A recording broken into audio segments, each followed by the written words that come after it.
Hello, chat. Hello, chat. Hello. Hello, chat. Hello. Are we live?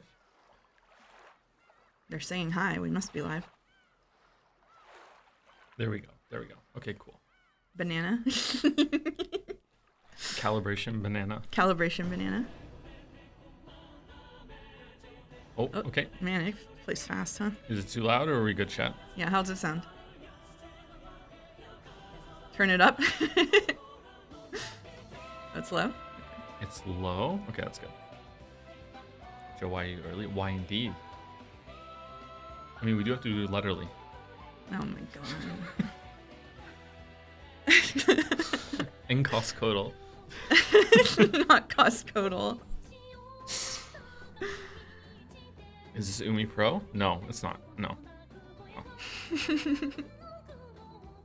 Hello, Mouse and Mouse's boyfriend. Hello. Hey, how's it going? Stream announcements. Oh, let me get chat over there.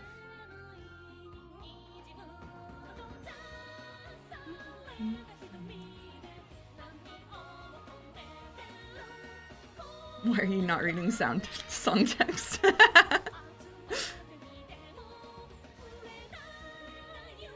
What are you looking for with your eyes sealed shut?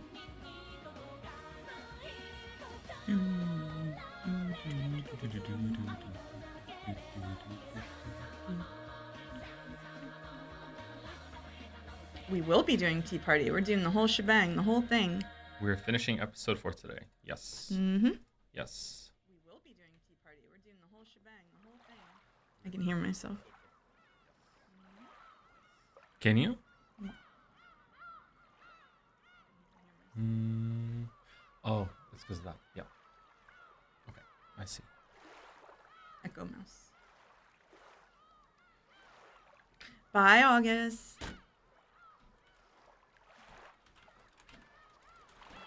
Will there be other Saturday streams next week onwards? It's just Baldur's Gate 3, right? Baldur's Gate 3 all the way down. Yep. That's what we're gonna be doing. Mm-hmm. Hi, Paquetto. Does Mouse know the stream will most definitely be really, really long? Didn't you know that I'm the puppet master who plans the streams? What do you mean? What do you mean? I'm behind the scenes pulling the strings. I know this will be really long. I made it long.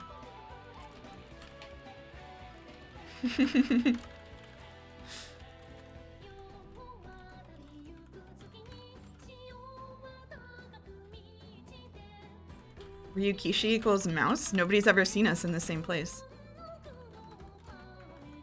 Troubling. Troubling. Okay, my link is out. Windows are set up. Okay. You can see chat. I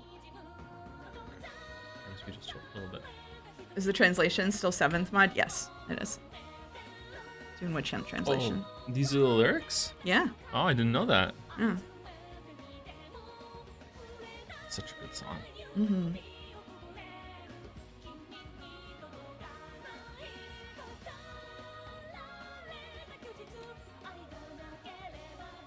Without love, it cannot be seen. Without love, you won't see the truth. It's in the song the whole time. It Hiding is. in plain sight. Yeah. We got Umi Pro? No. No. No.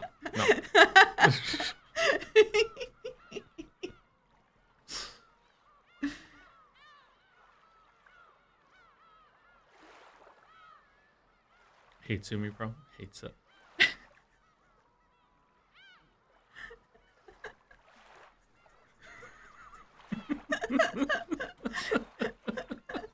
Hi, Baldur. How's it going, Baldur? Wow, it just keeps playing. Okay. It does just keep playing. Maybe if you click that, it'll stop or something. Okay. All right. Yeah. All right. How is chat today? How's the chat going? Joe, please stall for 5 minutes. I'm heating up my breakfast. We should stall for a little bit. Yeah. For Letterly. We're gonna do letterly. If you want to do Letterly, it's fine, but no more. Only Letterly. Only letterly. Only Letterly. Aww. All right. That's my favorite one. Hey, Joe, I'm not sure if you've heard of this, but there's a better translation you can read on Umi Project. Wow, that's news to me. Have you heard about that? I never have. Yeah, No. nobody's No. told us that at any point, for sure. Okay. All right. It's time for letterly. Okay. Okay. Okay. And it's definitely gonna be V again for the third time in a row. Okay. No. No M for mouse? M for mouse. Why the switch to Umi Pro now? Because we felt like it. I mean, J for Joe. T for Tom. No. No. Okay, let's wipe out the bottom line. I said Q for questions arc. Okay. Mm-hmm. Okay. All right, we're wiping out the top line. Yes. Yes. Okay. Okay. Okay. There's no way it's gonna be G again. Okay. All right. Okay. Let's wipe out the ends. A. L. Oh, man. Oh, today's the day. Today's the I'm day. feeling D. D. Yeah. S. F. A. Oh, okay. Okay, I'm getting rid of F. All right. K for Kino. I think we should save K to the end. So K is Kino. Okay. Let's K get is rid Kino. of H. Oh. Oh. Oh. It is. Nice. Yeah. K for Kino. He loves it. Hasn't even read it. Yeah, he loves it. We won He loves literally. it. We won He literally. loves it. He loves it. K for Kino. Incredible. What a blessed literally run. Yeah. Surely you'll love every moment of the end of episode 4. Every moment. Yeah. Every moment. Yep. Nothing bad is going to happen. Yep. Nothing bad is going to happen. No need to stream it now? That's right. Yeah. We'll just go read it off stream. He'll stream it to me privately. We'll start that bit early. A crumb of Coscodal, my lord. Plan for today, we're gonna finish episode 4. We're gonna start very soon. It's in the title. Yep. I think people got used to the later starts, maybe. Why early today? Yeah, there we go. Yeah. Yeah, we have a lot to get through today. Yeah. Yeah.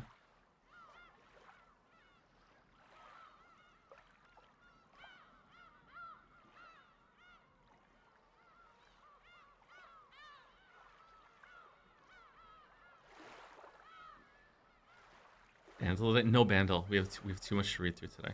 Yep. We have too much. Yep. No bandle with mouse. Chandel and Jodel. Oh, we should do Jodel. Okay. Oh, we should Okay. do Jodel. Okay. Yeah. Jodel, Jodel is R1. Jodel. Yeah, we should do Jodel. But we're not doing Chandel. Chandel's random, isn't it? Every time you refresh Chandel, you get a new one, don't you? I believe so, yeah. It's unspoilable.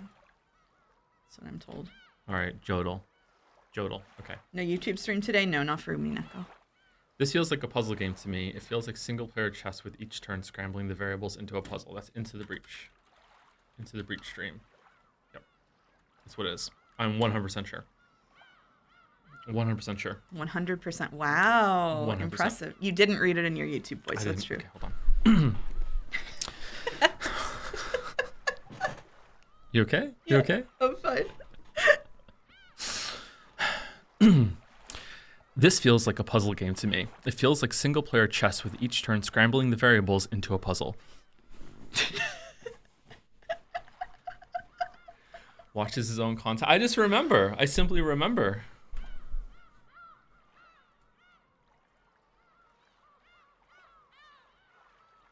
Okay, now we're done with the lulls. Now Okay. we're done. Now we're done. Okay. All right. We're done. All right.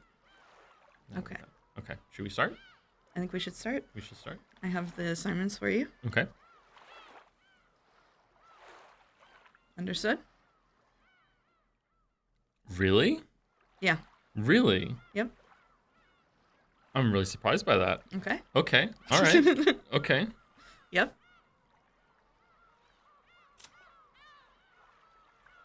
I mean, spoilers. I didn't know that person was going to be in this scene. Oh no. Yep. And there she is. There she is.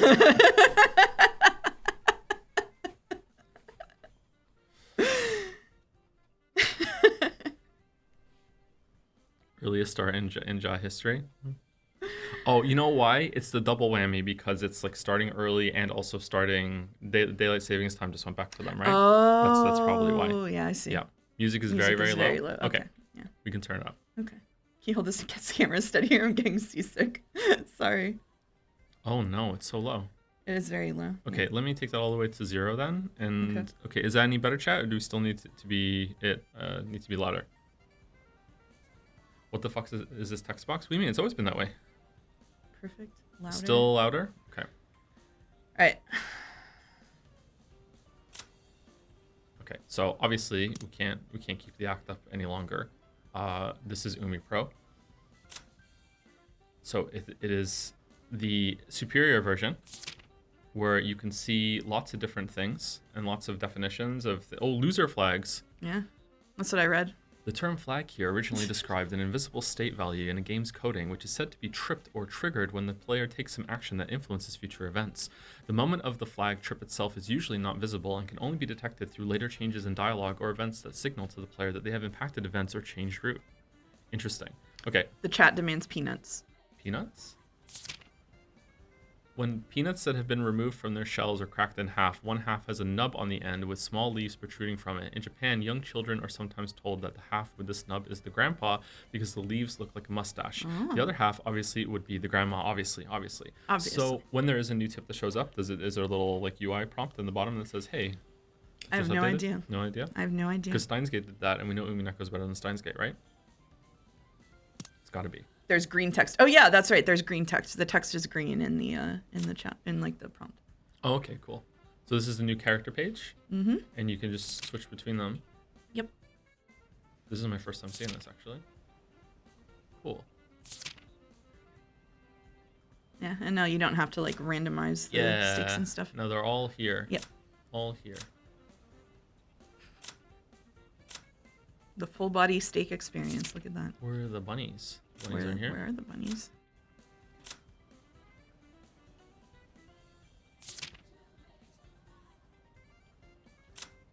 Someone says with Umi Pro, I usually have to open the log and then return. The music starts quiet when starting. Okay. Open the log. Log. Oh, tech. Did it work? It did work. Whoa. Okay. My God. Okay, is it too loud now, or is it okay? No, it's too loud. No, it's too loud. Turn it down -6 again. Okay, I can turn it down even more. My Leisure Koru pin. Should we do a barrels test with the music? Okay. Sucker Mary Barrels. Sucker Mary Barrels.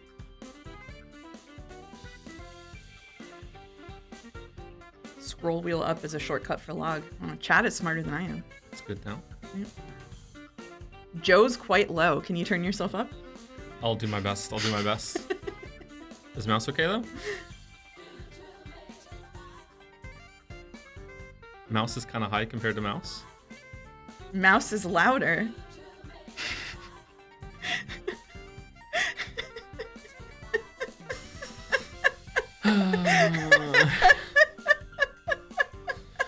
Why is mouse's mic so much better than yours? I don't know. What do you mean?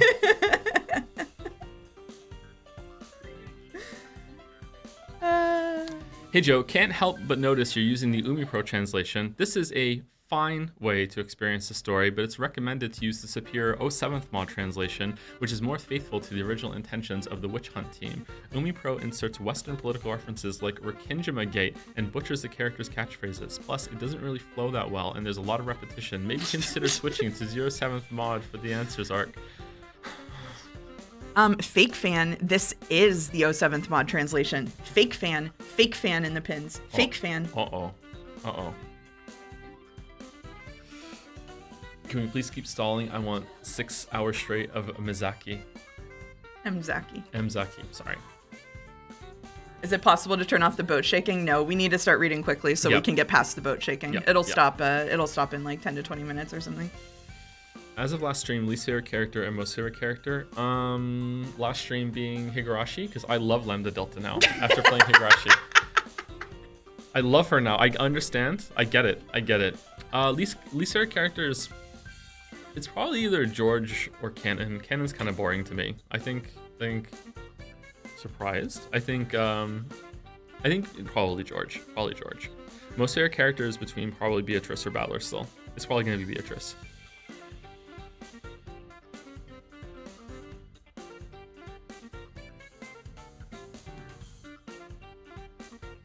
can turn the game down 1 extra since this probably isn't the loudest track, and any louder gets you drowned out. Okay, sure.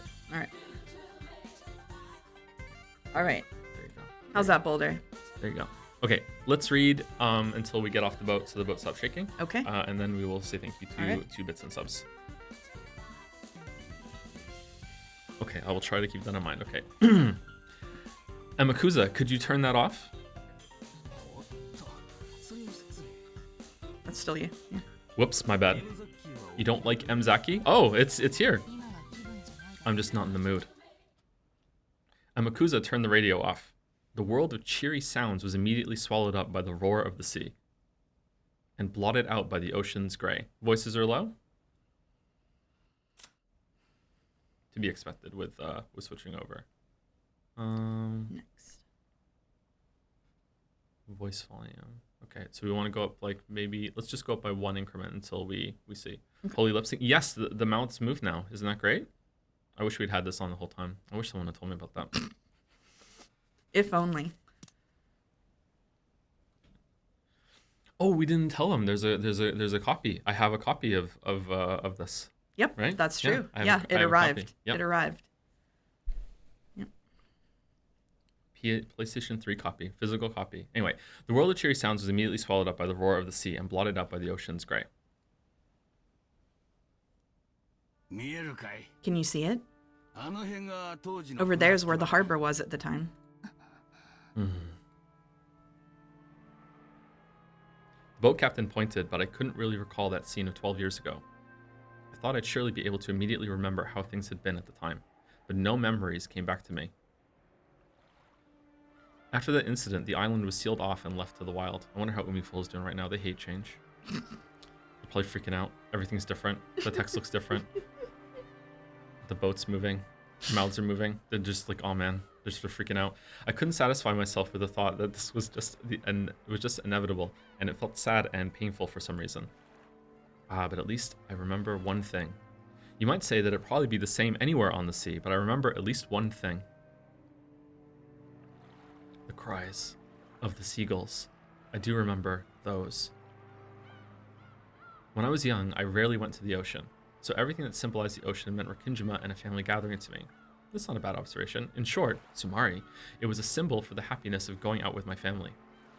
However, at this point in time, it seems doubtful whether that even was happiness. In my younger days, the trip had felt like a relaxed family vacation, but considering my parents' situation at the time, it was surely a very difficult trip to handle, with the distribution of the inheritance filling the place with the smell of gunpowder. I can remember giggling all over the place, completely ignorant of my parents' feelings. Parents? Rikinjima, huh? The place of all beginnings and the end of the line for all journeys. Amakusa, in an attempt to speak for my innermost feelings, tried to sound cool. The boat slowly rounded the island. I hoped that viewing it at a different angle might bring back my memories of the island silhouette at the time. Just a little. But in the end, even when that inlet was hidden completely by cliffs, I wasn't able to remember anything. Yep, cliffs all over the story. Captain, please tell me about that other harbor you mentioned. Sure. Rikenjima supposedly has only one harbor, but that's only for public appearances. On the back of the island, there's another hidden harbor. Like Rikinjima itself, it has a second face which no one knows about. What? Rikenjima is an island owned by the Ushiromiya family, but it has another face, as an island owned by Kinzo-san personally. So this island has 2 harbors and 2 mansions. He sure spent a lot just to keep a mistress. Who knew about this other harbor? So the other harbor is presumably at Kuwadorian. Presumably. Very few. Kinzo-san, the butler Genji-san, those of us involved with the boats, and a very small number of the oldest servants. Both the previous owner of the Nanjo clinic and that Kumasawa Ba-san knew. Naming them off like this makes it sound like there were quite a few, but basically there was a small number of people who knew. Please, tell me about that other mansion. I was only told that there was a mansion called Kuwadorian. Since I wasn't allowed to leave the boat, I never saw it, not even once. Okay, so that's confirmed. The other harbor is there. Okay, so that makes sense how supplies are getting to the mansion. I've been wondering about that, like how they were feeding the people that were there. Okay. So it was far enough away that you couldn't see it from the harbor. I don't know. But it was a hidden mansion after all. It was probably built where you couldn't see it from the outside. Anyway, Kuadorian was the biggest secret of that island. There's a theory that Beatrice lived in Kuadorian or else was confined there. What do you think, Captain? I did sometimes carry miscellaneous goods to Kuadorian, and that included a lot of stuff that only women would use, and expensive stuff at that. I'm also convinced that theory is true. So does that mean you never saw Beatrice directly, Captain? Nope. Came and went for about 20 years, and I never saw her once. 20 years? Phew, that means she was at least 20 plus. Looks like she wasn't some mademoiselle. Can't say that properly. Mademoiselle. Mademoiselle. But one day, bang, all coming and going to and from Kuadorian suddenly stopped. That was about 30 years ago. So around Showa 43, 1968, I think. Oh. Okay, so he didn't just reset with another Beatrice at the mansion then. Okay, so Kinzo just didn't go again, or if he did, he used different stuff. Okay. All right, so there's presumably real Beatrice, Kuadorian Beatrice, and then there's third Beatrice that I don't know what to call her now. The one that we know. The one that's real to me. Battler's Beatrice. Battler's Beatrice. Okay. I think Battler's Beatrice is the one that was writing the messages in the bottle. I think that's the one. Okay. All right. Sorry, just calibrating with this information. Okay. Bang? You mean suddenly? We came to the hidden side on a set schedule to carry food and trash back and forth. Oh right, the hidden side's what we called the harbor linked to Kuadorian. I get it. So then? One day we got an urgent message from Genji-san. He said that until we heard differently, there was no need for us to go to the hidden side anymore. And did you hear differently? Not really. Long story short, one day I was suddenly told that they wouldn't need regular service to the hidden side anymore, and that I didn't have to take food there either. At first, I thought I was being fired, but I quickly figured it out. Going by the reactions of the servants who knew of Kuadorian, I managed to guess somehow. Beatrice died and there was no longer any need to take food or people to care for her. I was supposed to tell you it's Nanjo's birthday. Oh, happy birthday, Nanjo. Happy birthday, Nanjo. Happy birthday, Thank you, Nanjo. Chatter, for reminding me. Also, happy birthday to Wuggy. Yep. And Clive and Jill. That's what I think. From that point on, I was never told to take a boat to the hidden side. However, after that, Genji-san came to see me face to face and got pushy, strongly urging me never to speak of anything related to the hidden side until I died. So, if that hidden mansion was abandoned for 20 whole years... Oh, whoops. For 20 whole years, why was Aunt Should be able Ava to just... there? Okay, here you go. Exit? Yeah, okay. On that day 12 years ago, Ushomiya Ava somehow escaped harm alone in a hidden mansion 2 kilometers away from the mansion. Why was she in the hidden mansion that had been forgotten for 20 years? I saw on the talk shows. Even I don't have a clue what happened. Not once did I guide Eva-san to the hidden side. I have no idea how or why she knew about or reached Kuadorian. I wonder if it was possible to reach this hidden Kuadorian by land. If, as we heard, the forest was dense and uncultivated, I seriously doubt a well-dressed lady person be able to bush crash it? Lady person would be able to. I think it's just shortened. Right. Okay. So what about by sea? Maybe there was a motorboat or something. Are you kidding? That 2-nighter typhoon was awful. No way you could have used a boat. So what if there was an underground passage or something between the mansion and Kuadorian? She just like, okay, yep, just nailed it. Yep. Wouldn't it have been a pain to have to charter a boat each time he wanted to visit his mistress's house? You mean a tunnel long enough to connect mansions on opposite sides of a 2-kilometer island or Kinjima? What do you think this is, a Resident Evil game? Well, I'd like to laugh at the thought, but this rich guy made a whole hidden mansion for his mistress. Guess I can't deny the possibility. If I was a multi-billionaire, I would absolutely have hidden tunnels everywhere. I would love it. What do you think, Captain? What about like fake doors? I would love to have fake doors. Fake doors, yeah, yeah, absolutely. Like door hidden in a bookcase. That would be great. I'm a man of the sea. I don't know about holes. But the Japanese military dug a 25-kilometer tunnel on Iwo Jima. Wouldn't surprise me if that Kinzo-san could dig at least 2 kilometers. He knows lots about holes. That man. There really is something wrong with this island. Even now, not one of us really knows a thing about it. I mean, I feel like we know a lot about it.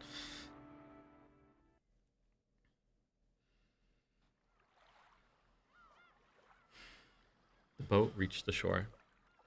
They would have to walk a short ways to reach the mansion.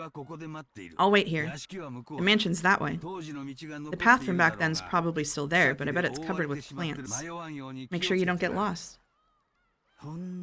Right, let's go. Thanks for everything, Amakusa. You wait here too. What? Really? Well, I had a feeling you'd say that. I'm just delivering something. It'll be troublesome for them if you come too. I imagine your toxin is strong. Toxin? Oh ho! I'll be back soon. Today, our main goal is Kuadorian. After I deliver this, I'll come right back. Angie put on her knapsack, holding the flowers she would offer. Give her some space, youngin'. See you soon, little lady. Your family's waiting for you. I like the captain. Mm-hmm. Imagine the captain's ship has a leak and he can't fix it because he doesn't know shit about fixing holes. Okay, we're off the boat. Let us say thank you to some people now. Okay. Who's last person? Yesterday.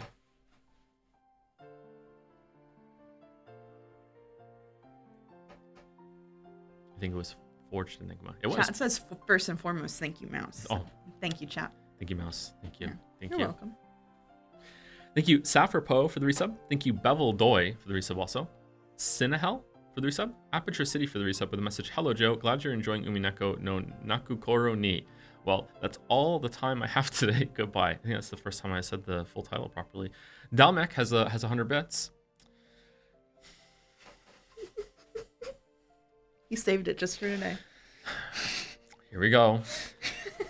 I haven't even read it yet, and I'm just bracing for something. Here we go. Hello, my most lovely and special Joseph Anderson. As your greatest and most ardent supporter, I must say that the presence of Mouse has been the biggest, most awful, most tragic event in my existence. This heinous rodent has dared to insert herself into your life, ruining every parasocial fantasy I have. I demand she be demodded, banned, and then summarily beheaded. So the most evil and vile Mouse, your audio is a bit low, so if you can turn it up, that would be great. Thanks.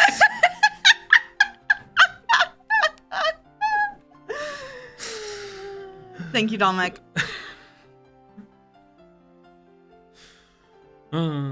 Thank you, Made This Today for the resub with Joms. 003D for the resub. I have nothing funny to say but hi. Hey, how's it going? Thank you, 01 Mostly and Alaram for the resubs.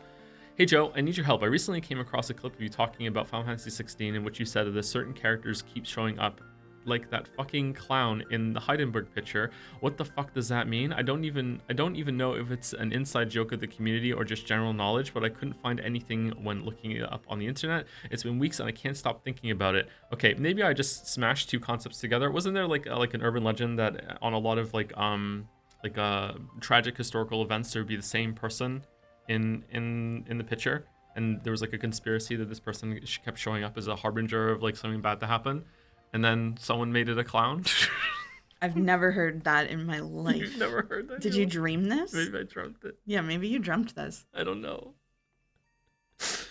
It's David Tennant. Maybe it's David Tennant. Yeah. Zero escape level tangent. I guess I just morbed from a different reality where that is that's true. Yeah.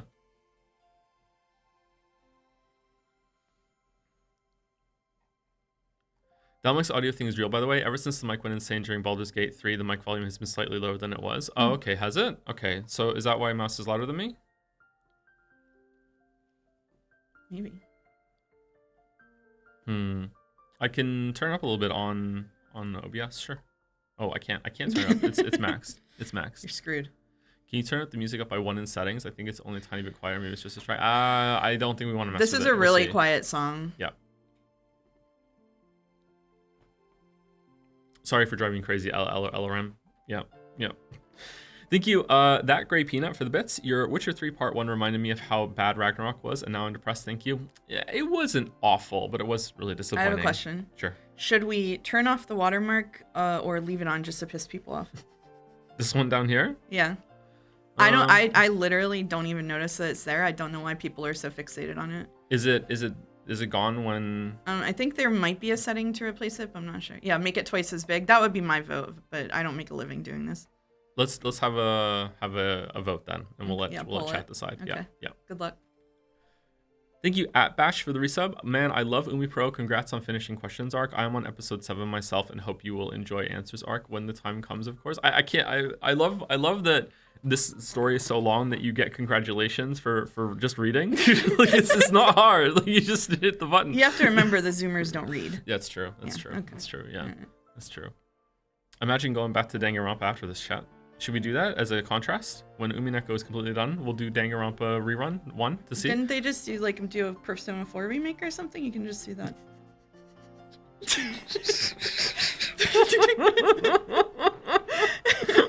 No, that's the good one for chat. No, you can't do that.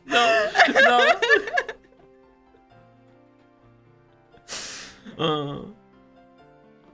Thank you, Supreme Cool, for the resub. Thank you, how do you read that? Mihail Groman?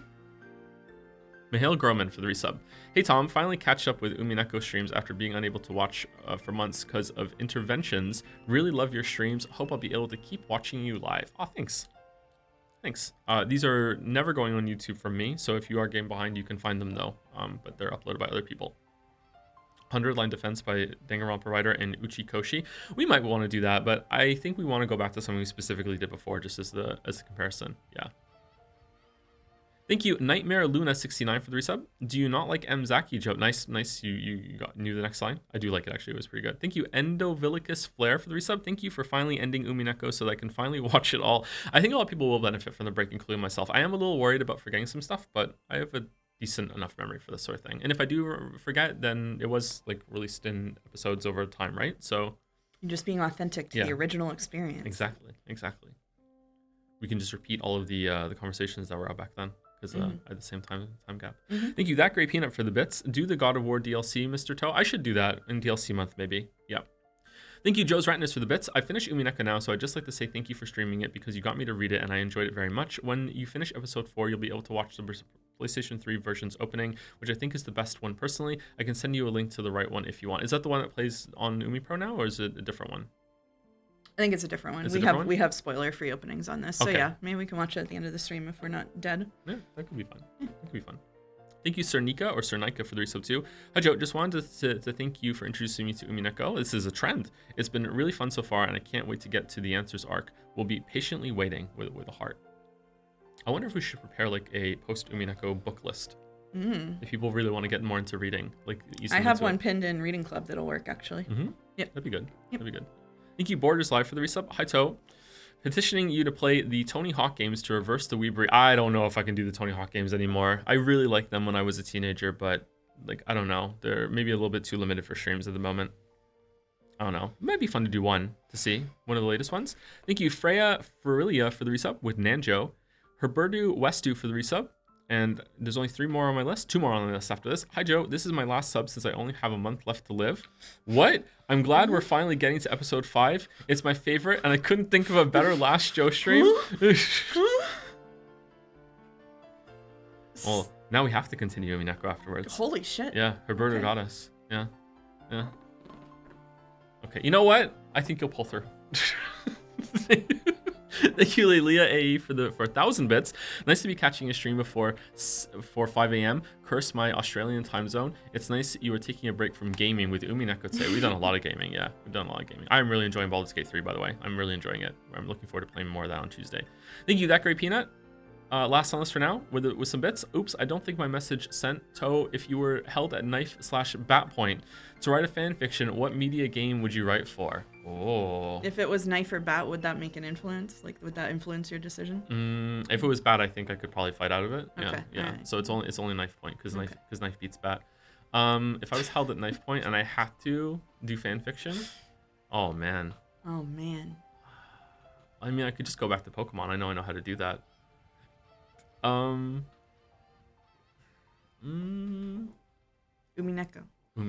Fan fiction for Umineko. Yeah, there you go. I mean, it's a bit too meta, isn't it? A bit too meta. I really like Robin Hobb's Farseer's trilogy, so I might like write something in that world because I think it's an interesting world. I I really like that world. But it's like, I don't know if it holds up. It's just interesting to me because I read it when I was a teenager. I'm going to pick that one.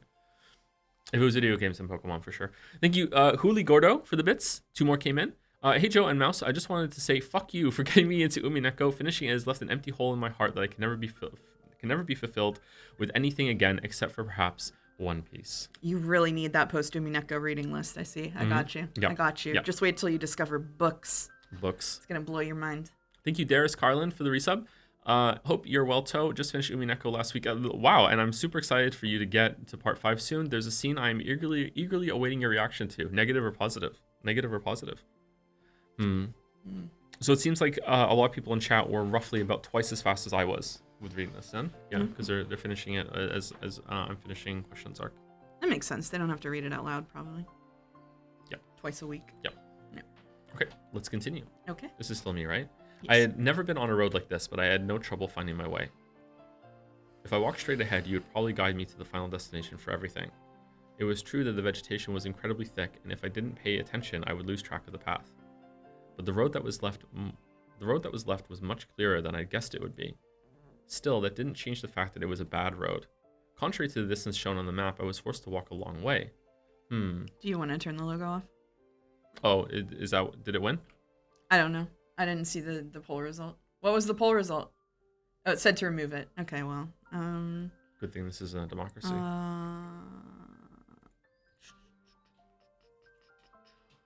Right, text box window, type NBLNT. I don't know.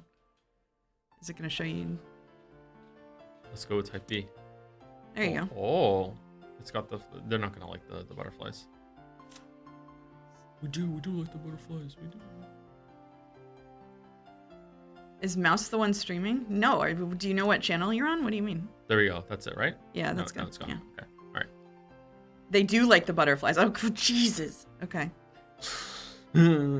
Type B for Beatrice. What's that one? What's that one? Let's see. All the derails. Oh, that's the one we were on. Okay, what's type T? Let's see. Oh, okay. Minimalist. Yeah, we don't want that. The channel is Hello, it's Joe. Type that. There we go. Okay. No one's gonna have any complaints about anything else from now on. We're good. I'm certainly not going to acknowledge them if they do. The forest was deep and dark. At the time, I had been threatened into staying away from the forest because a witch lived there. Of course, that fear is gone now, but I feel it. Because I was me, I could feel the presence, like an aura, of the golden witch Beatrice. Here and there were massive fallen lumps of rock along with overgrown trees and ivy, and the voices of birds and bugs. Yeah, I feel it. I feel that the witch is here. Ahead, an ivy-covered construction site fence and warning sign stood. No entry, Tokyo Metropolis. That was written on it. Yeah, that's right. When you think Tokyo, you tend to think of a city. Yeah, but Rikkinjima is also located within the Tokyo Metropolis. Is it really? Apologizing to the sign for my rude mistake, I climbed the fence. When I crossed the steep slope beyond that, my field of vision rapidly expanded, and a fresh sea breeze blew through my hair.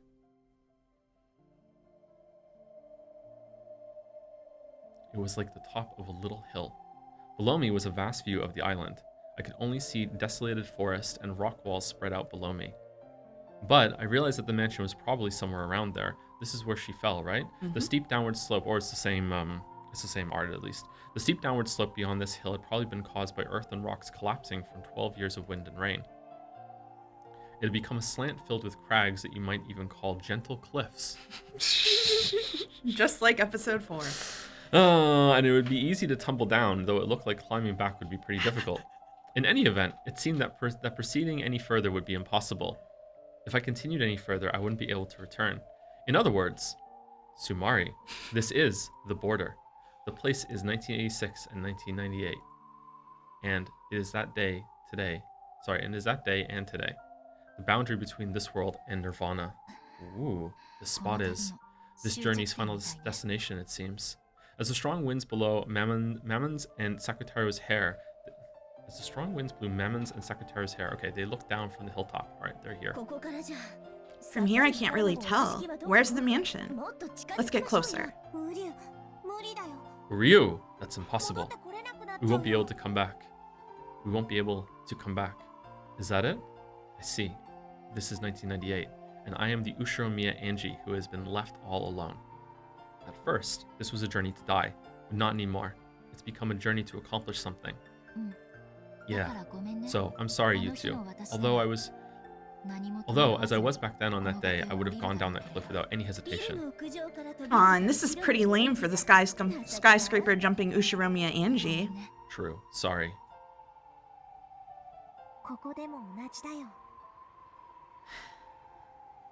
This place is as good as any.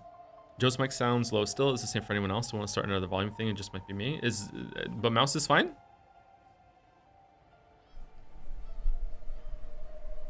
It's fine overall? Fascinating. Compared to Mouse, yeah, a bit. Did you upgrade your microphone, Mouse? Not recently, no. No, not recently? No, not recently.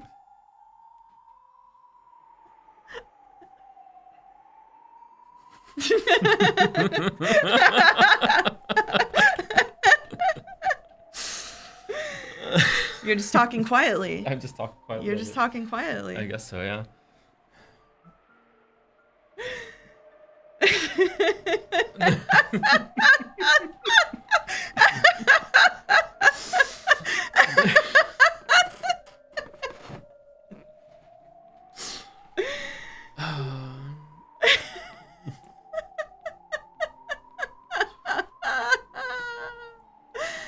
The stream is coming from inside the house.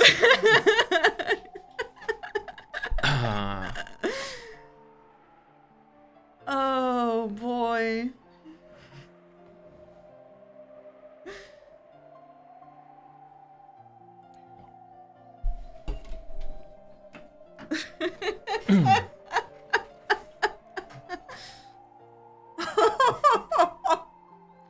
We can do it for real, and it can be legit. Mouse, could you pass me a drink, please? Oh yeah, absolutely. Yeah? All right. Here you go. Thank you. Thank you. The microphone is farther away from me than him, by the way. This is just proof they hate women. I'm telling you. Yeah. They just think that women are too loud. International Women's Month ends, and suddenly we talk into the same microphone, and I'm too loud. This is crazy. Actually crazy. Are they in the blanket fort together? Yeah, we are. Yeah, Mouse is in Moncton right now. Yeah. I am trapped in Moncton. Yeah.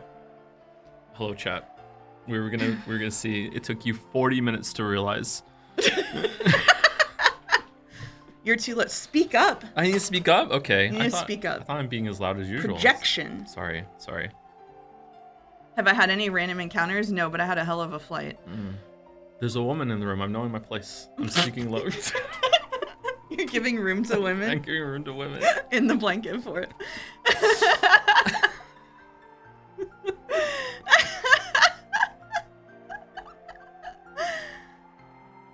Why is Mouse constantly shouting? You don't have to get so angry. People wouldn't be so critical of you if you were a little more reasonable and stoic when you speak with chat. I'm so sorry for getting hysterical, Koru. That's my bad.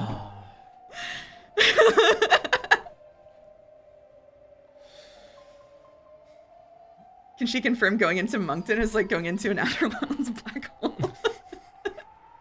That's how it felt. Mouse, have you seen the microwave yet? I have. It is shorter than my water bottle. It is. Mouse only visits to bring the Umineko PS3 copy. Well, he ordered it here, but who was going to open it? He couldn't open it. Mm-hmm. Yeah, she opened it. Do you think he was going to install Umi Pro himself? Yeah, she did it for me.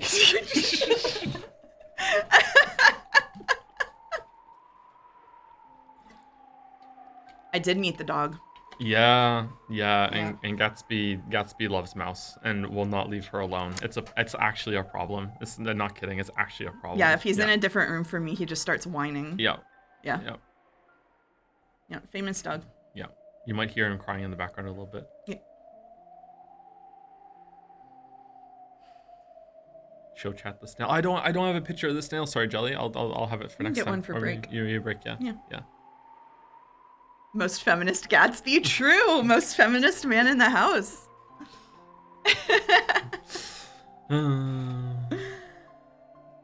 It's his first time meeting someone that isn't from Moncton. Can you blame him? That's true, actually. Yeah, that is true, Gatsby. Damn. Have I tried the microwave yet?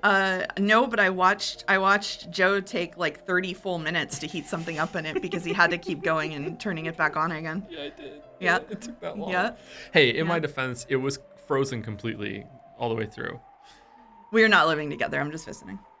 I wanted to visit for the end of episode 4. Come on, this is huge. And that's the only reason. Uh-huh. That's the only reason. Okay, they found out now. Okay, all All right. right, let's go. This place is as good as any. After all, you can feel the wind of that day. Was the wind really like this? Yeah, very soon they will come. Everyone. Sakataru said it as though it was completely natural. Trying to talk a little louder, by the way, chat, so let me know if it's loud enough. And I believed it. Mom, Dad, One-chan. Oni-chan. Oni-chan. All of my relatives and those fun servants. And Maria One-chan. All right, E is nay, I is ni. Okay. It's me. It's Angie. I've come back. When I started my journey to expose the past of 12 years ago, my goal had been abstract and I hadn't understood. But now I have no doubts. This journey was induced by several thoughts and fates over 12 years ago. A journey to reach an end for me, Ushiromiya Angie, don't make me laugh, chat. and a journey reach an end. A journey reach an end as the last witch of marriage sorcery. Mariage sorcière. Sorcière. I tried. So it's like coursier. Yeah. Okay. I came here as the last daughter of the Ushiromiya family. And as the last witch. Dad, Mom, Oni-chan. Sorry. Let me greet Maria Oni-chan first. A strong tailwind urged me on. Most dedicated backseater ever. I'm so good at backseating that I'm front seating. I made that joke earlier, but now I'm doing it with an audience. It's front seating now. I just took over and installed Umi Pro. That tailwind took just my soul out from inside my body to the vast forest beneath me. And though from here on I couldn't see, I believed that it flew me to the mansion on that day, to where everyone was, to where Maria One-chan was. And so, even though my body was on top of a hill, a strong wind blowing against me, my soul was now certainly dancing through that sky. The vast, vast sky over Kinjima. Below me was the green of many trees, but I understand. I can comprehend the presences of my family and relatives, and all the servants, and Maria One-chan too.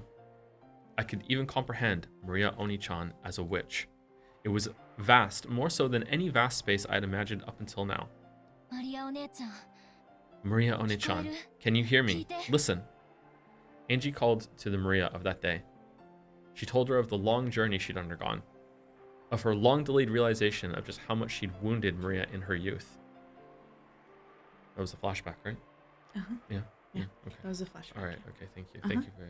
Yeah, okay. for sure. All right. Absolutely. Okay. Yeah. Thank you for being kind about it. Yeah, no Thank you. problem. Thank Yeah. you. Thank you. Yeah. Okay. All right. Yeah. Okay. It was in black and white. Though, so, I appreciate. yeah, I okay. appreciate that. Yeah. All Okay. right. She understood magic and now understood everything about the world Maria had wanted to show her. It was very warm, overflowing with love and happiness. She wanted to become even happier by sharing that world, but I trampled it. So now I finally understand everything. I understand magic. Our magic is surely very faint and fills the space beside us, but it isn't something that anyone can see with their eyes. Magic is, yes, I can say it clearly. Without love, it cannot be seen. Sorry, Oni-chan. I've already been excommunicated from the Alliance of Witches, but now I understand how wonderful it is. And I know that after the day I wounded you, Mariage Sorcière was transfigured into something different from what you truly desired. Even the magic that spat anger by cursing people was probably important to One-chan in those days. One-chan's environment was sad enough to permit that. But now, those sad days are over. So, let's return One-chan's Alliance of Witches back to the original Mariage Sorcière. The grimoire was in my hands before I realized it. The strong winds were rapidly blowing its pages one after another. The world had been kind in the beginning. How could you give birth to magic that would make candy fall from the sky? How could you give birth to magic that would make tomorrow's dinner cream croquette? Croquette? How could you give birth to magic that would make the weather good when you went out the next day, making your whole day fun? New spells of happiness were created one after another, coloring her world with kindness. Those days were flipped through one after another, and months began to flash by. Pages with drawings that had once been colorful gradually began to change into the color of black ink. Eerie magic circles and demon summonings. Evil magic for harming people. How could you give birth to magic that would cause the class bully to catch a cold? How could you give birth to magic that would seriously injure someone in class so that they died? How could you give birth to magic that would cause a bus loaded with all the bullies to fall off a cliff? Malicious spells were created one after another, burying the pages and her heart. Joe's dramatic reading is incredible. Thank you, Greg. Thank you. Hi, Greg. Nice to see you, Greg. Thank you so much, Greg. I learned from you. Greg is not in Joe's house, too. It's just us. But if he could be, he would be, I'm sure. Maybe for the finale. Because I hurt One-chan, Mariage Saucier ended up like this. One-chan isn't a black, evil witch. She was a white, pure, innocent, kind witch. I'll return it to how it was. I'll bring back the original Maria One-chan, the one who scattered magic to make people happy across the entire world. I'm staring in the window with tears in my eyes. And all he sees is a blanket.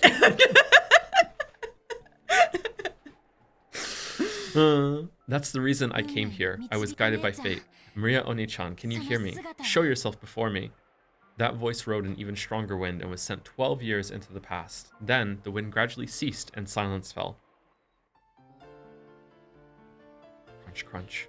I could hear the sound of gravel being stepped on. I listened to those footsteps, surprised at this miracle. Without a doubt, those were Maria One-chan's footsteps. Maria One-chan. It's Kasumi. Looks like I finally found you, eh, Angie-chan? It's Kagami. Before I knew it, Aunt Kasumi and her black suits, a total of 7 people who didn't resemble Maria One-chan in the slightest, were standing there surrounding me. Okay, I didn't see this coming. And it felt like my voice had been just about to reach Maria One-chan too. You know what? I'm stupid for not seeing this coming, because otherwise, why would they be in the story? Why did I think she was just going to go to the island and they would just never find her?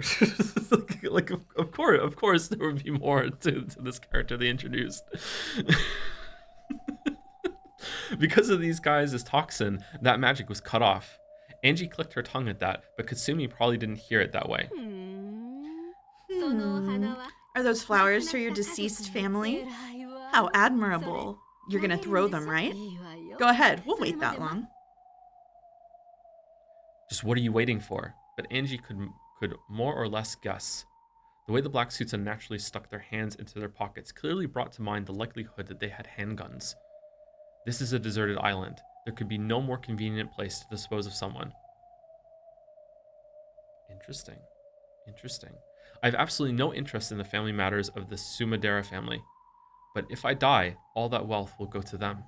Unlike me, they're probably very interested and concerned about this matter. Of course, it seems that if the massive amounts of stock I own suddenly go to them, it'll be pretty bad for the Ushiromiya group as well. And they're apparently having a secret feud fighting over me all by themselves. That's probably why President Okanogi gave me Amakusa as a guard. Having Amakusa wait on the boat was a regrettable mistake. Uh-oh. And Katsumi, how long have you been waiting for this ambush? Since early morning. Thanks to that, I'm completely tired of waiting. After all, there are no cafes or dressing rooms here. No toilets either, so I guess you had to elegantly drop a load behind a tree. Ack. A lady with half Sumadera blood flowing through her veins will not use such filthy words. You really are Sumadera Kyrie's child. Not a trace of grace. She grabbed me by the hair and forced my face up to hers, and then spat at me. My words might be filthy, but they're no worse than her spit. Really, actually spat? Wow. Every time you talk to me, Aunt Katsumi, it's always about Mom. Am I really that much like my mother? Yes, you are. That impertinent gaze. Your mouth and nose are the same too. Free-willing and irresponsible. You thought nothing of the long history and tradition of the Sumadera family and selfishly flew out of the house. Thanks to that, my entire life has been devoted to cleaning up your mess.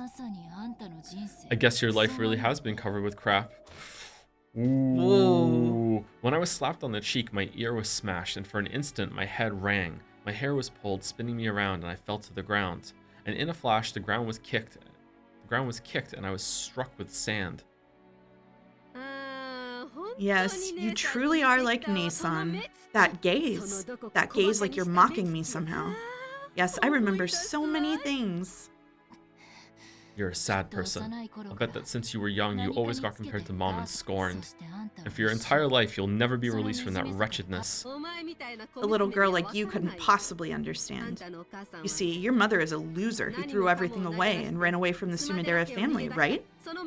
Do you know how much trouble I went through because of that loser? Any trouble you went through has nothing to do with me.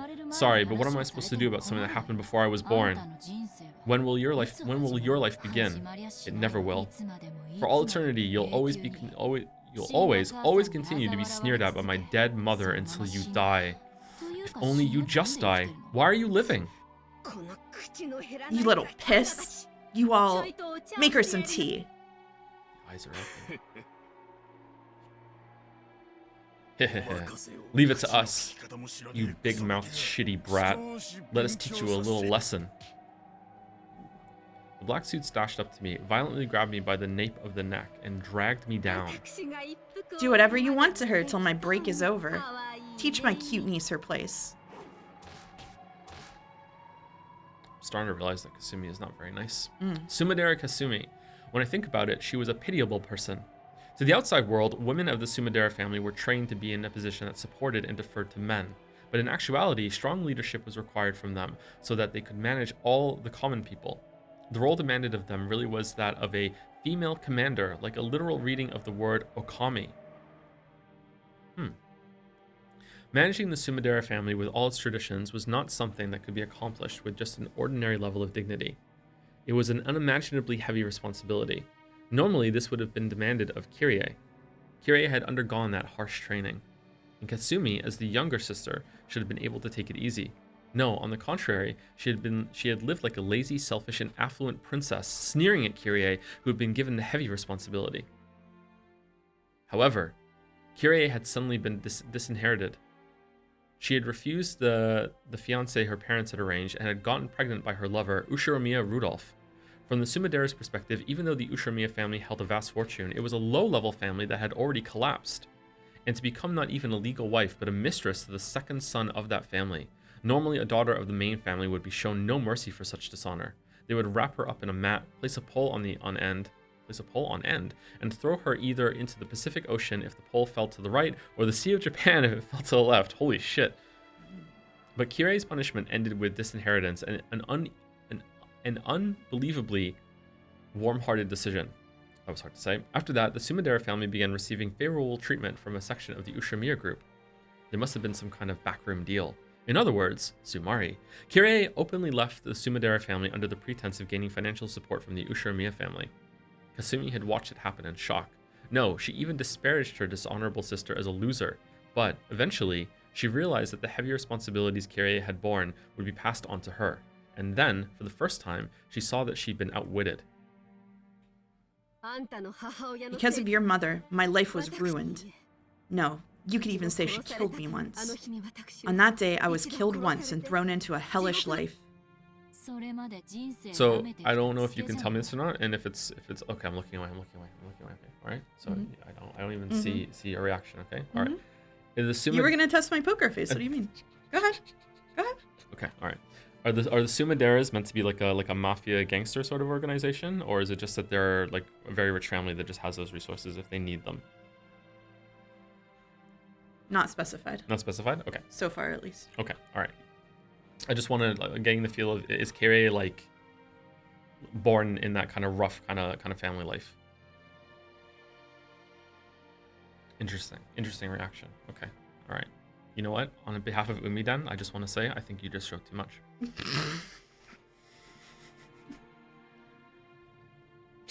You know what? I'm docking them another hour for that. Wow, collective punishment? Yep. Isn't that what you get for making light of life until then? Gyuk? Gaga. Don't you ever stop talking, girl? Yeah. The black suit punched me in the gut and I doubled over, but I was quickly grabbed by the nape of the neck and made to stand up again. Kasumi cold-heartedly looked down at me, smoking a cigarette. The painful days after Kirie had left were floating through her mind. Until then, she had been allowed to be a simple lady, freewheeling and naive. Only the older sister, Kirie, had been harshly trained, and she, the younger sister, had been able to live as nothing more than a princess. It's kind of repeating what they just said again. Then, suddenly, everything got flipped over and her life came crashing down. My life, lifestyle, and the way I lived were all stolen from me. Do you know how much I was derided by those relatives who didn't know the details, all because of my sister's dishonor? I detested her. I detested your mother enough to make me spit blood. Glad to hear it. Keep up the good work. Gah! A kick landed in Angie's side as she crawled on the ground. Angie didn't stand up again. So she continued to lie there like a caterpillar as she was kicked each time she spoke up. I saw Nason at an Ushiromiya group party once. She was with her husband, looking very happy and laughing. She pushed everything onto me and found happiness only for herself. So what? How is taking it on me going to make you happy? Will taking it on me turn back time and change history or something? Gak? You said something a short while ago. When will my life start? No matter how much I despise you or take out my frustrations on you, I can't turn back time. So must I keep hating my sister even though she's gone until I die? You've got to be kidding me. How long will I have to be tormented by my sister's ghost? So I thought of something. If I could accomplish one thing, I'd be able to forget all of my hatred and start over. Angie was about to lash back out at her, but stopped, because she'd been kicked again if she responded. Even if Katsumi didn't say any more, Angie had a pretty good idea what she meant. Katsumi thought that by taking revenge against Kirie's daughter Angie, she'd be able to put an end to her hatred. Talk about pushing your problems onto other people. Come on, stand up. If you like this island that much, I'll bury you deep in it. You don't want to die at your age, right?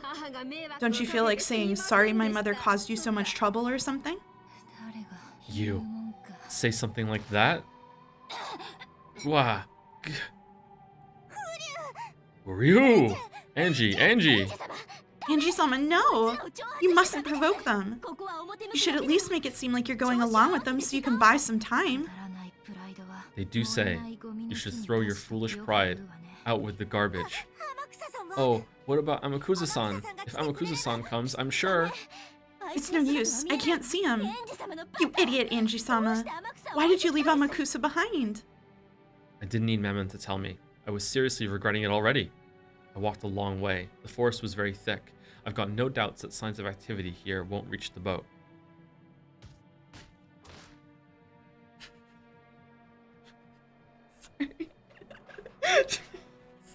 Was there a funny just that. Craig doing Uryu?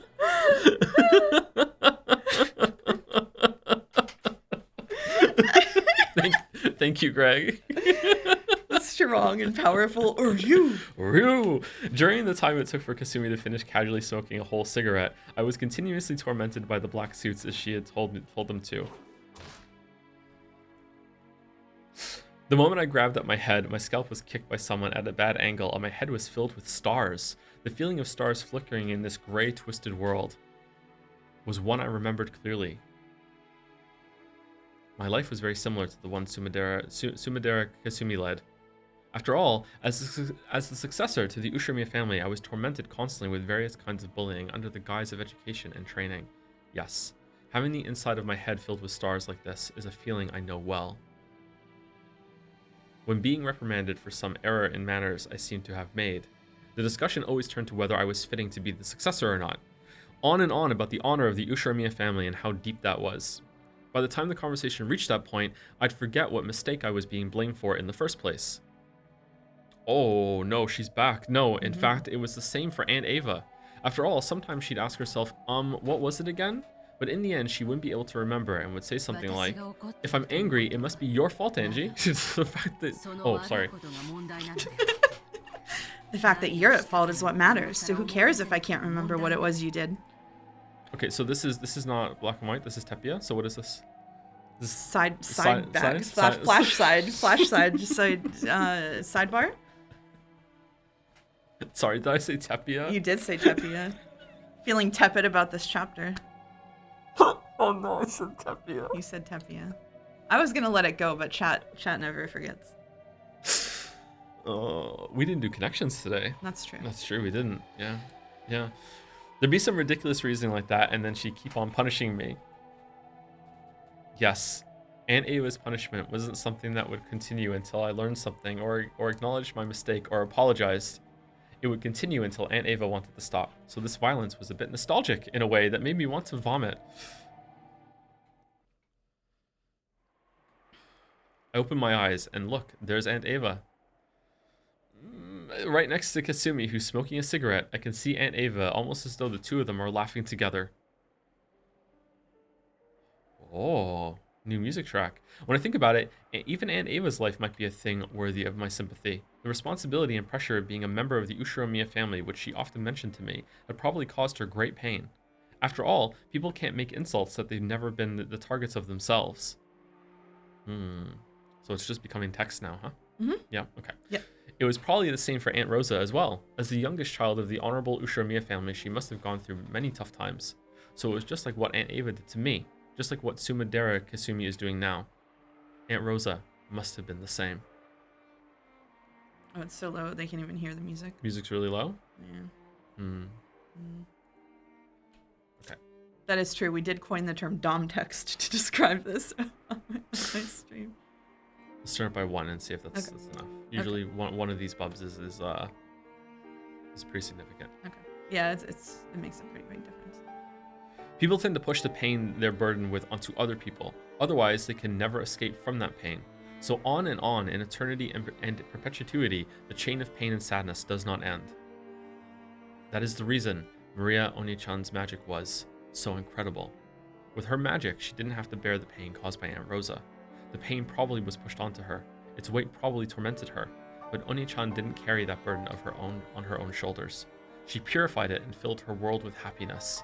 So I'm sure if Maria Oni-chan had children in the future, she probably wouldn't have pushed the pain that had been forced onto her children. That chain of pain and sadness that stretched back for who knows how long, which she couldn't understand and which she had inherited, which had been forced onto her, Maria Oni-chan cut it with her magic. What's wrong? Got a bone to pick with me? In the past, I would have snapped back. I would have met her hatred with hatred so that they'd cancel each other out. No, nothing got canceled out. The thing being forced on me ended up right there on my shoulders. Just like how even now, I hate her. So now that I know of magic, I'll look at the human called Ushiromiya Ava again. What I could see through to was a sad human form no different from me, who had lost her family and who bore deep wounds in her heart. Unable to withstand the pain of that torn heart, she was doing nothing more than howl sadly like a lion crying in pain like a child. Even Ushiromiya Ava was someone I should have felt compassion for. She needed someone to understand the difficulties and pain of her childhood years. Even she, who was the only survivor of the Rokkenjima crime, who was faced with the curiosity of all society, who was publicly slandered and forced to have salt continually flung into the wound, had needed someone's compassion. Is that the most amount of text in a box so far? In order to let Ava forget her pain and sadness at least a little, the Black Witch taught her magic, just like the times it had possessed Aunt Rosa. It was the same magic of anger and sadness that Beatrice had taught Maria Oni-chan when she was mourning for her torn-apart friend, Sakataru. That same magic, that witch, had probably dwelled inside Aunt Rosa too. So I mustn't hate Ushiromiya Ava. Maybe I should have become her ally, as the only person in the world who could understand her. What did I say to her when I was young, when she returned alive all alone? Could it be that I acted as though she'd killed my family and returned on her own? I can't believe it. Aunt Ava, who has never been more than an object of and a synonym for hatred throughout my life.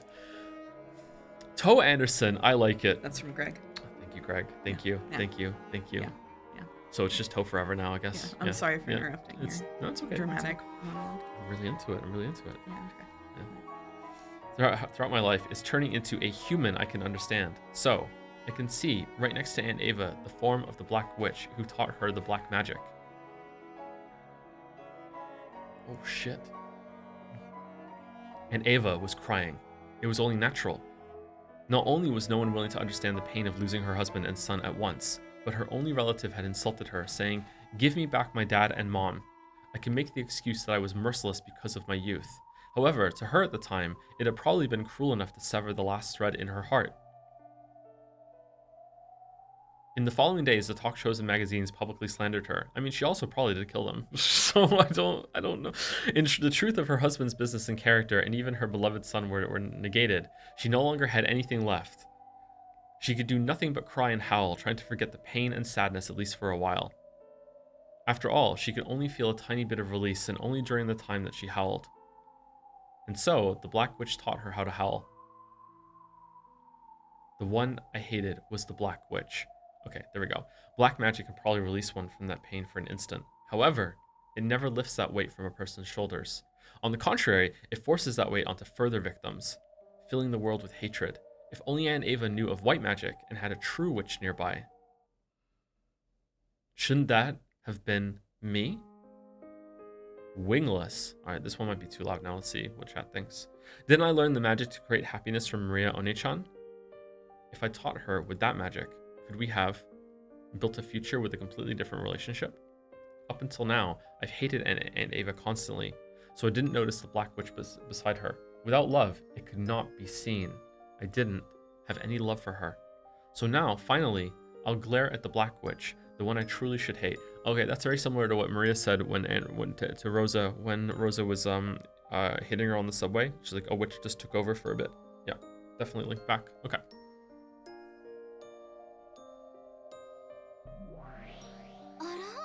Oh, what's this? You can see me? I see you. The one I should have hated wasn't Aunt Ava. It's you. Whoa, awesome! To think that a lowly human could see a witch like me. So, are you trying to say something with that glare? Do you hate me? Hate? Yes, I do. But that's not quite it. I just think you're sad. Sad? I'm not doing the dolphin laugh. What are you saying? Come on, go ahead. Why not hate me as much as you want? I won't hate. Hating you means I'm doing nothing more than inheriting Aunt Ava's hatred. I'll put a stop to hatred. I'll accept Aunt Ava's pain, purify it, and throw it away. Do you know what doing a dolphin laugh in front of someone is like? Maybe if I were at home staring at nothing. Are you kidding me? Absolutely not. Anyway. What kind of epiphany do you think you've had? Is your head all right? Seriously, if only you'd just give up and die. Yeah. You guys, kick her more and more, okay? Not her face, though.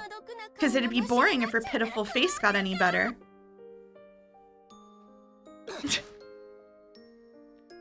Gua? The black suits persistently kicked my stomach and back. Okay, so it's establishing something I should have noticed before, actually, or put the words at least. The idea of like the white magic and the black magic, and the white magic being something that Maria was using as a coping mechanism and an escape, like with Sakataro.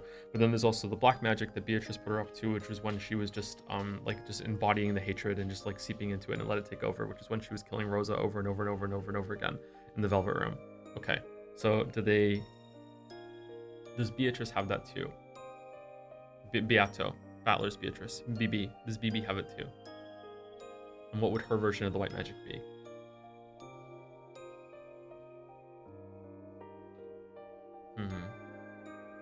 Okay, I want to talk more about that, but not just yet. Anyway, sorry. The black suits persistently kicked my stomach and back, as though they had been ordered to by the Black Witch. My, are you still not suffering after all that? You keep staring right at me. Do you hate me? I'll bet you do. Same here. Kasumi sneered at me, but for some reason I had the feeling that she was crying behind that expression. Just like me, the pain of being forced into an unreasonable life would never ever heal. The sad lion, gasping in pain from the thorn he can't get out, continues to howl. Hey, Sumidera Kasumi, take a look. Over there, it's you as you used to be. Don't you feel better now? You used to be standing there, but now you're on this side, right? Isn't it great? Don't you like having the roles switched? Yeah, it truly does feel great. How can you make that kind of face, Angie? Go on and cry. You want to, right?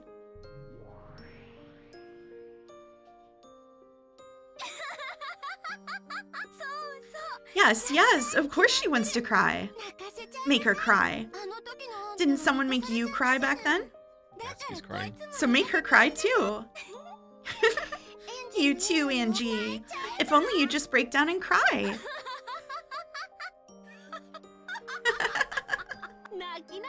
Cry, Angie. I want to see your crying face. Cry and try saying, I'm sorry, Aunt Kasumi.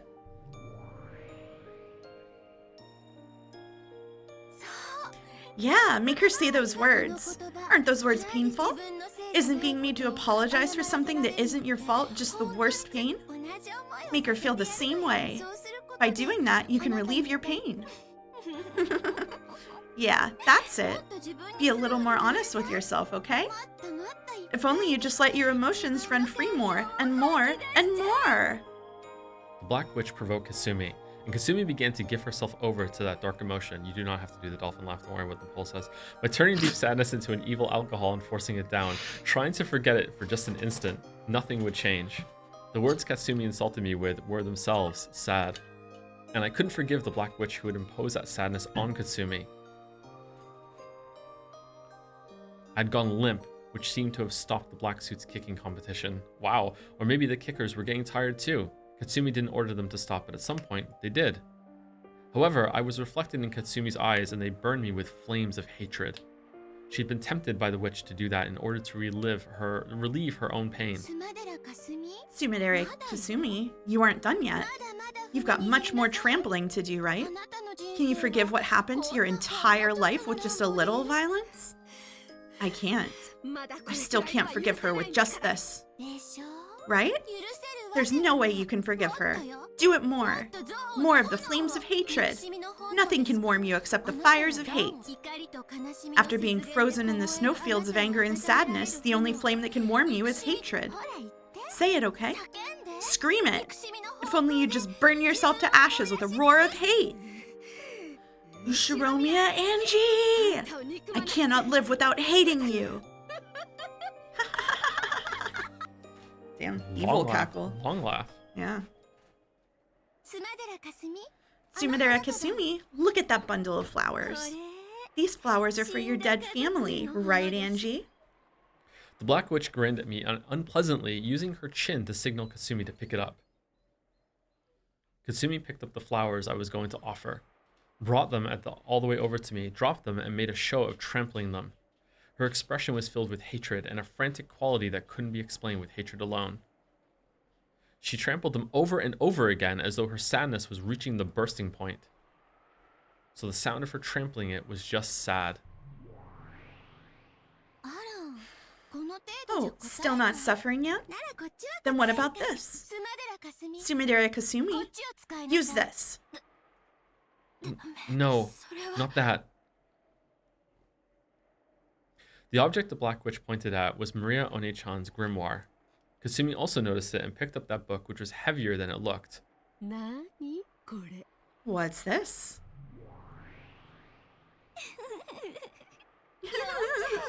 Okay. Why not read it?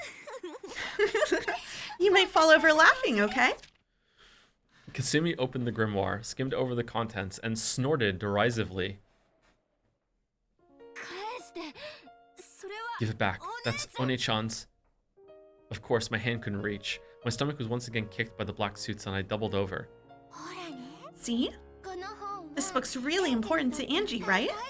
Gotta belittle the things that are important to her, okay? That'll work better than punching or kicking for a girl like her. You know that better than anyone, don't you? As though remembering something painful, Kasumi's face twisted for an instant, but that quickly disappeared, changing into a scornful smile directed at me. Ooh, what a creepy book. Did you write this? Stop it. Give it back. Look at that face. Belittle it more. Belittle it more. Teach her the pain of having your dignity trampled. That's the only way to soften your own pain. What's with this embarrassing book? I'll admit, I did have a little interest in fortune telling as a girl. But isn't this going a bit too far? Magic? Ew. You're one of those, aren't you? It's like in those cartoons where a girl says that something spell and transforms into a witch, right? You like those, don't you? How pathetic. Cackling, Katsumi opened to a random page and showed it to the black suits. The black suits looked too and guffawed. That sneer didn't wound me, but I couldn't forgive it. After all, that sneer was ridiculing Maria One-chan.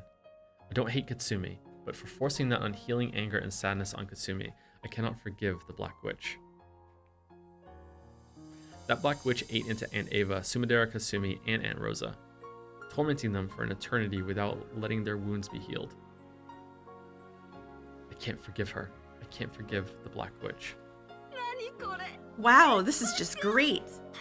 Magic for making candy fall from the sky, you say? What's this? Sprinkle water cleansed by the sun with sugar?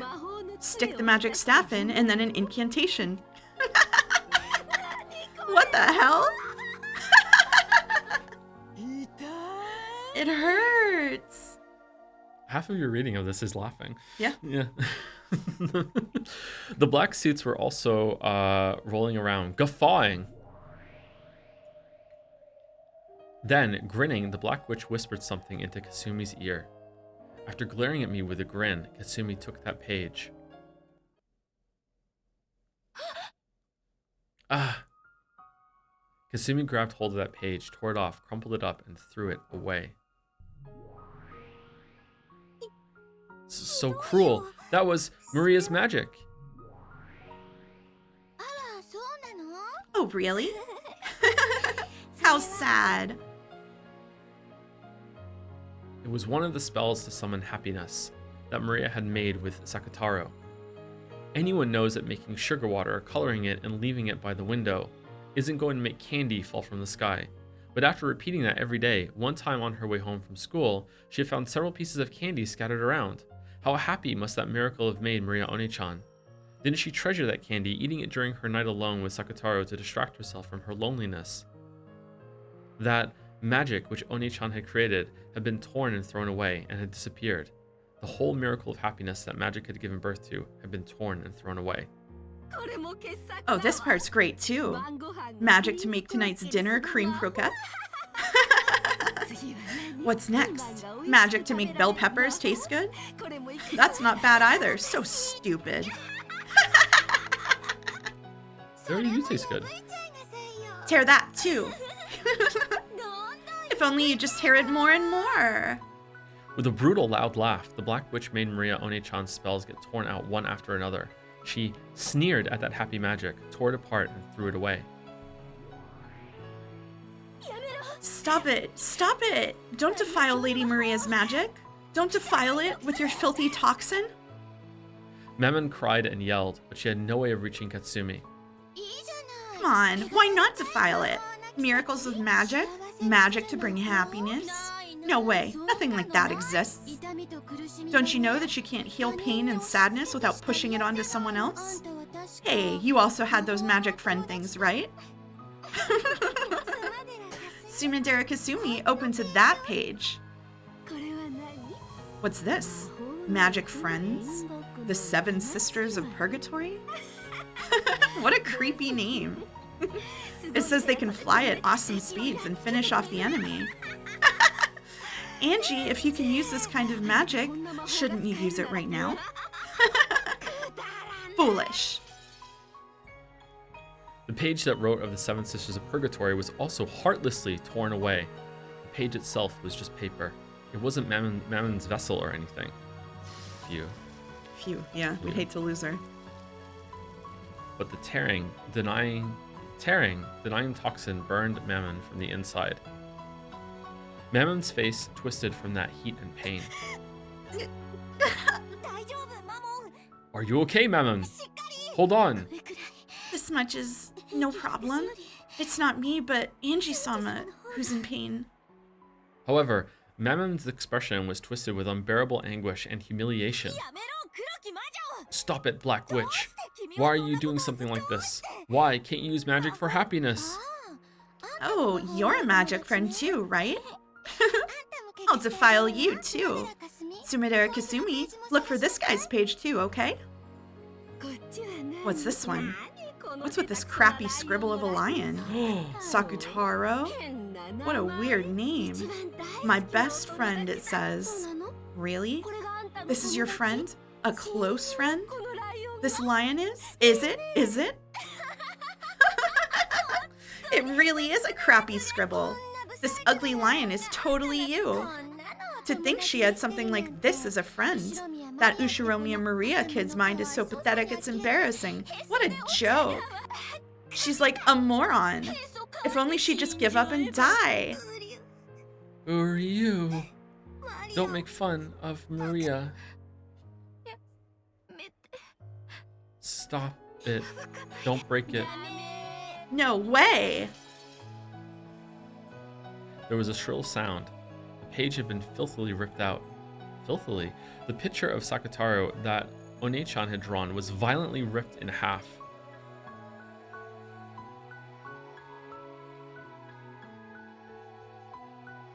When did this happen?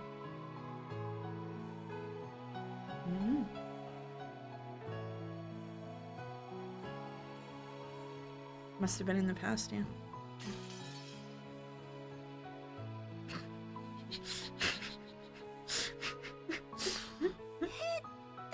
What a crappy picture. You all laugh too, okay? A pair of black suits laughed vulgarly and heartlessly trampled the two halves that had been torn and thrown. Really? Even the bodyguards are just stamping on pages, bullying this girl? What the hell? Ooh. Hick. Ooh. Sakutaro, hang in there. I'm not sad. I just can't stand it. I can't stand that Maria's being made fun of, and I can't do anything about it. To humans who can't see us, it's as though we don't exist. We can only interact with humans that need us. That's why we're furniture. As Sakutaro and Mammon supported each other, they crouched down, sobbing. Couldn't stand it either. Those who can't see how wonderful the world of magic is can't understand it. You can't explain to humans who can't understand, so it gets belittled. If you could show them it, but you can't. Because in front of humans who are filled with the magic-resistant toxin, and who can't understand magic, magic cannot be used. I really don't get it. From this delusional diary, I've got to assume that something's wrong with your head. It really is fun to take a peek into your mind.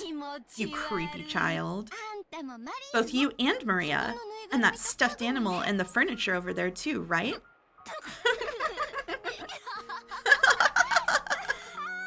Oh, I could laugh. You don't have any friends, do you? You're always all alone, so stuffed animals are your friends. What a pitiable child. Don't worry, I understand. I know what it's like to live that way, so I'll accept it. You really are a pitiable child, right? This is taking a while, huh? Yep. Yep. To you, it probably would look like something made by a pitiful child. Yep. That's right. If 100 people were to read Oni-chan's diary, 100 people would probably think the same thing. I used to be like that too. Wait a minute, is this Umi project? No. But you know, despite all of that, Maria Oni-chan summoned a world of happiness. Don't deny that magic, that happiness. Such a stubborn child you are. Very well. This is the last one. I'll tear apart the source of the truly foolish magic that you and Maria believed in. Sumidera Kasumi, read this page, okay? What's this colorful page? What's this? Magic to always be friends with my beloved mother? Stop it! Not that page! Uh-huh. This magic's really simple, isn't it? It looks like even I could do it. Even I could remember an incantation this short. Shall I give it a whirl? It really is a short incantation, isn't it? Okay, give it a try. Let's have everyone spit it out. Sure thing, boss. With expressions that ridiculed it from the bottom of their hearts, the Black Witch and Kasumi tapered their mouths, and they said it aloud. Ooh, ooh. The black suit stared blankly, asking what the hell that was supposed to be. Then Kasumi answered, cackling. This is supposed to be an incantation. Are you kidding me? Wow. Come on, why don't you guys try it too? Wow.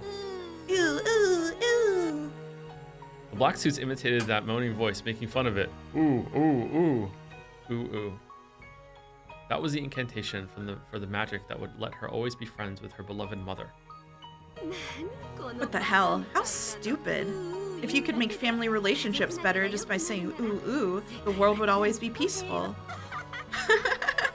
Ooh, ooh, ooh. A stupid moaning voice. Too bad that if you do this over and over again, people will think you're a pathetic, stupid kid. Are you a moron? Stop it! At least don't belittle that magic! It was the day of a picnic when Maria, Oni-chan, and Aunt Rosa were alone. It was written that this was one of the top 5 happiest days of her life. Oni-chan was singing a song she'd just learned from her mama. Her mother had been delighted, but partway through, Maria forgot the lyrics. But since she saw that her mother was so happy, she tried to sing it until the very end, with ooh, ooh, ooh. Even though she'd only pretended to know the lyrics, her mother had enjoyed it a lot. After that, ooh remained as an incantation to remember that day she'd spent in fun and happiness with her mother. Of course, even though she seemed to find it funny at first, Aunt Rosa eventually tired of hearing it, and eventually started scolding Oni-chan when she said it. But to Oni-chan, it was a memory of a fun day that she'd never forget. So among the spells that Maria had created, it was the oldest and the first. Kasumi stuck her fingernails into that page too. Stop it. Don't tear it. At least spare that page. No way. With a shrill sound, a girl's world of happiness was erased. Ooh, ooh, ooh. Is this your magic of happiness? Hilarious, hilarious. There's no way there could be magic to make you happy, right? Magic is made out of anger and hatred, right? Happiness is what you call the feeling of release you get only when you've pushed all the hatred you bear onto other people. The happiness you all are talking about is a phantom that doesn't show up outside picture books.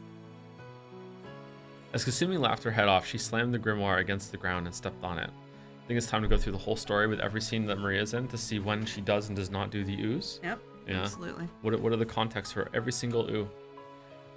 And we gnome noised it. Yep. And we did the gnome. You did the gnome voice. You did the gnome voice. And once again, I did not react at all. You got to admit.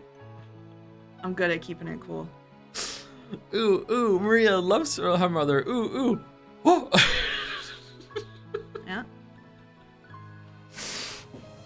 Do you regret your words and deeds? No, it was hilarious. I didn't think so. It was hilarious. No, it was really funny. It was really funny. Yeah. Can't stand it? Hey, you can't stand it, right? You white witches of happiness? If you can't stand it that much, why don't you show us? Show us your magic. If it exists, then you just have to show us, right? A witch who can't use magic isn't a witch. That's why we're the real witches. You're just brats trying to escape reality with a dream.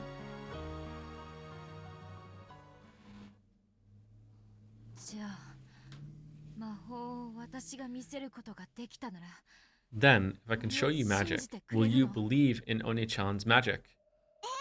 Huh? Yeah, sure. I'll believe. If you can use magic and show me, that is. Let's see it, you stupid brat.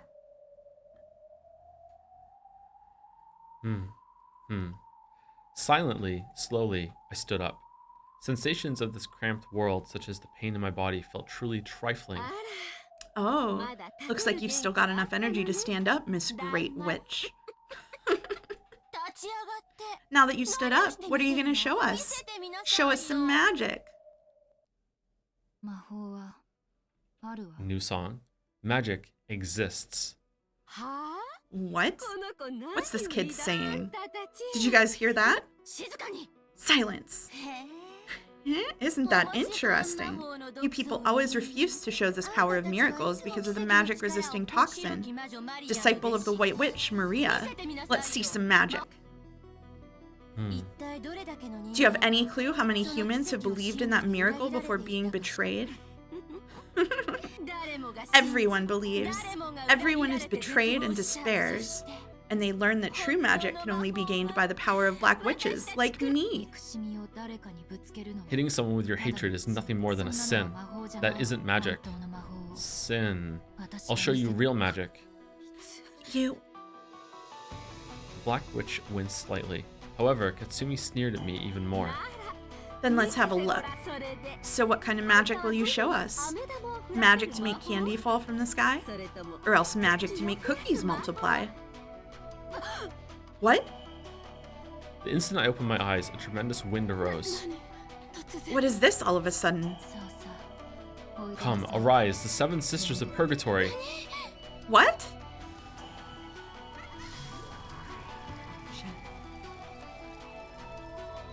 There was a flash behind me, and in an instant, 7 pieces of high-level furniture were gathered there.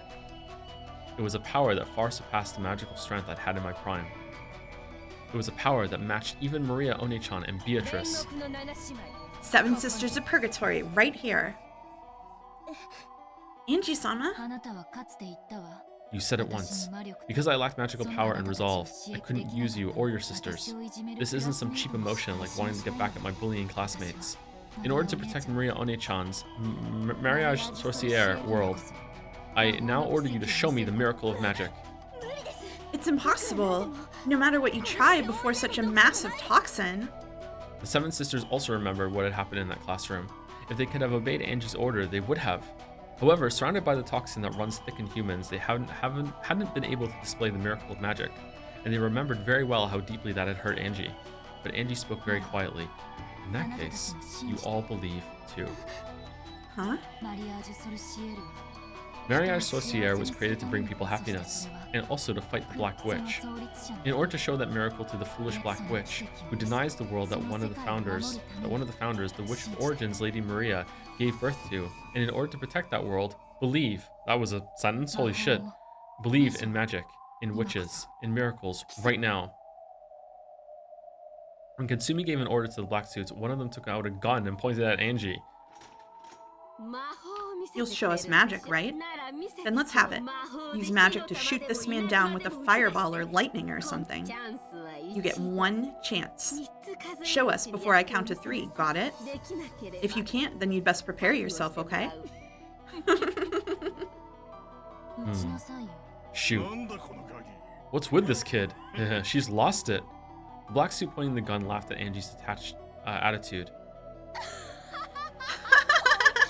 Are you serious? This girl's lost her mind. In that case, get yourself shot, if only you just die. Angie, it's impossible. You can't block bullets with magic. No, there's nothing to be afraid of. Compared to my magic, to the 7 sisters of purgatory, bullets are nothing. Angie-sama?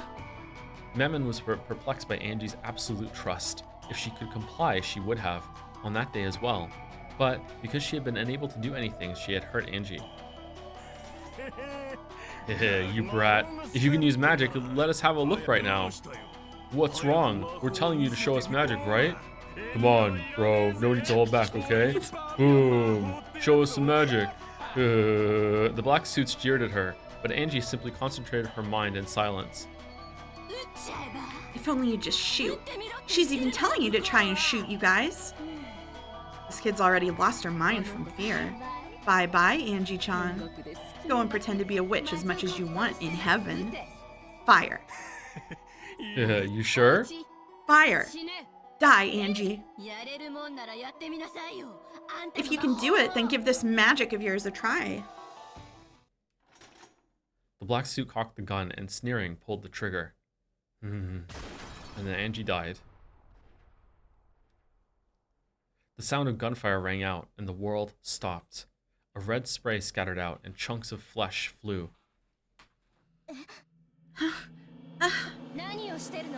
What are you doing, Mammon?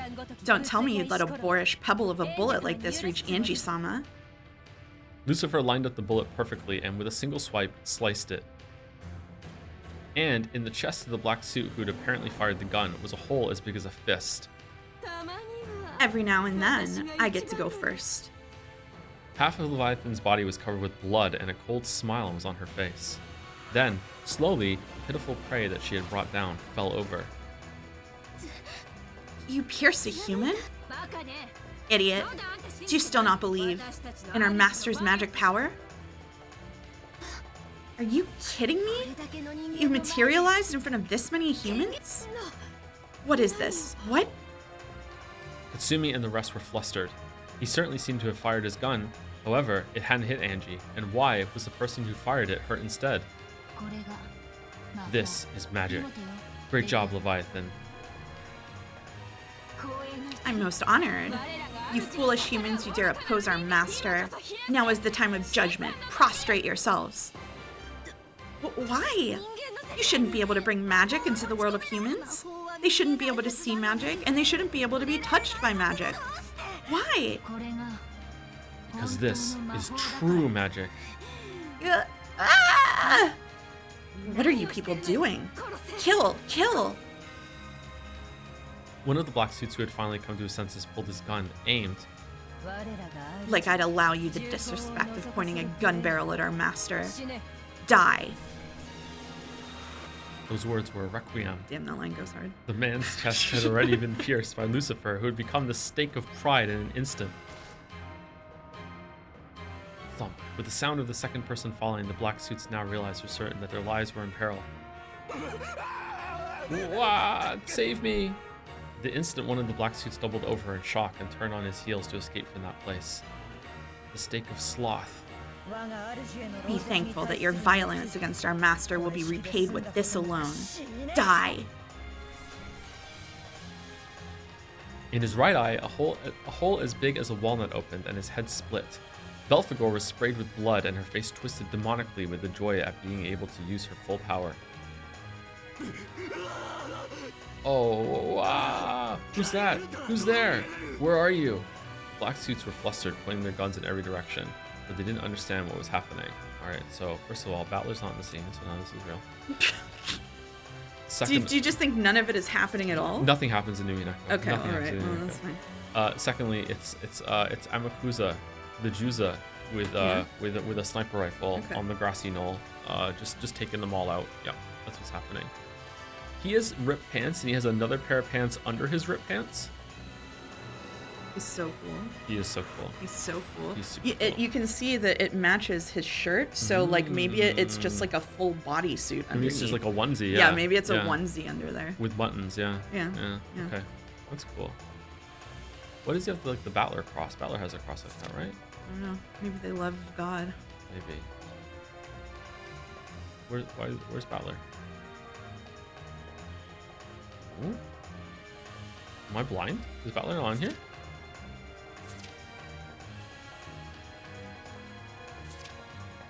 Damn, he really did get erased. Holy shit. Mm-hmm. The black suits were flustered, pointing their guns in every direction. They didn't understand what was happening. They knew that something terrifying was coming for them from somewhere, but they didn't know where. Dumbass! The enemy is right before your eyes. The witch's furniture is after you. But they couldn't see, because they didn't believe in magic. They could not see. Just as the Black Witch said, Satan was standing boldly right in front of a black suit. However, the black suit couldn't see her at all. Did you think humans could see our forms? That they could follow us? Stupid humans. Time to pay a fool's price for forgetting your awe of magic. What is this? What's going on? You can't see it because you have no love. Impossible. Even though there are so many humans here, even though the magic-resistant toxin is everywhere, why can you manifest your magic? Who are you? A witch, and unlike you, a real one. What? Damn it, you bitch! As though announcing his candidacy for becoming the fourth victim, one of the black suits pointed his gun at Angie. And the trigger was, Angie glared at him coldly and simply ordered, die! Next one, Satan.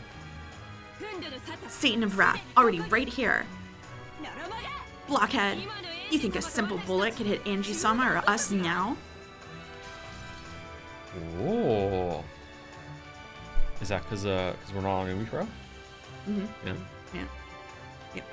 Nice update there. The stake of anger pierced and smashed the bullet fired by the black suit and continued straight on towards the man's face. Know your foolishness and regret in hell. Die! With a terrible explosive sound, the upper half of the man's head was smashed.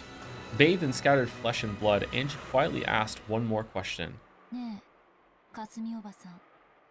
Hey, Ankensumi, do you still not feel like believing in magic? There's no way something so ridiculous could exist. I won't accept it. There's no way magic exists.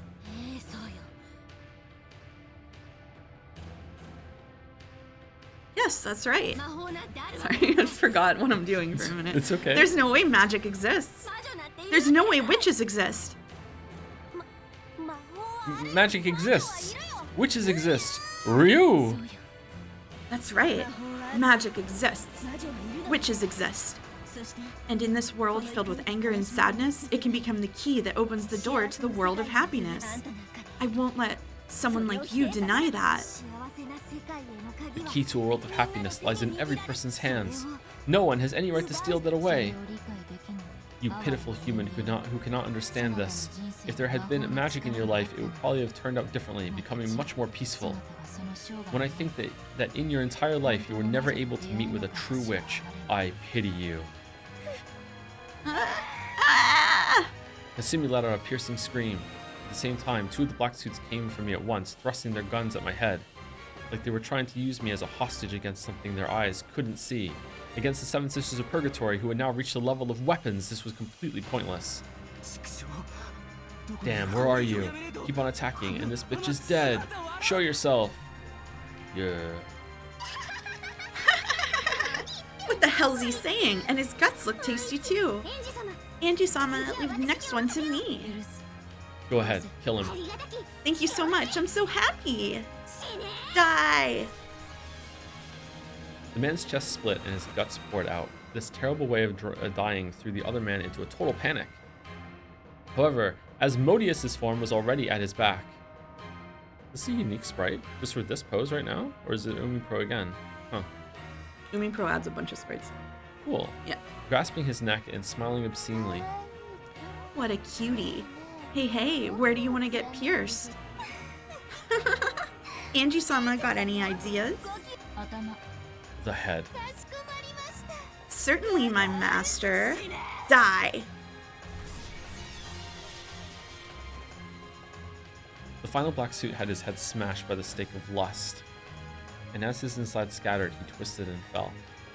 In the gruesome world where 6 people lay in a sea of blood, witch and human confronted each other. Sumadera Kasumi, I sympathize with your sad life from the bottom of my soul. I'm willing to grant you magic that can seal up that infillable hole in your heart. If you can believe, that is. Don't be ridiculous. I will never accept something like this. Ah!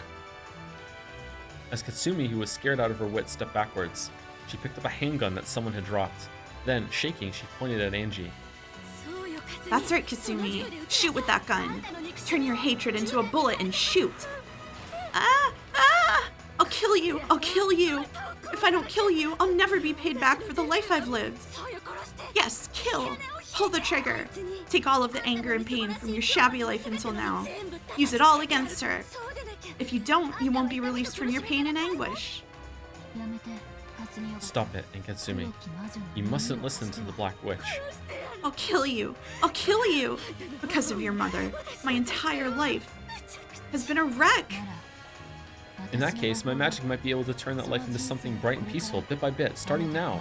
If you can believe in magic and just have a change of heart, I'll be able to open the door to a new world for you. But not your bodyguards, though. They get fucked. There's no such thing. The salvation she speaks of is obviously just some fairy tale.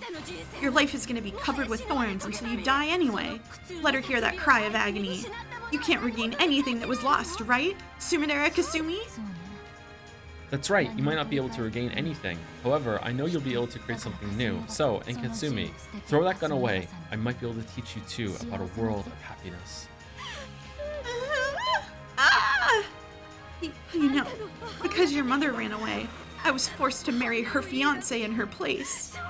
There was a man I swore I'd spend my life with, and I was forced to break up with him. You think you understand how I felt when I was forced to be wed in your mother's place and was held by a man I had barely even talked to? I wanted to kill her, but Nason just went and died on her own. That's why I'll kill you. Otherwise, my thorn-filled life will never end. From Katsumi's eyes, tears of passion dripped down. So pitiable. This person's tears were so clear and beautiful. But for that very reason, she hadn't been able to fully withstand her sad pain, and had been given no choice but to listen to the Black Witch's temptation. Is Mammon gonna kill her at the end? Is she gonna join the crew? So sad. In that case, I'll at least release you, your soul, for all eternity and free you from the bonds of resentment. You can do that? That might be the only bit of charity I can give right now. Die, Ushiromiya Angie! Goodbye, Katsumi. Take a long rest in a quiet world. I no longer feel anger or hatred for you. I just want to let your soul rest in peace. Kasumi's handgun spat fire. Slowly, that bullet continued through a world frozen to the utmost limit, aiming for Angie's forehead. Mammon. Yeah, Mammon of Greed, right here. Thanks. Huh? Because I met you in Sakataro, I was able to understand everything. Anji! Look away, Sakataro. I don't want you to see this. The rest of it was fine then. Sorry, I made myself laugh. Mammon, release that woman and protect the honor of Mariage Sorcière. Yes. Prepare yourself, Sumidera Kasumi. Even though the world was frozen, the stake of greed flashed like lightning and had already gotten behind Katsumi. If there's any virtue in you, we'll meet again on the Mountain of Purgatory. Die! The upper half of Sumidera Katsumi's head was smashed. Her cage of flesh was shattered and she was finally released. And then Angie started writing a message to put in a bottle.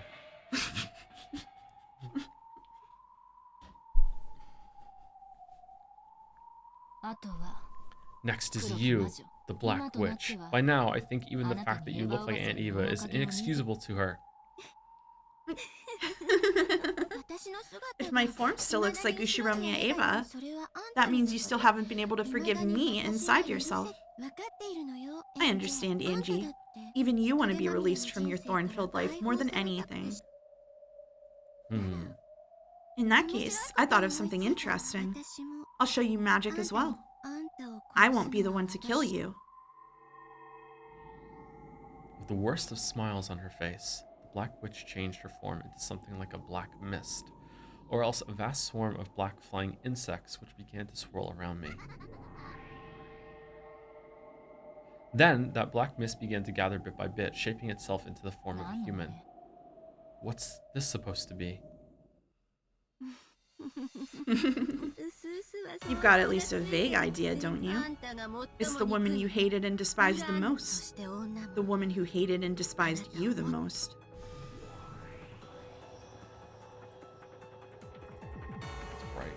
Right. When the black mist cleared, over there was Aunt Ava's form as she had been during her life. Her hands were holding a gun. Aunt Ava died.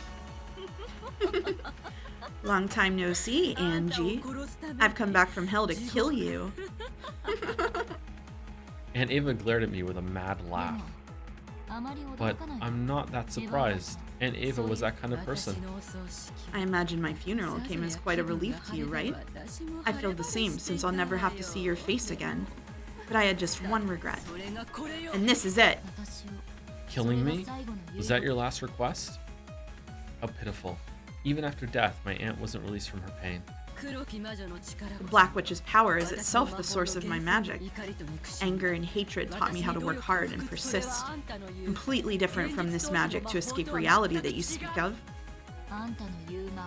The magic you speak of is nothing more than stress reduction through outbursts of anger. Our magic is different. It can remake the entire world. It's in a totally different class than your wicked magic. In that case, let's settle which is the victor right now, black or white. You see my black magic miracle, reviving even after death and pointing a gun at you like this.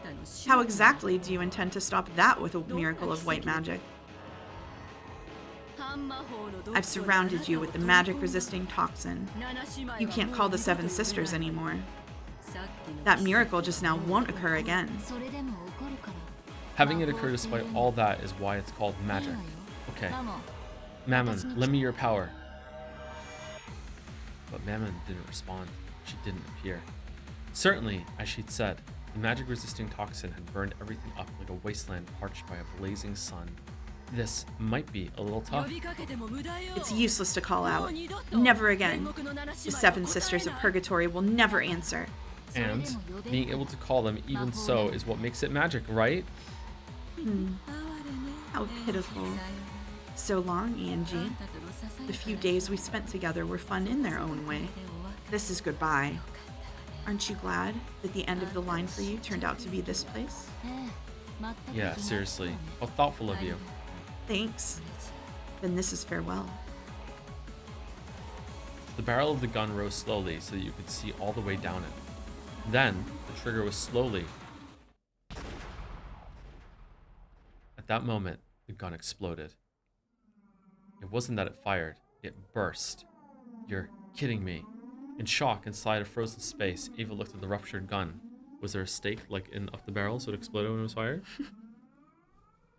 When time melted, the fragments would probably smash into her face all at once.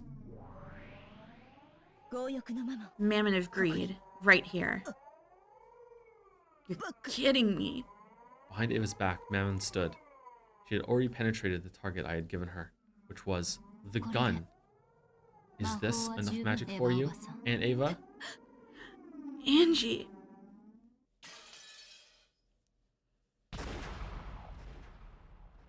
Then time melted. The fragments of the burst gun and exploding gunpowder burned her face. Letting out a shrill scream, she covered her face and rolled around. It was pitiful. Your luck was bad. This is game over, Aunt Ava. I signaled to Mammon so that Ava would be freed quickly from the pain of her burnt face as she writhed around. Thank you, Mammon. This time, I want to apologize again from the bottom of my heart for calling all of you powerless on that day in the classroom. You were excellent furniture for protecting witches. I'm the one that's grateful. I feel truly honored at being able to meet a good witch, a good master in the end, and at being able to fulfill my duty as furniture. Mammon had understood. This would be the final job I'd give her. Mammon quietly walked up to me. Then she looked down at Ava. Aunt Ava, thanks for sticking with me for so long. This is farewell.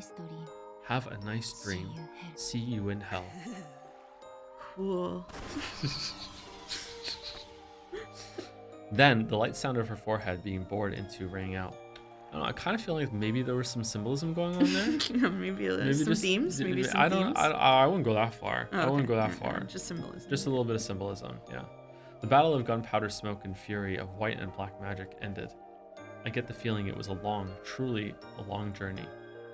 And the world slowly sank into darkness. End of chapter? Mm-mm. No? Wow, Nope. it's a long chapter. Wow. We're almost done. The stars that should have been sparkling lay not in the sky, but were scattered beneath me. When I realized that the pearl and ruby made a red and white stream, I noticed that it was a vast nighttime scene spread out below. I was in the sky of that nighttime scene, neither standing nor flying, but simply floating. For nowhere in particular I could hear a clap, clap, clap. A truly dull applause. I know. It's the one who ordered me to go on a journey. Burn Castle. Oh, I like her now. Congratulations, Endless Witch, Angie Beatrice. At the end of your travels, you understood everything about magic. Yes, I now understand everything about magic. I am a witch. The last witch who inherited the magical world created by Mariage Sorcière.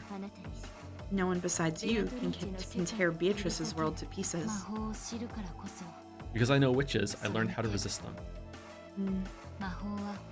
Magic is made of love and sadness and anger. No matter how cruel a witch Beatrice might have been, the source of her magic is exactly the same. And that's why I wish I could leave that world of hers alone. After all, in her eyes at least, that world is complete. But then you'd have to give up on your family. That's right. So I don't like doing it, but I have to fight. The very reason I left on this journey to become a witch was so I could bet on the faint chance that I'd be able to take my family back someday. Unless you kill Beatrice, only worlds of isolation can exist for you. As one who has traveled to billions of fragments, I guarantee it. I understand. I can't afford to have compassion. I must make my heart a demon and tear her heart to pieces. It's good that you're steady in that resolve. I was worried that, as another witch like her, you might grow attached and lose your will to continue. It felt a bit hollow hearing that from a person whose face was almost always expressionless. Burn Castle, the mysterious witch who invited me on this journey. At times, I've suspected that you might have lied to me. Why? I am the Angie of 1998, so even if I save my family, they will only be saved for the Angie of 1986. They won't be saved for me, so I've sometimes felt like I was being deceived. That is correct. I deceived you. But now I'm grateful. After all, in the end, you did teach me how to get my family back. I didn't teach you anything. If you know something, it's because you've reached that mental state by yourself as a witch. That mental state is different from my own. I personally cannot understand it, but if that's the truth, then congratulations. I'm not a player in this game, but a piece. You said that to me, right? Yes, I said it. Now, I fully understand that role. A piece doesn't need emotions. It just has to give its life. It just had to give its all for victory's sake. Yes, that is correct. The game requires that you each make the best possible moves, right? If your moves get distorted by hesitation and confusion, your opponent will be confused as well. Sorry, Beatrice, but don't hate me. Ushomiya Angie still needs her family. So I have the right to fight you so that I can take them back. And you have the responsibility to be challenged by me to a fight. So don't hate me. In exchange, if you do win in this game, I'll give you my blessing as well. Come on, let's go. As the piece I am, it's finally time for my true turn. Sorry, Beatrice. I won't hand Oni-chan over to you. The world whitened. It wasn't white. It was a gold color as bright as can be. So this is when she smashes through? There was the beautiful Ushomiya family rose garden. However, this is the next chapter. They didn't do a chapter break. They didn't do a chapter break? Yeah. Okay. So we can we have take a break here? here. Oh, we're almost exactly 2 hours. Yes, we are. Nice. And this is also a pretty scene to break on. It is. Let's see here. Before I go, or we go. Oh. Yeah.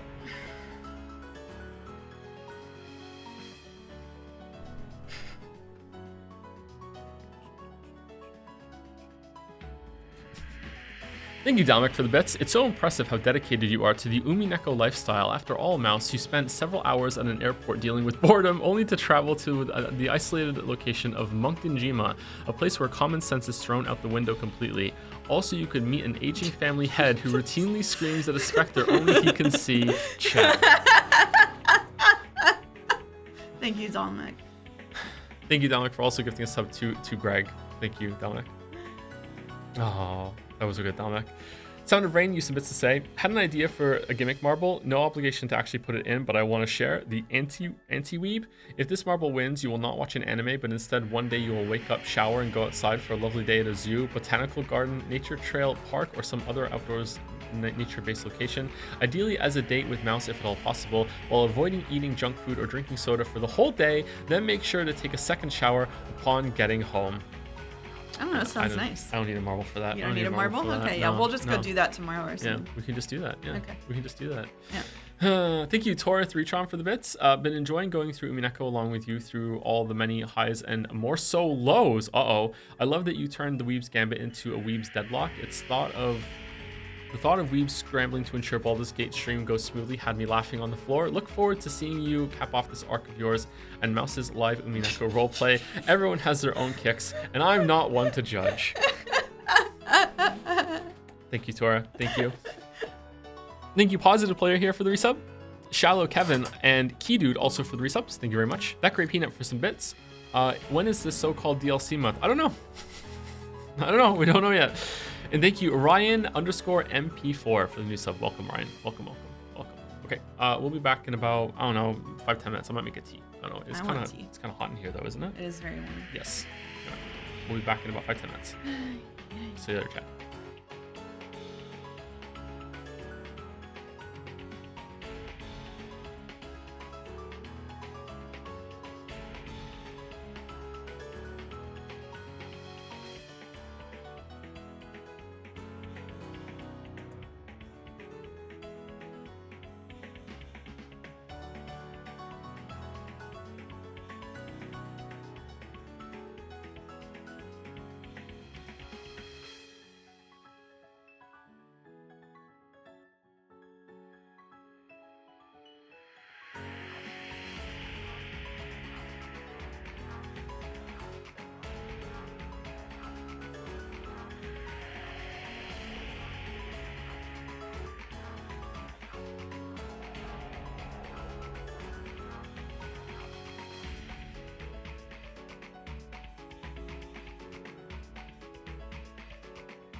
All right, we're back. Sorry, we had some blanket fort technical difficulties. Technical issues. Yeah. Yep.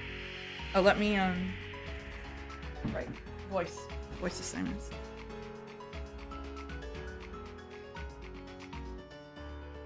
Okay, I'll try and remember. Okay. Okay. I'll I can try show and- you if you need it. Okay. All right. Okay, so this is me then whenever we start. And...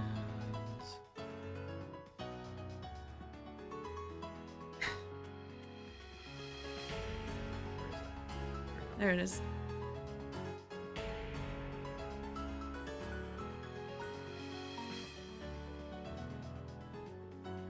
Wait, 2 pancakes while we were gone? I want 2 pancakes. Damn, okay.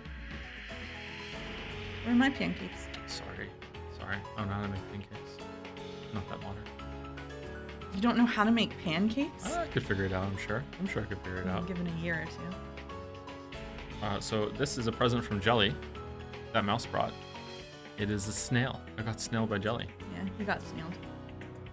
Also got some tea Mm-hmm. and a nice note. Thank you, Jelly. I was not questioned at the border on why I had a metal snail. You weren't questioned? No. I think I'll keep this on my desk. The snail. Hope you like the note. I did like the note. Thank you, Jelly. Thank you. Your hand is very feminine, Joe. Yeah, don't you like his nails?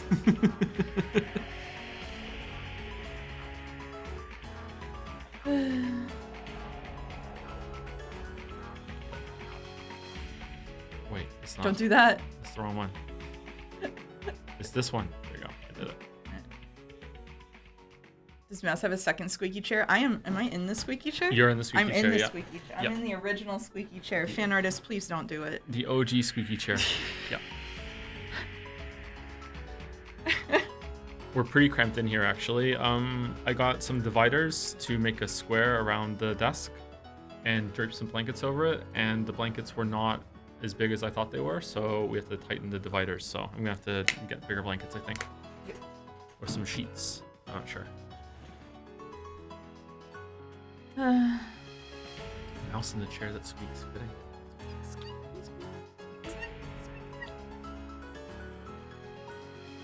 We're actually in the blanket fort? Yeah, it's a 2-person blanket fort now. Mm-hmm. Yep. Do you want to get through this shit? Yep. Okay. Yep. All right. I think it was that gray peanut, right? No. You Ryan. read these 2, but Ryan. then skipped the 2 below it, I think, actually. I think I added those together with the, Oh, with the okay. Alright, resubs. got Yeah. it, got Sometimes it. I do them non-linearly. You're seeing Alright. the tech. Oh I no, am seeing you're the the only tech. one that knows the tech. Shit. All right. Thank you, Kefefa, for the resub with chat type joms. Uh-oh. Thank you, Key2Truth, for the bits. Hey, Tom, this has definitely been my favorite stream bit of all time, but the jig is up. Umiden already solved the epitaph. They know there is no mouse. Mouse does not exist. You are alone in Moncton, as Greg has used the power of his divine voice to sell the illusion of the witch all along, but it's useless. It's all useless. It's no good at all. Oh, thank you, Greg. Thank you, Key2Truth. Thank you, Dominic, for gifting us up to Allison Daskar. Welcome, Allison. Thank you very much, Dominic. Thank you, Henry White, for the bits. Honestly, jealous that Mouse can experience live your streamer boyfriend gets to microwave your food in the under the range microwave. Happy for both of you. Actually, it was my own food. Yeah, I made myself eggs. Thank you, Sound and Rain, for the bits as well. Just want to point something out to everyone. I gave Joe a chance to not watch an anime and he instead focused on the date aspect. The idea of him not having to watch an anime has had absolutely no impact, almost like he didn't care one way or another. A true non-weeb would have been ecstatic at the possibility of avoiding seeing an anime. This is scathing new evidence of weebdom. My investigation was successful. I won. Chat, you are all welcome. Now I'm gonna throw a wrench in this and say, like, one of the first things I said when we got together was that I would watch the Marble anime with you. So either way, he wins. What do you think of that? Mouse, have you broken the news about Battler's catchphrase to Joe yet? Yeah, that's one of the reasons that we're still on the 7th mod. Yep, instead of the other one, yeah. The Witch Hunter translation? Or is the Witch Hunter translation the other one? Yeah, it's the Witch Hunt translation. Okay. Sort of, more or less. Amazing and Mouse to agree to watch Steins Gate? Oh no. Let's hope it's not that then. Let's hope it doesn't come down. Let's hope. Okay. All right, are we ready? I think so. I think we're in a All right. slightly different position now, so I think it should be okay. Okay. Let's see All how it right. goes. Okay. Yep. So, can I see assignments again, sorry? Yeah, I've got narration, so I'll start us off. You are. Okay, I'll try and remember. If you just remember it was everybody from the last chapter Okay. and your usual, then I think Okay. it's Okay. All right. However, the flowers on the roses were all gold. The nectar was also gold-colored. The butterflies gathered there were gold as well. This is the Golden Land. The promised land that the witches of Mariage Sorcière had finally been guided to. There, all wishes are granted, and all magic and dreams are born. In that garden of gold roses were 2, and only 2, witches. I appeared as an uninvited guest, making that atmosphere tremble with unrest. What was to them a wind of misfortune shook the golden roses. The incredibly beautiful scene formed by the golden rose petals scattered by the wind was clearly something not of this world. The 2 who had been taking a walk on a path of golden roses noticed me and were surprised. Angie? Beato, it's Angie. How did you get here? Leave us alone. I shall no longer invite anyone here. Beato spoke coldly. She seemed like a completely different person from the boldly sneering woman she had once been. She had closed off her heart and shut herself up in a world where she was alone with Maria One-chan.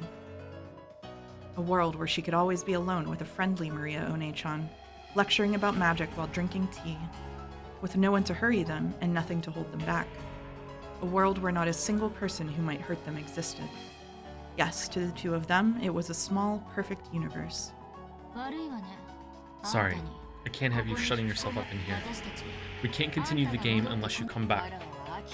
I said I stopped because I'm tired of it. I will not return to the game again. Beato will always be here with me. Here, we'll drink tea together and think of lots of ways to play. You can play with us too, Angie. Maria, I believe I said that mustn't happen. I'm satisfied as long as I have you alone. Say that you too are satisfied as long as you have me.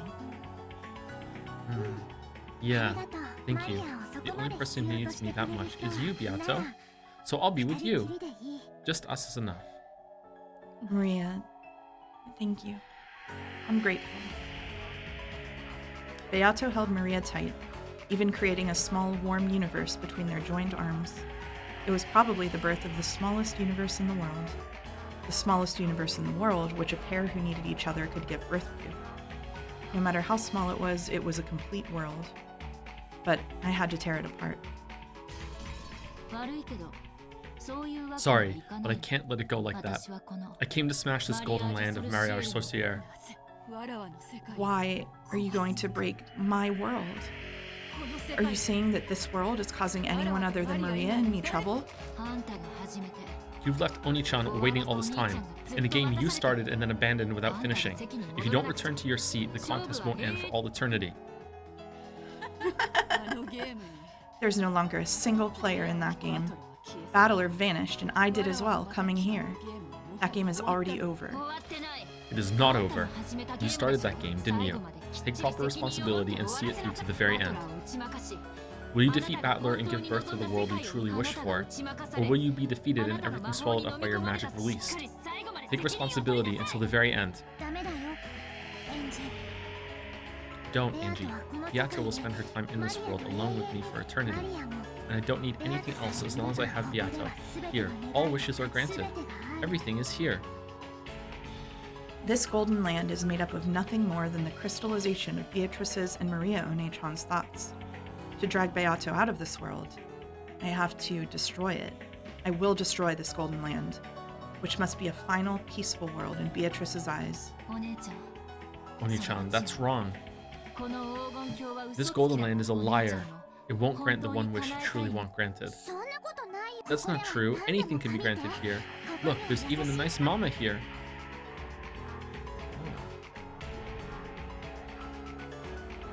Gold butterflies gathered behind Maria, forming into a kindly smiling Aunt Rosa.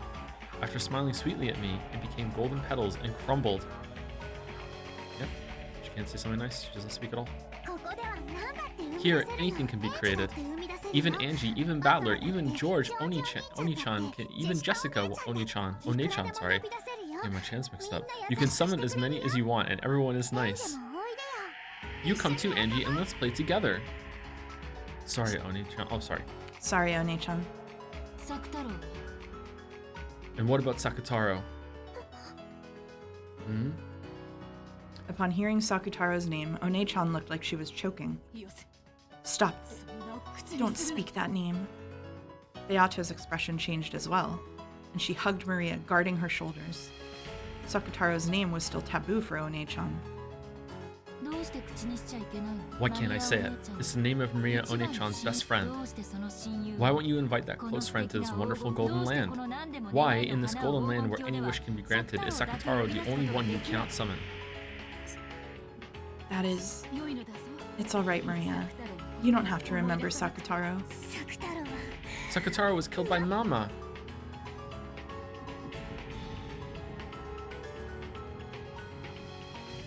Maria One-chan flew into a rage with a terrible expression on her face. Surprised by that voice, the butterflies throughout the garden flew up, blowing around like a typhoon of flower petals. Yes, I know. Aunt Rosa took your precious stuffed animal, Sakutaro, and tore him apart. Wow, she's really going for it. Maria's scream became a storm that violently scattered the golden petals and leaves. It truly was a storm of gold. Stop! Stop, stop, stop! Why are you trying to reopen the wound in Maria's heart? Don't defile the sleep of this precious friend to both Maria and myself. In that case, why don't you revive that precious friend for her with your magic? I'd do it if I could, but that stuffed animal was an article Rosa created herself. The magical meaning of that individual object being torn apart is... Don't try to fool anyone. Why can't you revive Sakutaro? There's only one answer. It's because you aren't a real witch. I can revive him? With my magic, I can revive him as often as I want, like this. I could even bury this garden in Sakutaro's. Yeah, I'll bet you could with your magic, but Oni-chan definitely wouldn't be able to see the Sakutaros you create. You know why, right? I'll say it again. It's because you aren't a real witch. Stop it! Why do you keep saying such mean things, Angie? Yato can use a lot of magic. She's a wonderful witch. She couldn't revive just Sakutaro, but she can do absolutely anything else, so I can at least do without Sakutaro. No, Oni-chan, that's wrong. There's nothing a witch can't do. As soon as she couldn't do that, it was clear that Beatrice wasn't a real witch. But that's wrong. It's because Sakutaro's stuffed animal vessel was something Mama made specially for herself, and that's why she can't revive him? Is Beatrice's your magic so inconvenient? In that case, are you saying you can revive Sakutaro? Are you saying you can do that with your magic? I can. What? Maria One-chan, I'll show you some real magic. I'll revive Sakutaro for you. Sorry, the window's open now because it's really, really hot in the room. Sorry. Really? Even Beatrice couldn't do it, right? Really? Yes, I can. In exchange, promise me. Once I've revived Sakutaro. Yes, leave this golden land. I will not permit that. This world is Maria's and mine. If Maria leaves, it will break. The minimum number of humans it takes to create a universe is 2. Otherwise, that world is destroyed. To drag out the witch shut away in the Golden Land, I'll have to destroy this world. Yes, that's the proof that you aren't a witch. A real witch can create a universe alone. The Mariage Sorcière Alliance of Witches. The very existence of this alliance proves that you aren't a witch. No, I won't hand Maria over. I hate you. Leave right now. Get out of here! Dragging everyone into a game of your own accord, then getting bored and chasing them out when your mood changes. How selfish can you be? Take a look, Beatrice. And you, Maria One-chan. This is true magic. Will you really survive Sakutaro? Really revive, sorry? There's no way you can. This is a golden land for Maria and me alone. There's not a single spell that an outsider like you could use. As you are now, you couldn't even create a single butterfly. Be quiet, Beato. Don't get in Angie's way.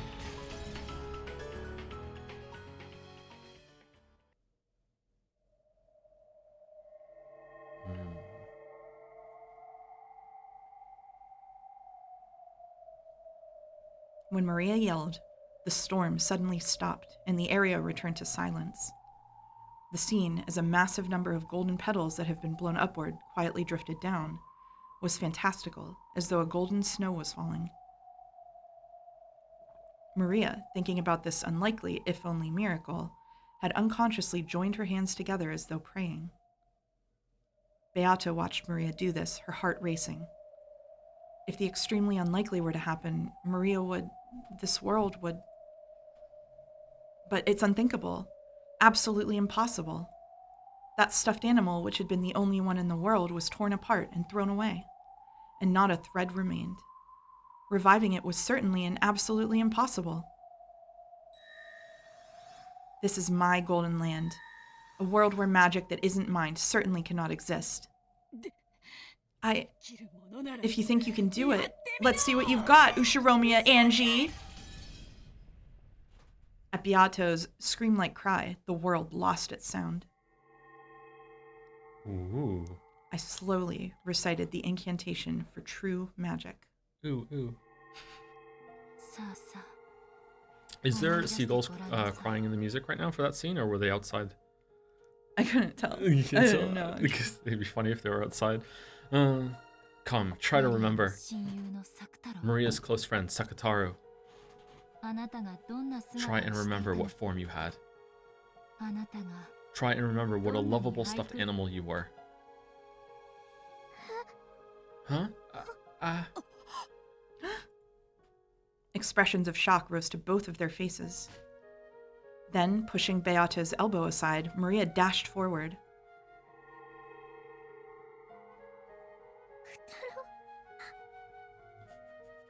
So I can hear seagulls through the window. Kataro! Sakataru! Then, she clung to us both. Is this Maria? That's you. It's alright. Sakataru isn't going to disappear. Ryu! Maria, I'm home. Sakataru! Sakataru! Ooh! Wow! Sakataru! I wanted to see you so much. It was, unmistakably, that stuffed animal lion, Sakutaro. Its softness, its texture, its stitches, its everything. Maria had forgotten. But the instant she hugged that stuffed animal, it all came back to her vividly.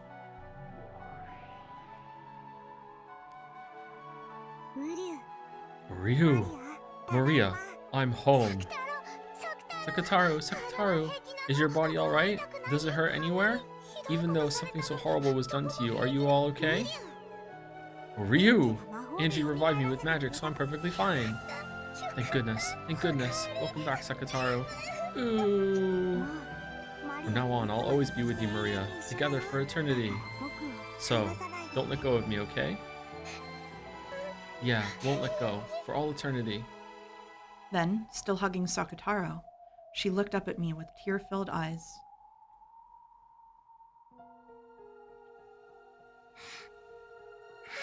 So we have to stop the stream, right? Why? Because the game just lied with a red statement.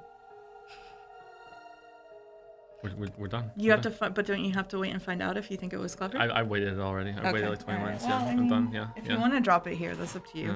Yeah. The only question I have left is, does it work both ways? And now I have to drop Baldur's Gate 3 as well. Well, yeah. Didn't we agree it was both ways? It's both ways? Yeah. Okay. All right. Sorry, Baldur's Gate 3 fans. Sorry, Baldur's Gate 3 fans.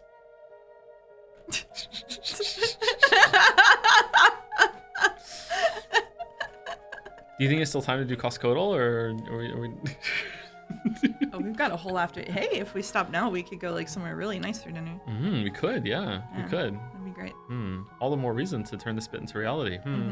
Yeah. Okay, let's see what happens. All right. Thank you, Angie. Angie's magic is amazing. How?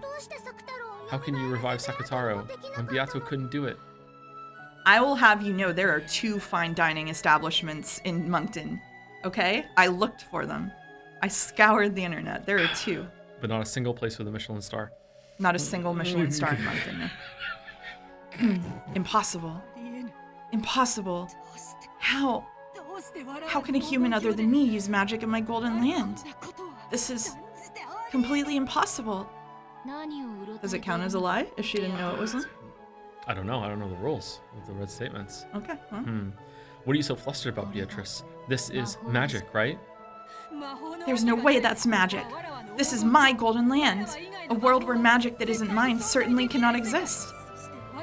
And my magic was not able to revive Sakutaro. There's no way it could.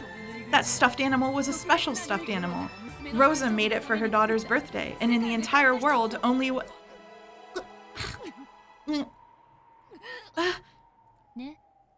See, it's magic, right? Oh, she's crying.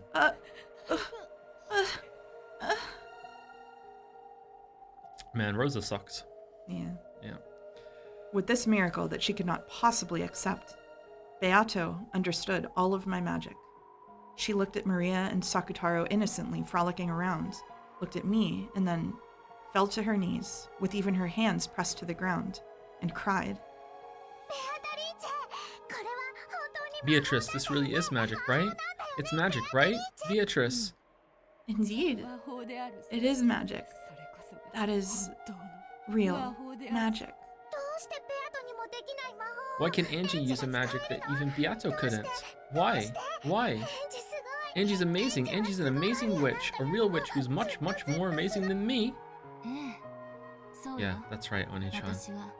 I'm the Witch of Resurrection, Angie. There's nothing that can't be revived by me.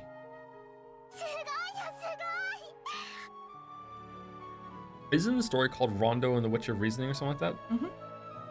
Have we had the Witch of Reasoning show up yet? Witch and reasoning. Witch and Reasoning? I believe so. Okay. Amazing, incredible. Even Beato said that the magic of resurrection was the hardest. Angie's incredible. A really, real great witch.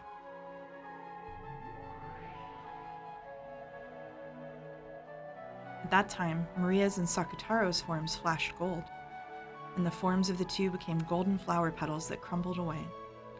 As the two became a golden wind and swirled together, they left for some other peaceful place, not here. Beato had, as promised, banished Maria from the Golden Land. If only the watermark was on the screen so you could check. You know what? We will. Here we go. We're doing it. We're doing it. We're doing it. Oh my god, they're gonna whine. And we're gonna keep it on for a while too. Switching it up.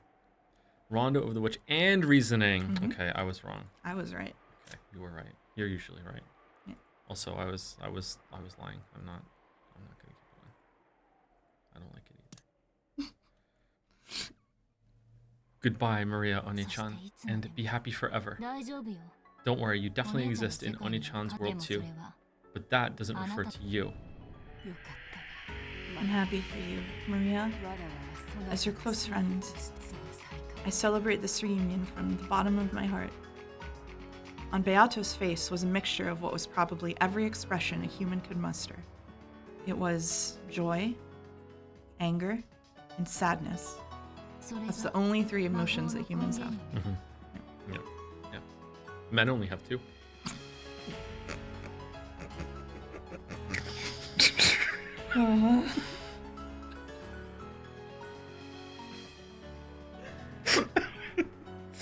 Sorry.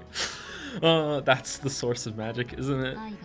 Without love, without sadness, without anger, magic cannot be seen. Get a room? We have one. The ground shook, an earthquake. It gradually summoned greater and greater fissures and began to tear Beatrice's final paradise apart. Ooh. Golden butterflies fluttered about, trying to escape, but there was nowhere to escape to. And Beatrice was the same. The golden land began to crumble away.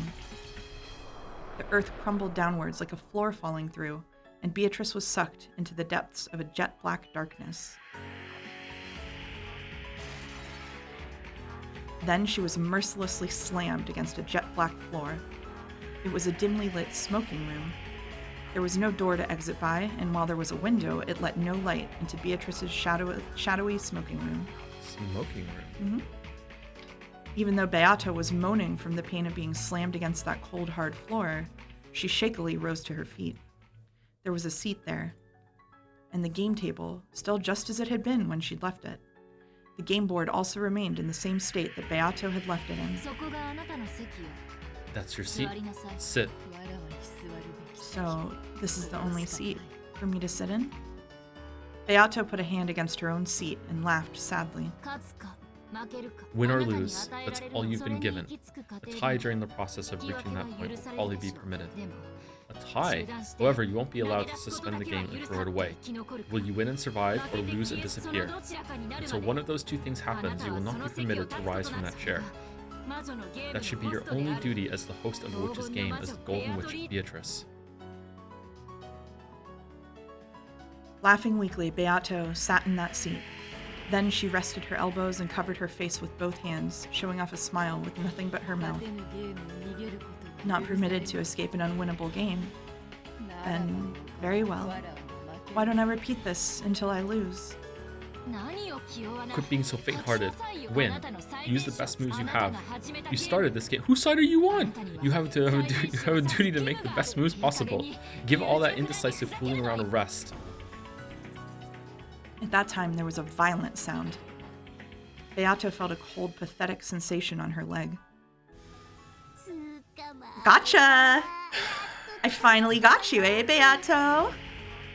Oh, great Lady Lambda Delta, is it? To think that you were still here. Beato's foot was caught in an ice-cold steel shackle, tying her to the chair she sat in. She would no longer be able to escape from this seat. I don't like that. You won't be able to escape anymore, got it? I can be more persistent than I look. Surprise? It's more surprising that you don't realize how persistent you look.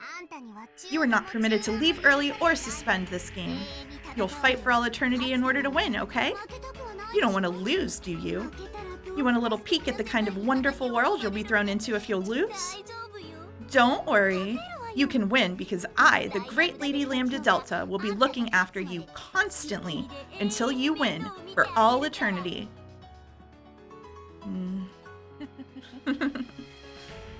But even if I wish to fight, there's no opponent seated across from me, correct? Yeah, we'll find one. Oh, don't worry, I found Battler. When Berncastle appeared and clapped her hands, Battler appeared from the sky and plopped into the opposite chair. Battler's eyes were slightly opened, but there was no sparkle in them, almost like a doll's. Without one of the pillars that established his soul, he had fallen into the depths of darkness and had been drifting about all this time. He should have then scattered and disappeared like mist. Berncastle had managed to scrape him together. It's incredible that she managed to bring him back into a human form. And in one scene, too. However, even though his flesh had returned, his soul had not. It had been blown away by Beatrice after having its existence denied. It wouldn't come back easily. Battler won't run from this fight either, not until he defeats you. Just because your chances of winning are shrinking doesn't mean you'll be permitted the inelegance of abandoning everything and running. Even he doesn't want that. Isn't that right, Ushiromiya Battler? Battler didn't answer. His heart was still dead.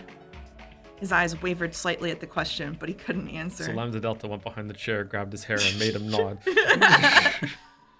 Battler, get a hold of yourself. You are here, and the enemy is before your eyes. Fight. Fight to win. Battler lazily repeated that, speaking incoherently. Oh, no change there. He'd come back. The wound he bore in his soul was no small thing. That was only natural. Beatrice had woven her red, and he had been denied. He had learned that the mother he'd respected was not his birth mother, and he didn't know who he was. He was not Ushiromiya Battler. Don't talk stupid. You are Ushiromiya Battler, no one else. No matter who acknowledges that or denies that, make sure you believe it yourself. After all, you're the only one who can create your own world. Don't lose the world where you're Ushiromiya Battler. Then, who am I? I'm not my mom's child, right? Where was I born from? Battler asked that question as his eyes, which still hadn't regained their sparkle, stared lazily up at the ceiling. Of course, she answered right away. Yes, that's right. Beato proclaimed it with the red truth. So I'll proclaim it too. Ushiromiya Battler is not Ushiromiya Asunu's son. In that case, He's not qualified to be the opponent in my game, correct? Beatrice, repeat it. Ushiromiya Battler is not Ushiromiya Kinzo's grandchild.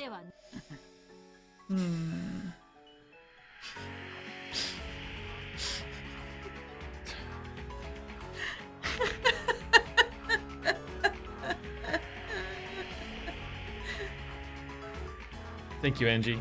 Thank you, Angie. Thank you, Angie. Let's just be Angie from now on.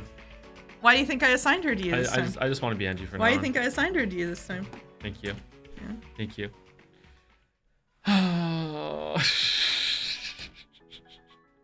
She points at the cliff.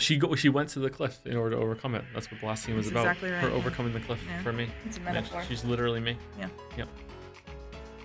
Ryukushi knew that someone would be streaming this years in the future and would use the terminology cliff to describe a bad moment in a story. Yeah. Yep. Just knew. And then he knew you'd be a pedantic motherfucker who got mad about that thing.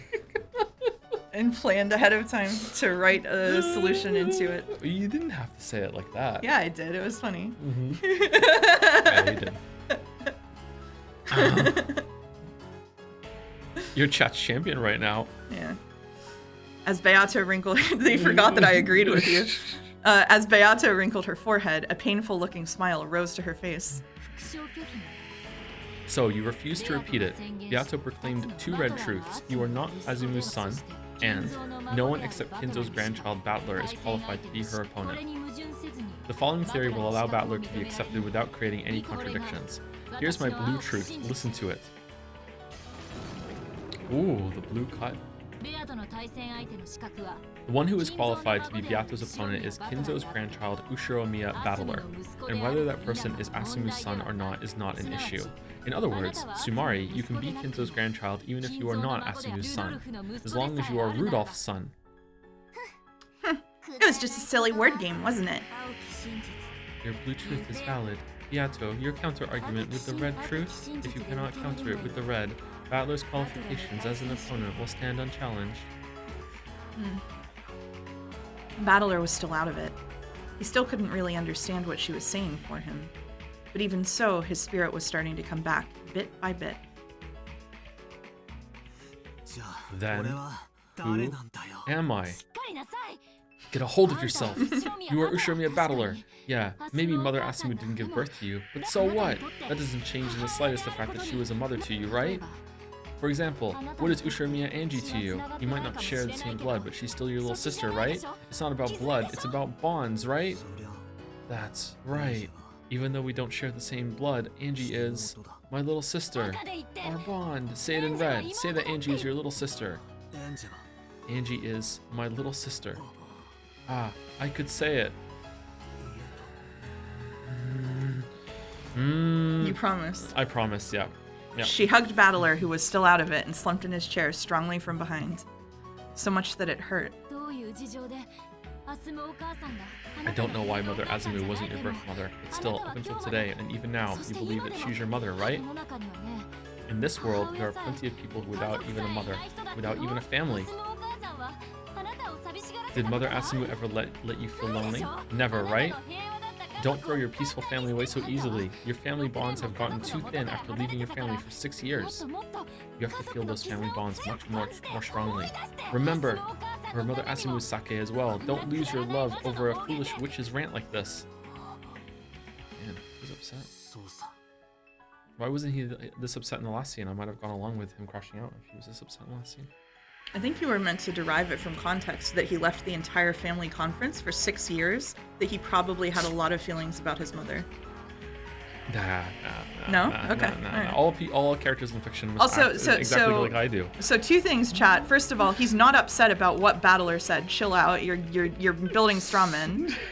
And second of all, he's not saying that witches don't exist in red because they literally agreed not to do that when they started the game. They said that would be bad sportsmanship. That's why he's not saying it. Chill out. Chill out. Yeah, he's not allowed to do that. Yeah, I don't want him to do that. Yeah, that's yeah, you absolutely don't want him to do that. That's bullshit. Yeah. I don't want him to do that at all. Okay. You're right. Mom was always on my side.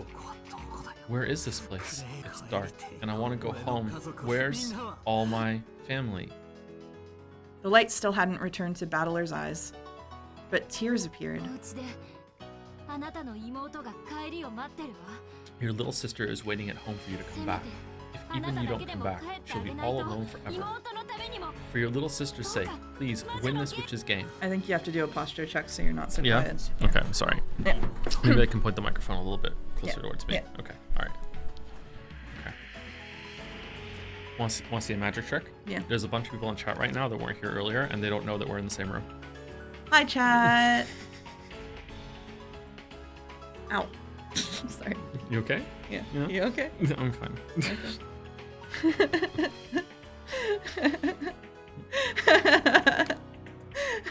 Yep, there we go. There we go. Say it in red. I can't. I don't have that ready. Sad. I should really have that. Angie, my little sister, but I still don't get it. Why do I have to keep repeating this incomprehensible, cruel game with Beato? I've had enough. 4 rounds, Battler. 4 rounds. In that case, settle this game quickly and go back home. Ushiromiya Battler, how long are you going to play around in a place like this? Your little sister is waiting for you to come home. That's right. Battler had been caught up in this strange game before he even knew it, and still unable to understand why he was fighting. He had been constantly sucked into the witch's pace, played with, and made to fight. That should have been his most simple and first question. Because he didn't understand that, he had lost his purpose in fighting. That's why my voice won't reach Battler's ears. Instead of a vague purpose like winning against the witch, or because he couldn't forgive her, he has to be aware of a purpose for which he must win. That's right. I want to go home. I want to go home to Dad and Mom and Angie. I've had enough. Enough of this place. I've had enough of witches. I've had enough of games and murderers. Enough, enough. Battler's soul is starting to come back. But it can't quite reach. You've had enough, right? Then fight so that you can return to your family. Destroy Beatrice and go home. Let me know if the car sounds get too strong, chat. It's just... It's very warm in here. Yeah. My feet are nice and cool, though. That's good. Yeah. No, I've had enough of witches. Enough of Beato, enough of everything, and even you're probably just another one of the witch's allies. I could be betrayed again at any time. I can't trust anything. I can't trust any words that aren't read. Oh man, just literally him. Just literally him. Don't bother me. Don't bother me. Battler's soul howled. She hugged his head from behind, strong enough that it hurt. Oh. Hurry up and come home, Oni-chan. Don't leave me all alone. Huh? Who are you? It's me. It's Angie. Dad and Mom and Oni-chan. No, sorry, Oni-chan. No one came home. I'm so lonely. Please hurry up and come home. Angie. You are Angie? That's right, I'm Angie, the Ushiromiya Angie of a world where no one comes home. My entire family never came home from Rikkinjima that day. The witch before your eyes stole away my whole family, even you. Only you can finish her, Oni-chan. Finish her, and take your family back, and then come home to me. Beato did that to my family? As she says, I will not run away or hide from it. I stole Ushiromiya Angie's family away from her. Battler is my toy. His father and mother are both my toys. I won't give them back to you. You may continue to wander all alone forever, awaiting the return of a family that will never come back. From Angie's arms that held him, the painful, sad days that had been experienced by his lonely little sister flowed into Battler. Because he'd been playing around in a place like this, his little sister had been left all by herself, had been forced to endure. All that pain. Angie. Damn, what am I doing? Thanks, Angie. Your Oni-chan has been forgetting something important this whole time. Battler tried to turn around, but Angie was hanging onto his head with an incredible force, so he couldn't turn back. Was it sweat? Hot drops were splashing on the nape of Battler's neck. What they were, he knew from holding Angie's arm that clung to him, because it stained Battler's hand, his fingers, red. Blood. Angie, are you okay? Hey. It dripped and splashed. He didn't know what was going on.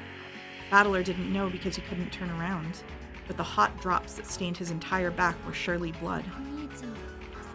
In order to save you, Oni-chan, in order to come here, there was a single rule I have to follow. This is it. Letting you, Oni-chan, know that I was Angie. It was so hard. Even though Oni-chan was right before my eyes, I couldn't even say that. Can I have a red statement, please? What? Was it Lambda Delta that gave her that role? Didn't they have a scene, like, I don't know, like Yeah. 7 streams ago or something? Burn Castle. It was Burn who summoned her onto the game board. Okay. Originally, on top of the building. And yeah, it was Burn, I'm pretty sure. It was Burn Castle that did it? I Yeah. thought, what was the rule that Lambda Delta gave her then? Oh, Lambda Delta said that you're not the real Angie or something. Yes, she that's said it. that you're not the same Angie Okay, of 1986. All right. So Burn yeah. Castle is the one that said to her she can't. Okay, all right. Yeah. Sorry, I got a little confused. It's been a while. No, it's okay. Okay. Yeah, Angie is Burn's game piece. Mhm. Yeah. As long as I followed this rule, I should have been able to stay by Oni-chan's side for all eternity. You and me together, to play in the game against the witch, for eternity with Oni-chan. But that's no good.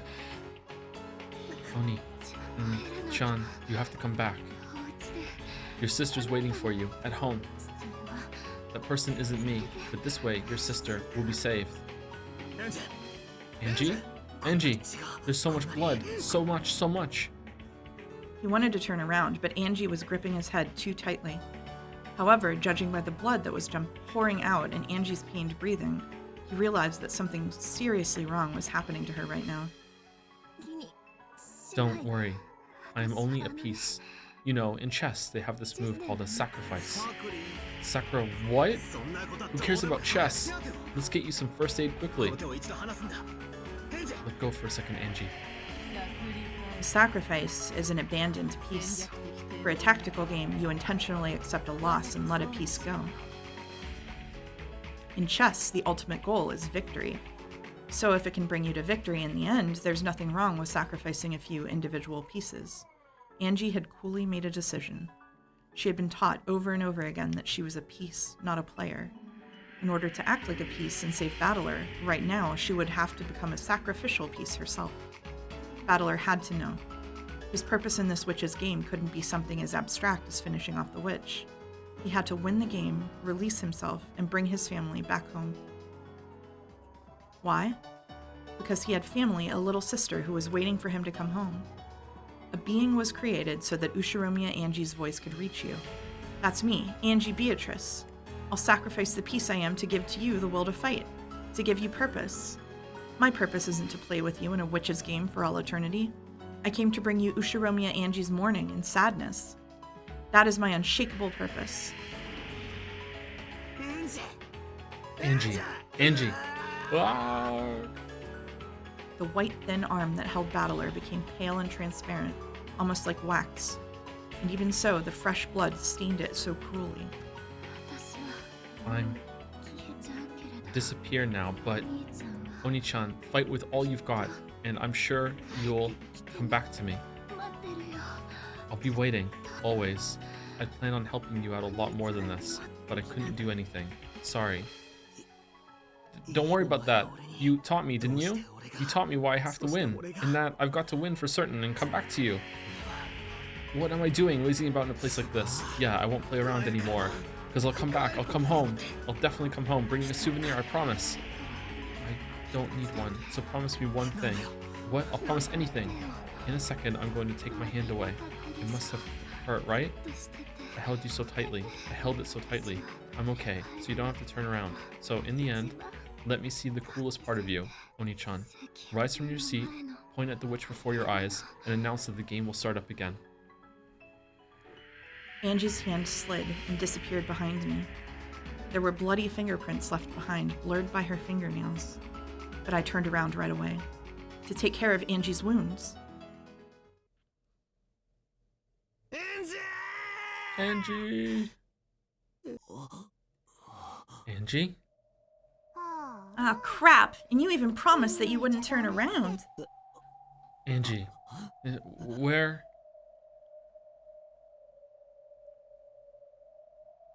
Behind my chair, as though about 10 watermelons packed with blood had been smashed, and there was a sticky, pulpy mountain. Man. and around that mountain of blood and minced meat, the clothes and shoes Angie had been wearing lay crumpled as though they'd been taken off and thrown away, as though just a human's insides had been pulverized and tossed there like scrap, as though Angie, who had been standing there until a second ago, had been crushed. Angie? Where's Angie? Where did Angie disappear to? Hey, where did Angie go?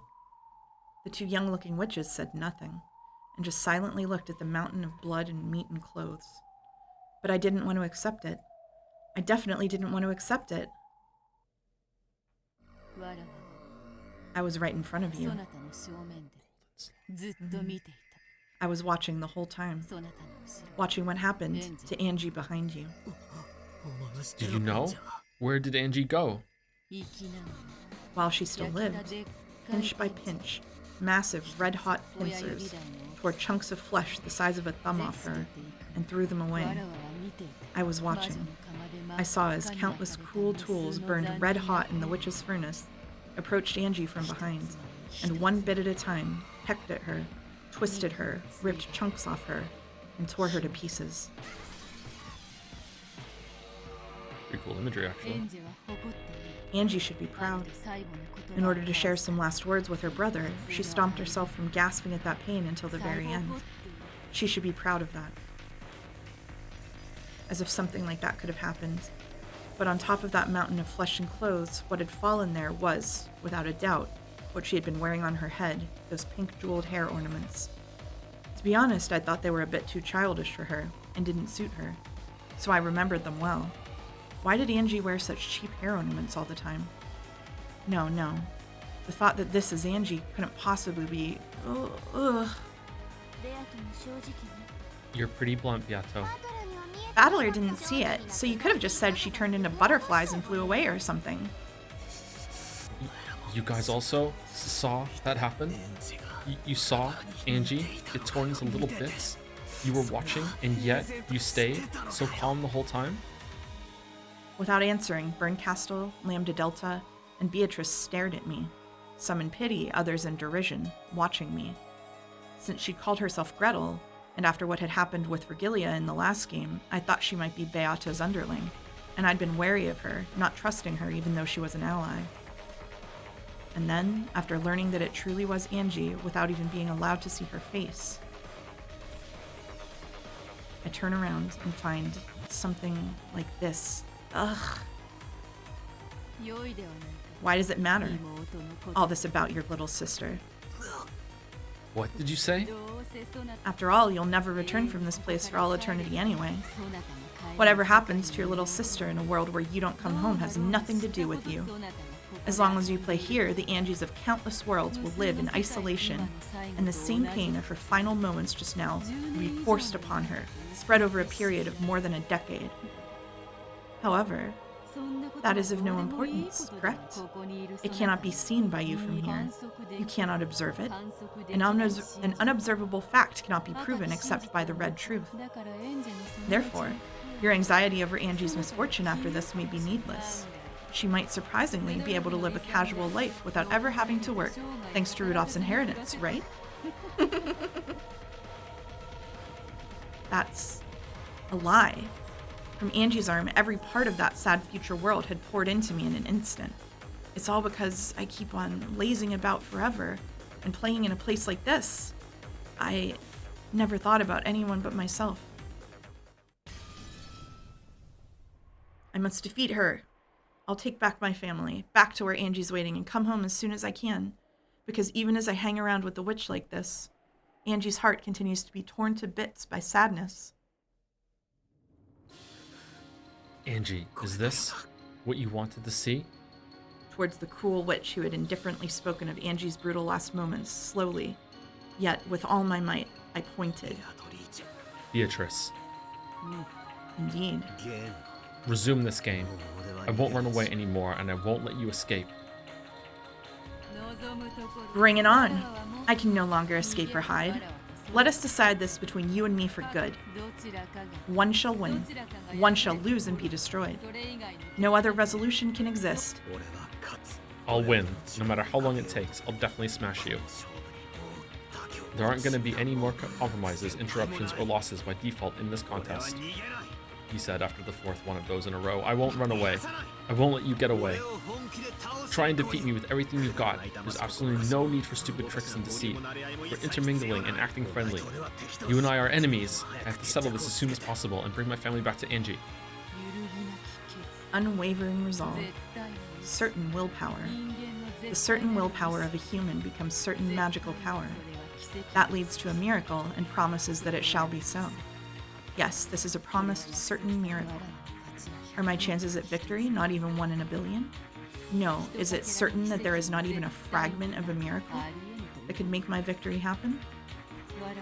Before I knew it, a cold, stiff chain had bound my other leg without a sound, tying me to the chair. All that's left is to either be killed and lose to Battler, or resist and continue in an endless tie for all eternity. Oh.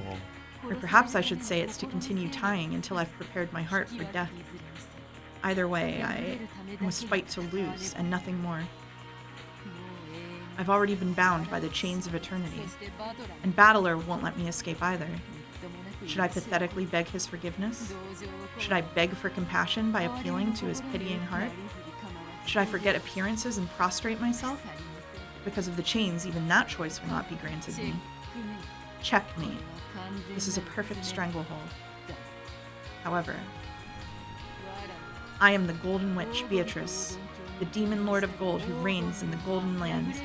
Even in a fight to lose, there is an attitude fitting for me, and I have the right to adorn my death in a manner suited to me.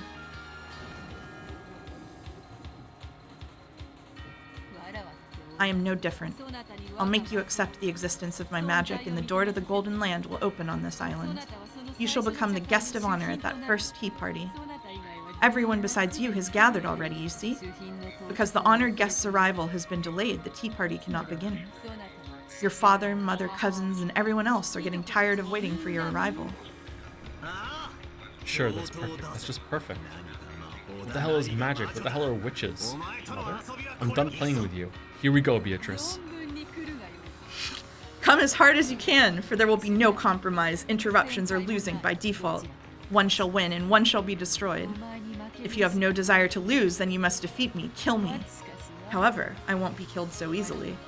Until you can prepare a fitting end for me, I can resist over and over again. Can you do that? No, you probably can. You surely can. Come on, come and kill me. Is it that hard? Then let's go with the usual.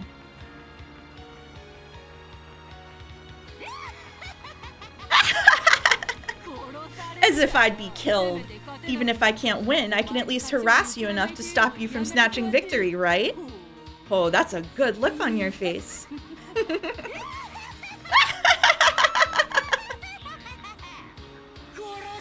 Try and kill me. Try and kill me, Ushiromiya Battler. Whoa, whoa, whoa, whoa, whoa, whoa. Damn.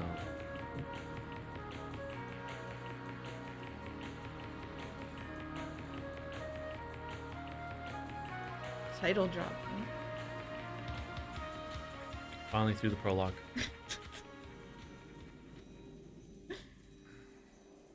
You got some trophies. That's meaningful, right? That was the end of episode 4?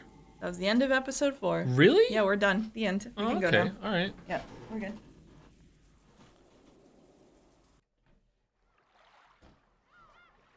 See you in 2 months, chat. New tea party. Well, we didn't say we do the tea party. We didn't, no. Should we do it just to be nice to them though? I guess so. Yeah.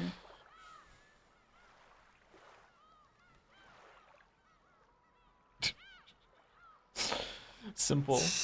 Did you read it already? Yeah, I did. Simple from Jads. Use some bits. Wait a minute. If my ASMR boyfriend and my ASMR girlfriend are both on stream together while I'm alone, what does that make me?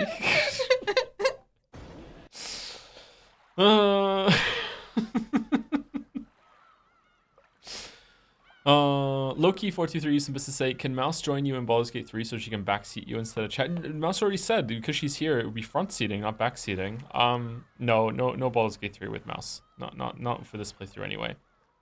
It would be fun though. Thank you, Adorian, for the new sub. Welcome, Adorian.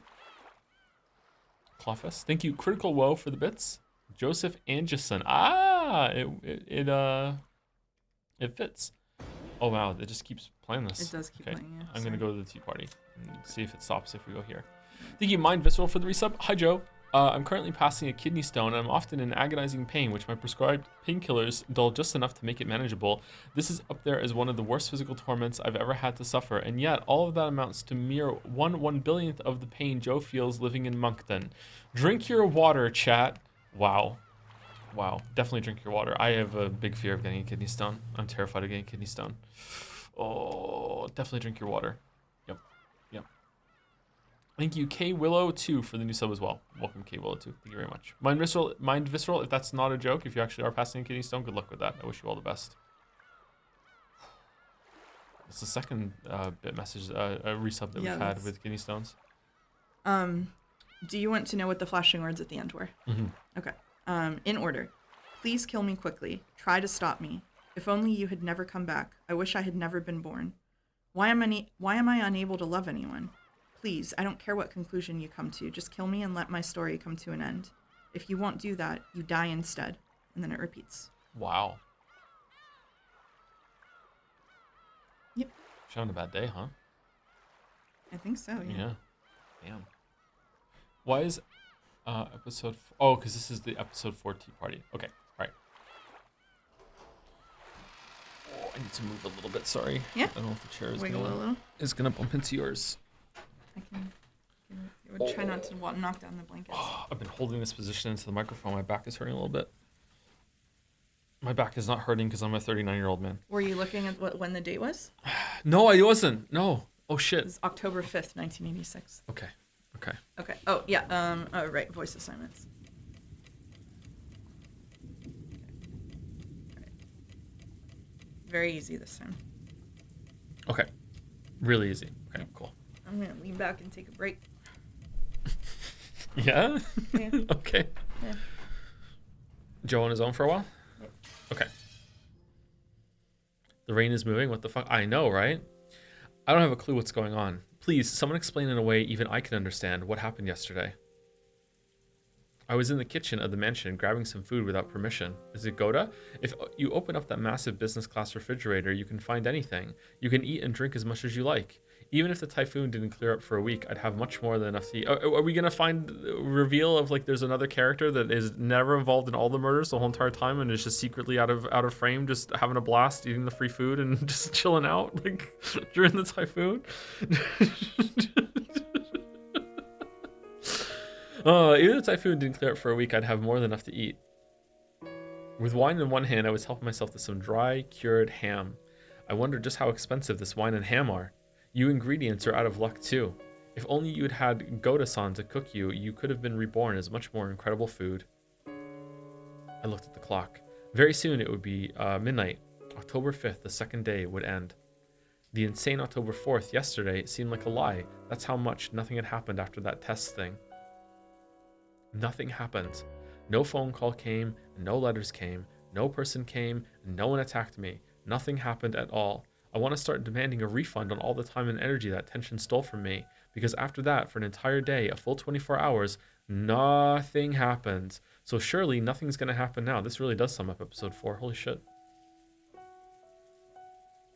A full 24 hours ago, Beatrice called me to the spot in front of the mansion's entrance. There, I was given a strange test to determine the successor to the headship or whatever. I gave a serious answer in my own way, but it somehow hadn't meshed with the other side. Beatrice got pissed for no reason and fell silent. I yelled at her to try and say something, but she gave no answer. When I asked where Maria was, she just told me to go to the chapel and left. To tell the truth, it was an anticlimax. No matter what kind of weird test you give, at least tell me whether I've passed or failed. Are you trying to say, thanks for coming, your results will be mailed to you later or something? Quit messing with me. Anyway, I then headed to the chapel. After failing their tests, both George and Nikki and Jessica were killed. I couldn't let Maria get killed too. Oh my god. I know. Also, I might get a chance to catch some person trying to kill her. As a little kid, I often heard from Jessica that you get in trouble if you went near the chapel. So I'd never been there, but I at least knew where it was. I couldn't find any trace of a person there, but there was a key bundle lying in front of the door. I thought this might be someone telling me to open the door, but after trying all the keys, I found that none of them fit. I also called Maria's name, but there was no answer whatsoever. I searched around the chapel, but there was a limit to what I could do in the pitch black with just a flashlight. I realized that this key bundle might be a set of master keys, which could make it possible to open the door to the mansion. I found no sign of Maria, so I returned to the mansion. The mansion was wrapped in silence, and in a horrible stench. However, it's amazing how good humans are at adapting. The inside of the mansion still must be wrapped up in that smell. However, I grew completely used to it and stopped minding it. It didn't seem any worse than any old house where someone had burnt some meat. At first, I was bewildered by the stench, but I decided to head to the dining hall for the time being. And found those corpses that were so pitiful. Goda-san and the rest had hesitated to speak of them in detail.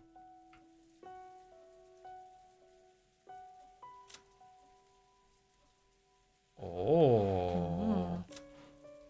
Corpse discovered in the dining hall. Her head was half destroyed. It seems reasonable to think that she was murdered with something like a powerful gun. However, the witnesses don't believe that she was killed with a gun. Are these all the same? Yeah, okay. Corpse discovered in the dining hall. Her head was half destroyed. Yeah, okay. So it's all powerful gun, powerful gun, powerful gun. Stupid gun. Okay, interesting. It was the remains of Aunt Natsui and the others who'd become the first victims. Half of each head had been completely split open, and it was so gruesome that even without knowing a thing about examining corpses, I could say that they were 100% dead. Nanjo crying in the chat, and on top of that, the remaining halves of their faces were left like normal, so it was even easy to identify them. Really convenient corpses these were. And in addition to those 6 bodies was one more. This 7th corpse was Maria. What? She lay next to Aunt Rosa as though sleeping alongside her. I cried at the death of an innocent young girl, and at the cruel way my dad and the rest had died. Is that the first time Maria's died? No. She died in episode 3. Yeah. I raced through the mansion swinging the hat stand spear, yelling, "Come out here, bastard." But I couldn't find any trace of anyone else. Thinking they might be planning to hide somewhere and attack me from behind, I went around searching for hiding places. Sometimes growing more cautious, and sometimes intentionally letting my guard down in various ways, but in the end, not even a kitten appeared. Then, morning came. My tension and fatigue combined with my drowsiness, making for the worst kind of dawn.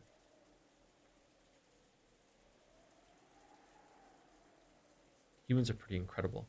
Even when a murderer might be hiding somewhere, we prioritize drowsiness and fatigue over our own lives.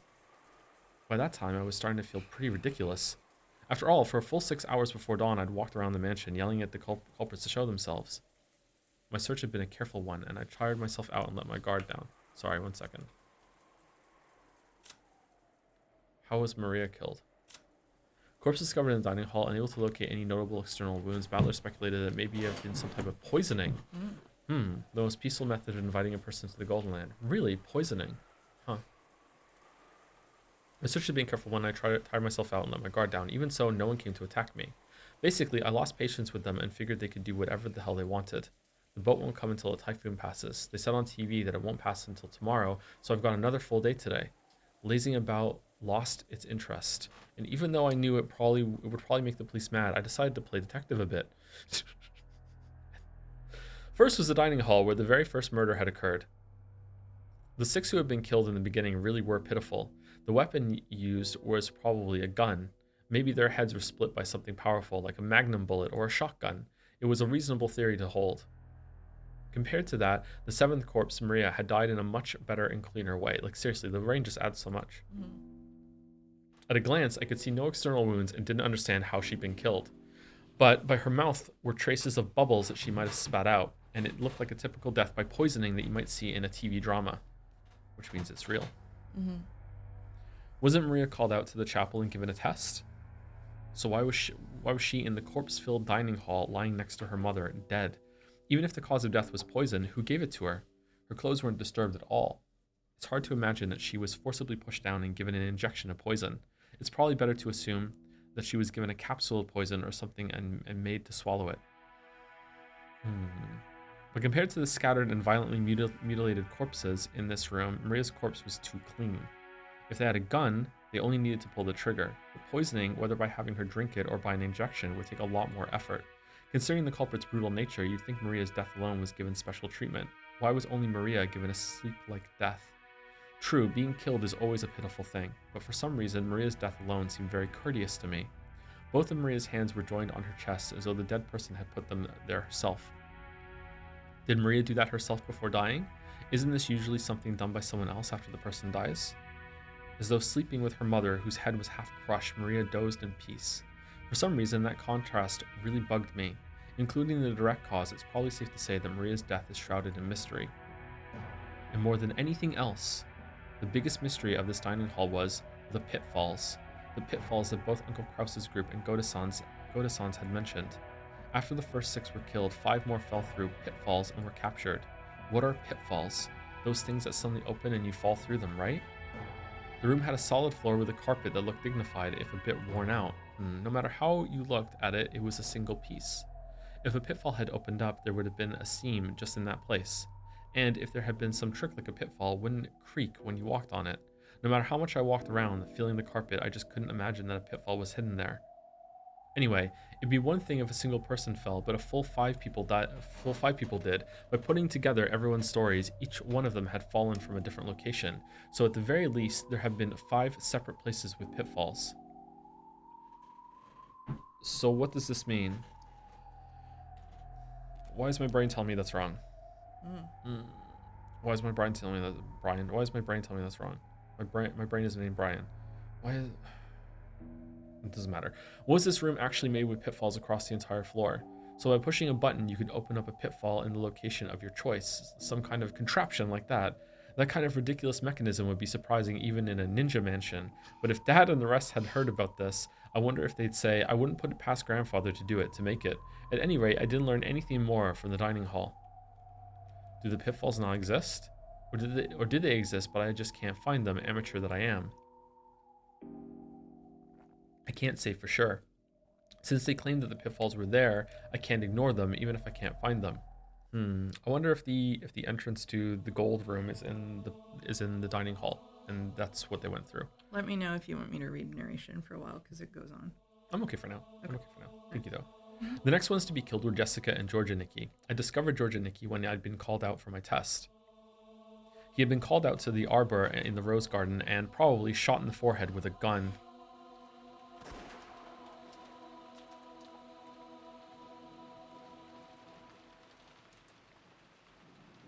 Jessica had been called to her own room on the 2nd floor of the mansion.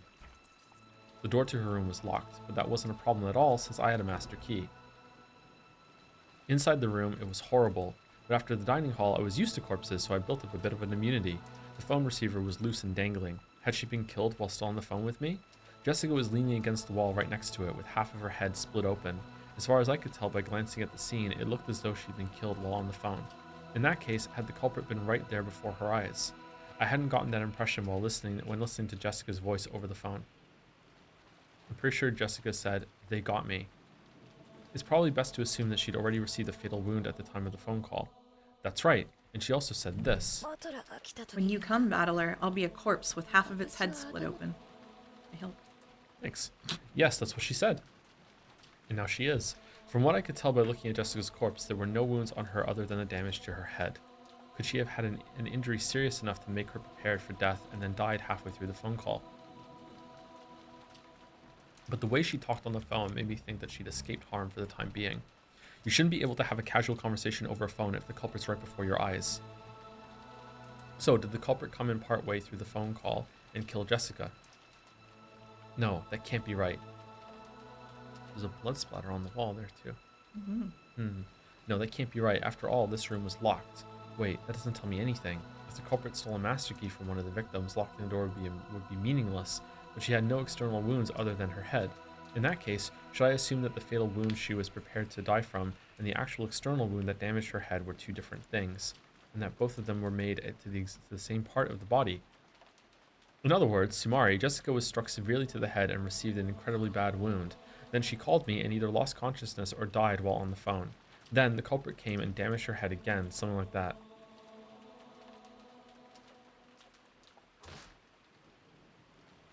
After being called to this room, Jessica was attacked by the culprit and received a serious injury. Then, the culprit thought she'd been killed and went away for the time being.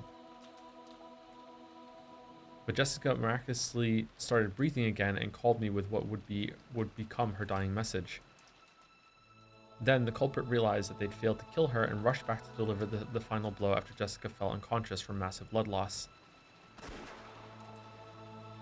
That seems to add up more or less, except for how Jessica was able to accurately predict the nature of that final blow. And there was one more thing that bugged me about the phone call from Jessica. Jessica had said this. George Nissan's done for too. That was an instant death. So listen, it's just going on.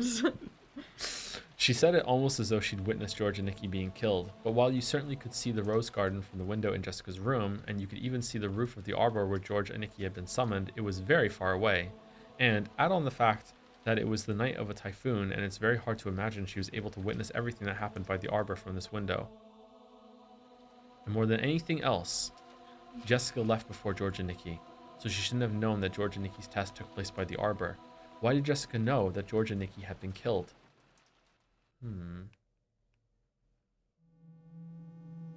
Also, during my search for the entire mansion, I found Kirie-san's corpse as well.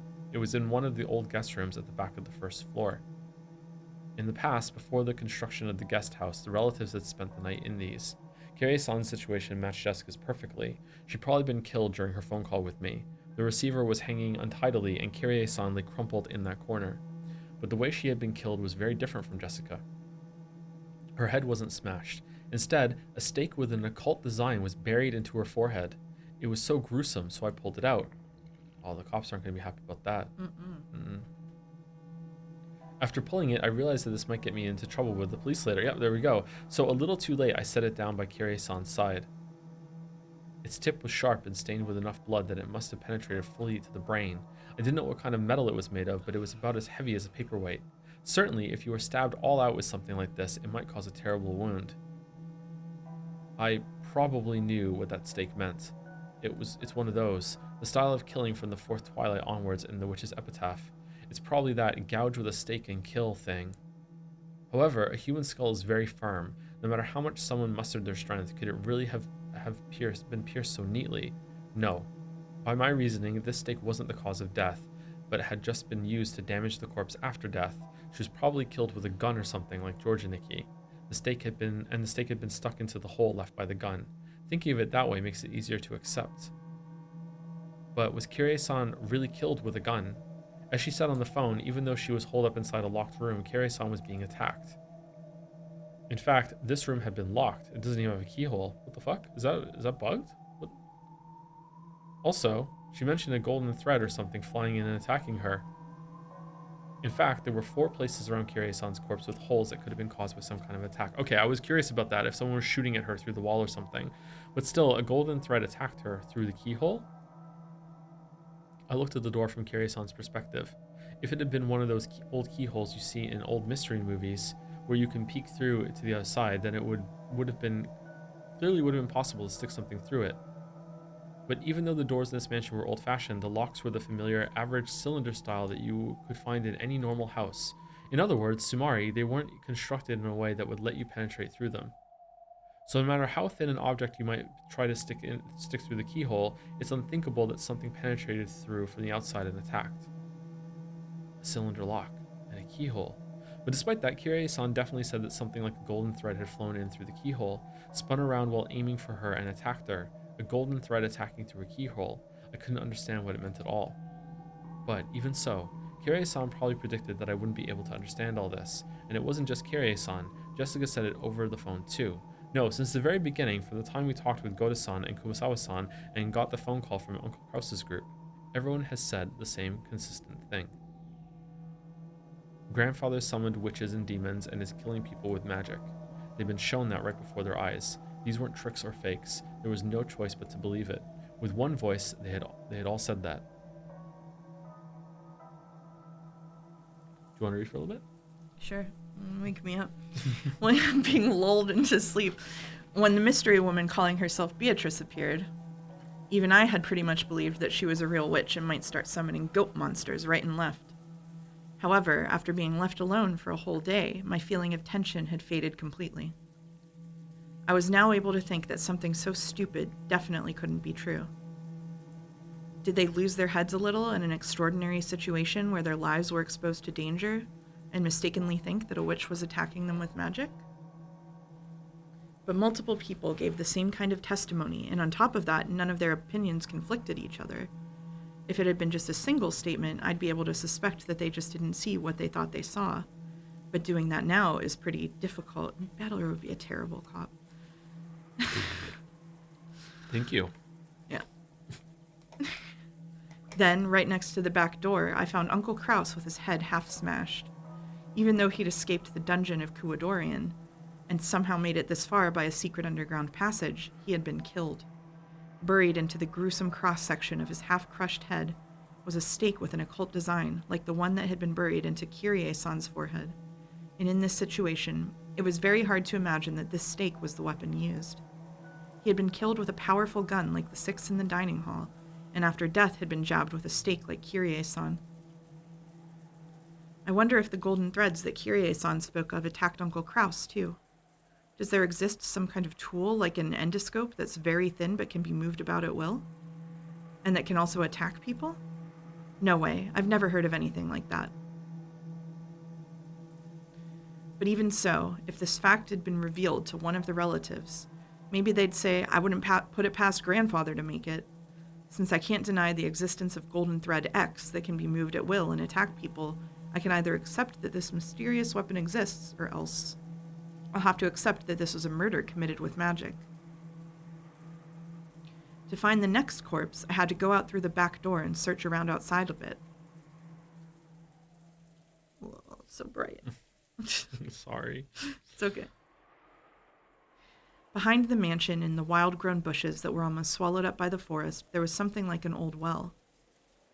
And right next to it were Dr. Nanjo and Shannon Chan's corpses. Both corpses had their heads smashed, and though they weren't stuck in, there were stakes lying right next to each damaged head. Each corpse was atrocious, but having to look directly at Shannon Chan's lovely face, which had been half blown away, was very painful. Then there was the well. I'd heard that inside it was a secret underground passage to the mysterious mansion Kuadorian. By this time, I'd begun to think that Beatrice and her accomplices might have used this underground passage, and left for Kuadorian. Even though there had apparently been at least 10 of them, I hadn't seen a trace of anyone. It seemed very likely that they'd already escaped to a different location. There's the typhoon. They can't go out to sea. It goes the same for the forest. There's no way they could traverse such a deep, uncultivated forest on foot. In that case, they only had one place to go. The mysterious hidden mansion, Kuadorian, through the secret underground passage at the bottom of the well. By this time, I had entirely lost my fear of being killed if I happened to come across the enemy. Don't fuck with me. This time I'll storm into your mansion. What the hell? Damn it. The old well had a firm cover on it. The cover was an iron grill. The gaps between the bars were perhaps 20 centimeters across. You could peer inside, but it really wasn't something a human could pass through. If I hadn't known better, I wouldn't have thought it anything more than a simple cover to prevent falls. But from what Kyrie-san had told me, I knew that its purpose was to prevent intruders from entering the secret underground passage in its depths. But the cover was extremely firm and rigid, and no matter how much I pushed or pulled, I couldn't even get close to opening it. I couldn't find any obvious lock. It might be sealed by some mechanism. But no matter how much I investigated it, I couldn't find anything to release it. The biggest piece of information Kyrie-san had tried to give me, gambling her final moments, was the underground passage in this well.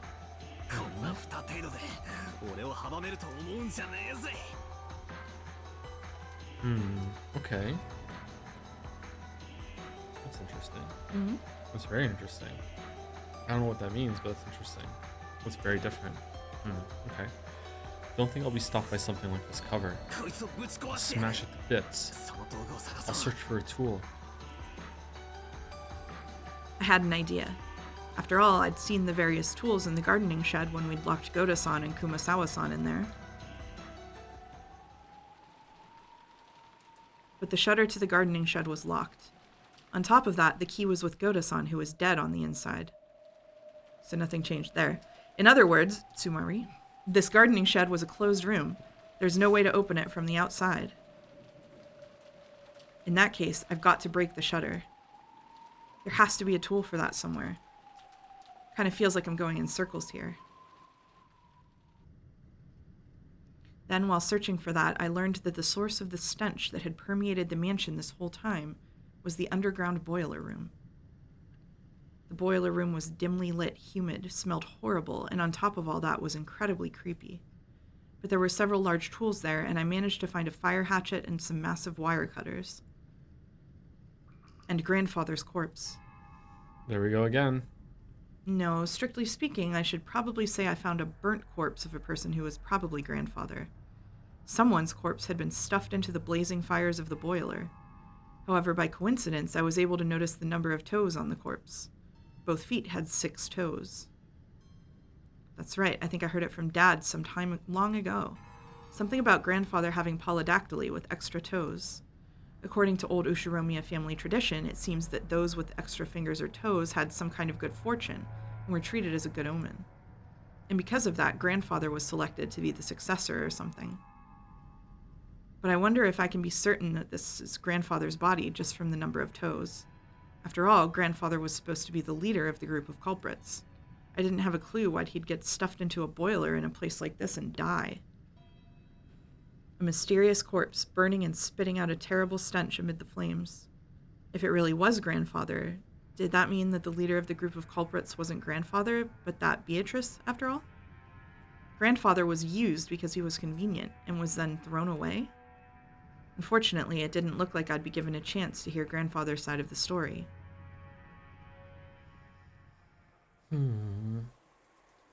Now that I had obtained a tool, I thought about rushing to take on the cover to the well, but I decided to break the shutter to the gardening shed first. I had plenty of time to kill anyway. I figured I should check on the condition of Goda-san's and Kumasawa-san's corpses.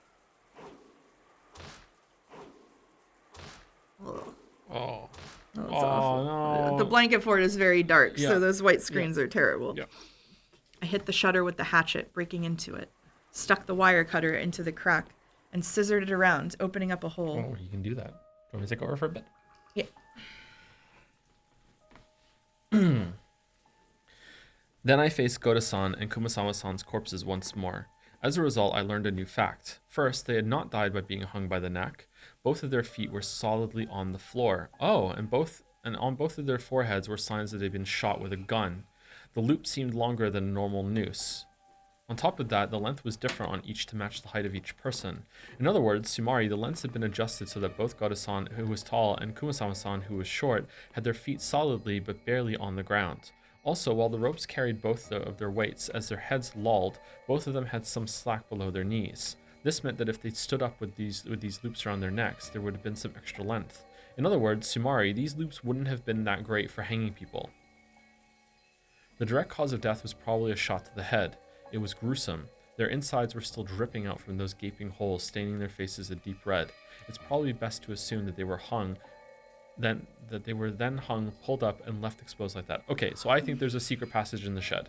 And when they talked about coming a secret passage up on the well, that's not true, and instead there's a secret passage that comes up through the shed. And when they did that, they were able to do this to Goda and whatever, and then they left and they locked the room behind them. That's what I think would have happened here.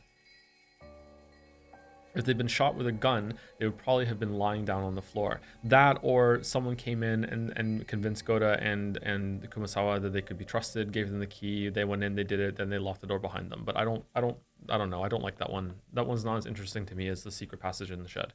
If that had been, and that's the only reason why I prefer it. Because it's more fun. We want the story to be interesting. That's the number one goal of writing is to be interesting. Exactly. If that had been the case, you wouldn't have been able to tell they were dead, even if you peeked through the window. The mountain of stuff would have gotten in the way, so if they'd been lying down, they would have been hidden. To make the deaths of these two known for the rest of us who couldn't go inside, they would have had to hang them like this, making it visible from the outside. Was this done to get back at us for thinking that those two would surely be safe if we left the key with them? I wonder where the shutter key we gave Goda-san, which should have ensured their safety, is now. That key was in the pocket of his trousers. The gardening shed key had been kindly left there, and even the plate was attached. In other words, Sumari, the gardening shed had been a closed room after all. Hold on, what?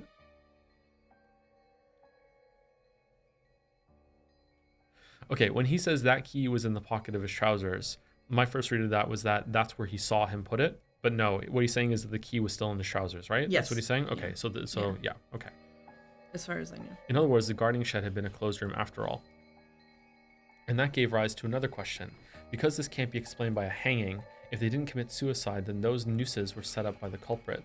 It might have been possible to shoot them through the window, but it's really unthinkable that someone could have tied 2 loops to the beam from the outside. And furthermore, there's no way they could have lifted up the heavy corpses. In other words, Sumari, to do all of this, they would have had to go inside. But the key was in Goda-san's pocket, and the shutter had been locked. In other words, Sumari, the gardening shed had been a closed room. Goda-san had said that there was only one key to this shutter, but is it possible there was a copy and that culprit was in possession of it? If we're allowed to theorize that there was actually a duplicate of the gardening storehouse key and that Goda-san just didn't know about it, then this isn't even close to a closed room. But why is it that despite the fact that almost all of the other corpses were shot to death and left almost completely alone, just these 2 corpses were intentionally hoisted up? I couldn't help but feel something a bit odd about that.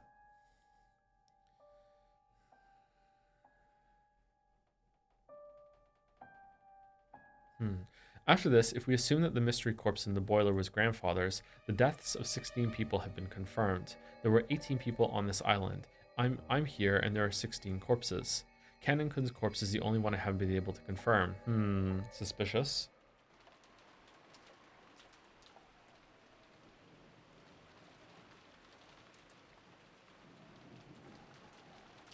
According to Kirei-san, he had been killed while climbing out of the well and had fallen down into it, so with the well closed up like this, it's impossible to check. I tried shining a flashlight through the bars down to the darkness in the depths of the well, but it seemed that the jet black darkness had no intention of showing me its depths with a light of that level. It looked like I'd have to break the bars after all.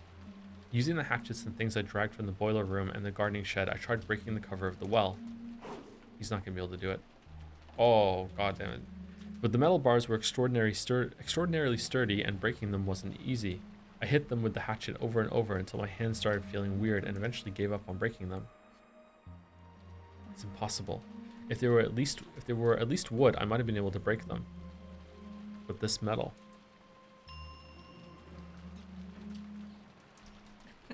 I can't show you. You can't? Okay, alright.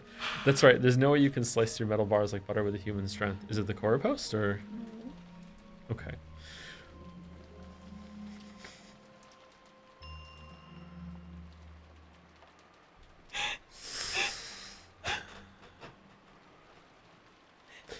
Battler, as a teacher, my students told me about the dog that ate their homework. Could such a dog exist? Animals don't get anything from eating paper, and a dog that ran around the city eating documents would surely be well known, but I haven't seen a dog like that. Then again, there's been times in the past I've heard of a famous dog without seeing it. If multiple students described it, I have no choice but to accept unknown dog X, unless I admit that their homework was destroyed with magic. That's right, there's no way you can slice through metal bars like butter with a human strength. Can't even begin to understand that story about how Kanon-kun cut through metal bars. Oh my god. I heard that a light like a red laser beam grew out of his arm, and that he sliced through the metal bars like he was cutting through butter. Cutting through metal bars like butter?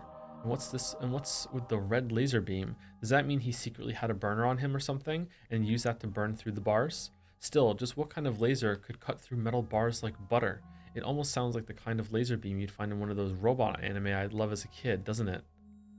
Does something like that actually exist? And how did Kanon-kun get that laser beam? No matter how much I wanted to ask him, he's already been killed. Plus, even his corpse is now in the depths of the well beyond this cover. If Kanon-kun could slice through metal bars, I'm sure he could handle this metal cover in a single swing. It just feels like the closed room Goda-san was locked in while holding the key. Only one person can open the door, but they're locked inside. If only I had that power of Kanon-kun's, I'd be able to do something about this cover myself. Just who is Kanon-kun? He couldn't really be a non-human being capable of using a strange power, right? Kirei-san told me to believe in witches, and even I met with an insane woman calling herself one. Alright, so I want to talk about a little bit about what I've been thinking about since last stream. I want to talk about it earlier, but let's talk about it now. Okay, so I think that Battler's back. I think that Battler's sin is isn't what Jelly and I talked about last time. I actually think it is something that he did. I don't think it's fair. I don't think it's fair at all. But I think I'm almost certain that fuck. I'm sorry. What was her name again? Did she said her real name? Sayo. Sayo. Mhm. I think Sayo is a real person, and Shannon and Cannon and Gap and a couple more. I'm not sure about Renove and Virgilia. I'm not sure about those. Those might be like how she sees the alter ego of these two. I'm not sure. But I think that those are furniture in the same way that she can act out in a more elaborate way that the other characters have furniture. I'm actually gonna take chat away. Okay. Smart. Yeah. So I think that Sayo is from the orphanage that Kinzo had. I don't know really what that has to do with anything yet, and they haven't brought that up in a long time, which makes me think that it's probably important, and they're saving it for a reveal later. I think Sayo is Beatrice, but I think Sayo is her own person first, and Beatrice, like Shannon and Cannon, is like a persona that she adopts, or like furniture. I'm not sure what the terminology would be. And my guess is that at some point in the past, 6 years ago, Battler probably speaking to Shannon, but maybe Sayo was around before that. I'm not sure exactly when Shannon joined the crew. My guess is that Battler speaking to Sayo said something. I have two ways of thinking about it now. The first one is that he said something to Sayo that gave her some amount of like hope in her bad life, or some sort of thread to hold on to, and then he just wasn't around for 6 years, and that drove her kind of crazy. Or he said something to her in passing, something along the lines of like, my family sucks so bad, it would be really great if the Golden Witch Beatrice came back and killed everyone, like something like that. I wish the curse were real or something, and planted that idea into this very troubled person's head in order to do something like that. I think he actually did do something like that. I think my reading of this murder right now is that after the confrontation in the rain, Beatrice just went back to being Shannon and killed herself at the well. That's what I think happened. I don't think there is a canon corpse. I also do kind of still feel though that Kinzo is dead from the start. So that means there's only 16 people. There's not even 17. It's 16 people on the island. I don't know. I don't think that we've seen that scene yet between what Battler did. I could be wrong, I guess, because I don't have the whole entire story in my head. I don't think we've seen that yet, but that's my guess is what's happening. I think that there is a person who has like who is both of these, but is also herself, who is also Beatrice, but also herself. I don't know if Renove and Kumasawa are actually the other two. Where are they? If they are these two, or if these are also like things that Beatrice Sayo sees in her head. Same with Gap. Like I don't know. Like I mean, like look, their faces are even the same, right? Like this is very, very, very, very, very similar. I don't know. I'm also a little like I've been like thinking about this for a while, about her having this on her leg, and the other Beatrice had it on her other leg. Does she have two? We never see this side of her, right? Does she have one on each of her legs? I want to learn more about the orphanage and find out where that's coming from. I don't know. But yeah, that's what I think is going on since I've had like a week to think about it. So anyway, theorizing section updated. Did I meet my quota? I think so, yeah. Okay. I think so. I think you did a fine job there. Okay, thank you. And now I don't have to hold in the guilt of you saying a lot of that to me on the phone, and me knowing more than chat anymore. Okay, all right, there we go. It's on the cleansed. Okay. Carrie-san told me to believe in witches, and I even met an insane woman calling herself one. Could Canon-kun possibly be a human on the witch's side? Or else, the culprit? What the heck? Am I gonna start treating him like the culprit just because I can't find his corpse? Oh. Treating him like the culprit because there's no corpse? And who was the one babbling about the suspicious being innocent? Very well. I couldn't bear having you push all the crimes on Canon and building a human culprit theory that way. I will guarantee it with the red. Canon is dead. Among the 5 in Kyrie's group, he was the first to die. In short, Tsumari. He was the 9th victim. Does that change your outlook? No, I think that there are some... I think that she does view them as separate people. I don't really like it. I don't think that's really all that fair, but I think she does view them as separate people. So when he's off the game board, he's dead. I think that there's something to do with like white magic and black magic. Before I was thinking about how Canon and Shannon could be the same and therefore there's fewer people on the island, but I think maybe that stipulation about there being 18 people, that just might be met with just Kinzo being dead from the beginning. And they just always said that Kinzo is dead, so it's fine from the beginning. So there's like an 18th person. Maybe she does consider them to be different people. I don't know. I would say that right now, if Sayo is similar to Angie and Maria, I would say that Shannon is Sayo's white magic, and Beatrice is Sayo's black magic.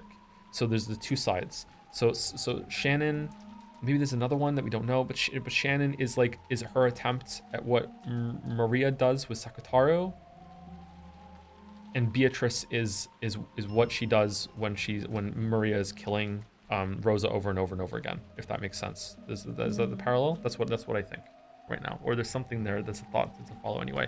What does that make canon?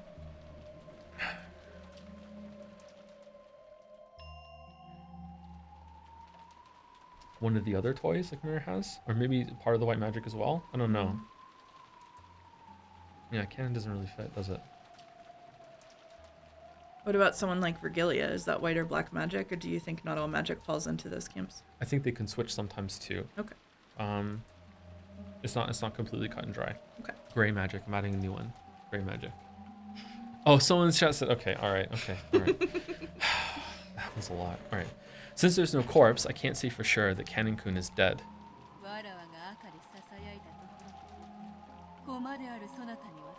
Oh, interesting. Okay. So what Beatrice just said, Battler didn't hear it. Yep. So only we're hearing it. Yep. So we're meta Battler right now. Yep. Okay. So my whispering in red doesn't reach the peace you, but it did reach you, right? Mm-hmm.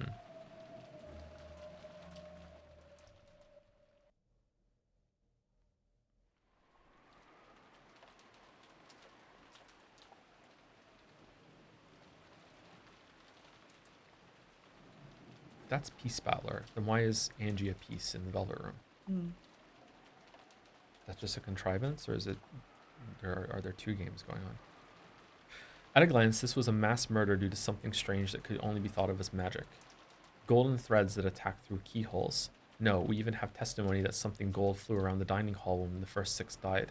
The two might have been the same weapon. Then there was the closed room murder of the garden shed and the laser beam that could cut metal bars, and that wasn't all. See, apart from like either like psychedelics being used on a lot of the people here, or some of them being like coerced into saying something that's not true, I have no idea how you explain the eyewitness testimony that a couple of people came in with guns and instead it was fucking like bunny girl, golden thread shit, whatever. That I don't understand. That I don't get. I don't have a really good answer for that. I don't have a satisfying answer for that. I guess you could lean into like group hysteria sort of answer, that like everyone was so shocked and things that they started like mutually hallucinating. I don't know. I don't like that answer.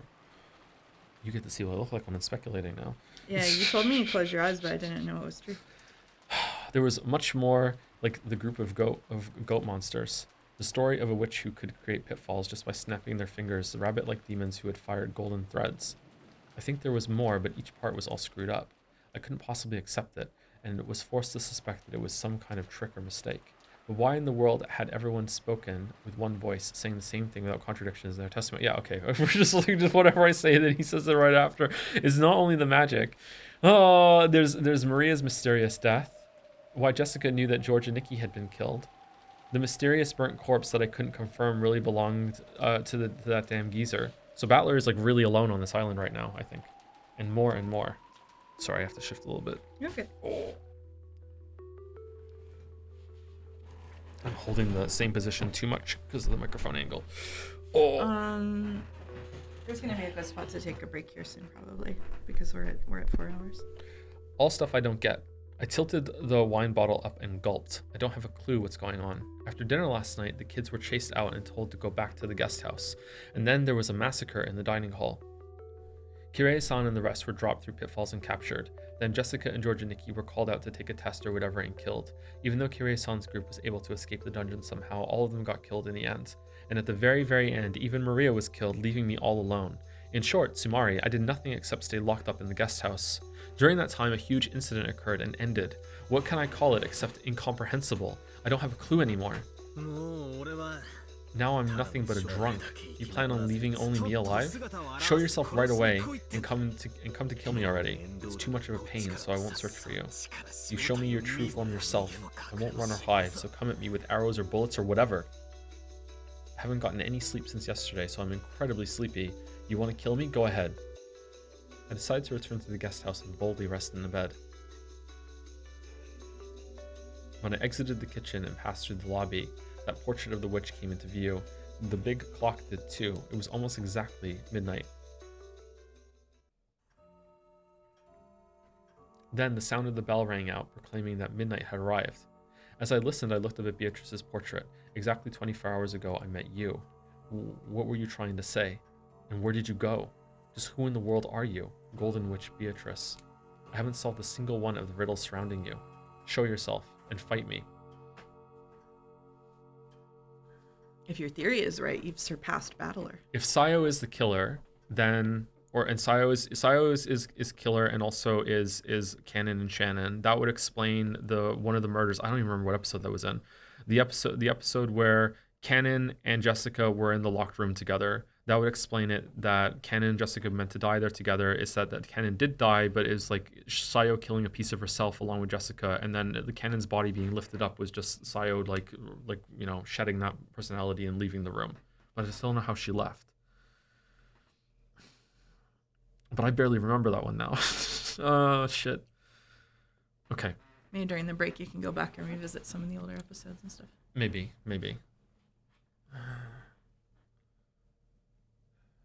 Okay. Anyway, is this the break point or no? Keep going. Yeah, sure. We can stop here. Sure. Yeah. Then the witch showed herself. Yeah, sure. Why not? Okay. Then the witch showed herself. You want to put her on screen or make them wait? Yeah. Then the witch showed herself, like a guest of honor finally appearing. She showed herself on the landing at the top of the big staircase.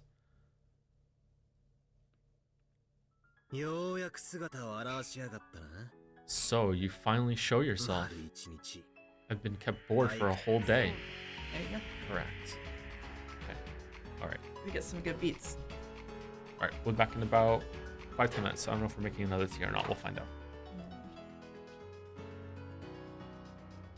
Oh, were there bits? There were bits. Oh, Sound of Rain. In complete seriousness, at the end of 2024, I came up with a list of the 10 best experiences I had that year. I intend to do this again. Reading all of Umineko ranked number 2. All of this to say, Sumari, this stream series is probably going to show up in that top 10 list for this year. Genuinely excited for both Baldur's Gate and the answer arcs after it. Thank you for giving a spotlight to a story I'm so endlessly passionate about. It has legitimately given me something to consistently look forward to. Oh, you're welcome, Sound of Rain. Also the follow-up, all right, back in character. Hey Joe, really looking forward to the break. As much as I'm enjoying this as a true killer, it's been really rough on me.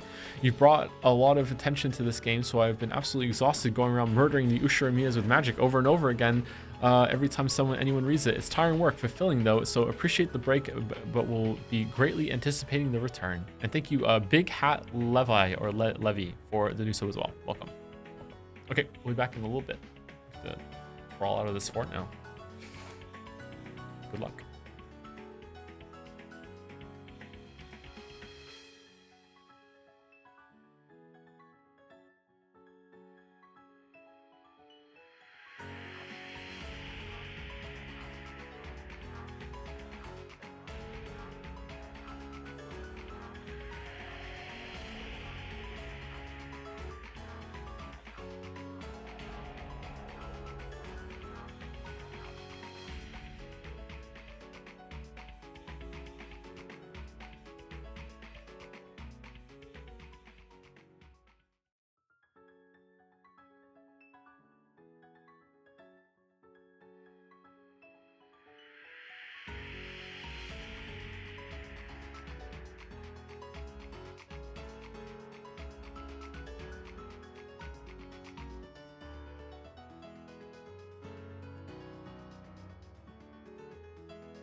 Hello, chat. Hello, hello. I got the broken part for you there. Oh wow, thank you. I'm gonna continue to ignore it.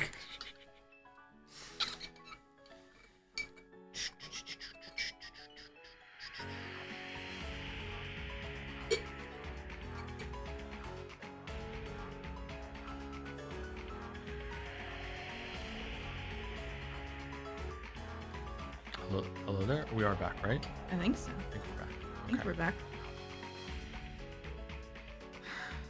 Can you check Angie's side, please? On the characters? Sure. Angie's side? Get him, Mouse. What do you want me to do? What you... Angie's side? Mm-hmm. Professor Utsuki, Nanjo Masayuki. Excuse me, did we ever read these? Nanjo's son took over the Nanjo clinic. Unlike Nanjo, he gives a slightly dispassionate and different impression. After the commotion surrounding Rikijima, he grew to completely despise the press, and never again did he attempt to speak of what had happened at the time. He used to have a daughter who was afflicted with an intractable disease, but unfortunately she wasn't able to live out her natural lifespan. Oh. Kurosawa Sabakichi? This is a lot of information for a side character that was barely there. Kurosawa's son works at the Najima fishing harbor. He must have gotten his carefree, big-hearted personality from Kurosawa. Kurosawa had many sons, and a number of them were away from land as fishermen. It was purely coincidental that it was possible to come into contact with him as he happened to be involved with the fishing harbor. Hopes are on him that he might have heard chatty Kurosawa let something important slip, but Captain Kawabata, an old man who used to captain the high-speed boat that went to Rikijima and back, it is beyond doubt that one of the existing survivors. He is one of those who know the most about Rikijima. Okay. Okay, all right. I don't think he counts as a survivor, I guess, in my head right now. That's why I was confused by that. From various comments by the servants who used to go to and from the island, the media hoped that he might be quite knowledgeable about the internal affairs of the Ushiromiya family. However, he would say nothing, and so eventually they began to forget about this old man. Okay. Is that what people wanted to see, or no? I think so. Okay. Which side? Yeah, everyone's dead except for Beatrice and Baldur. Ideal state. Were they all?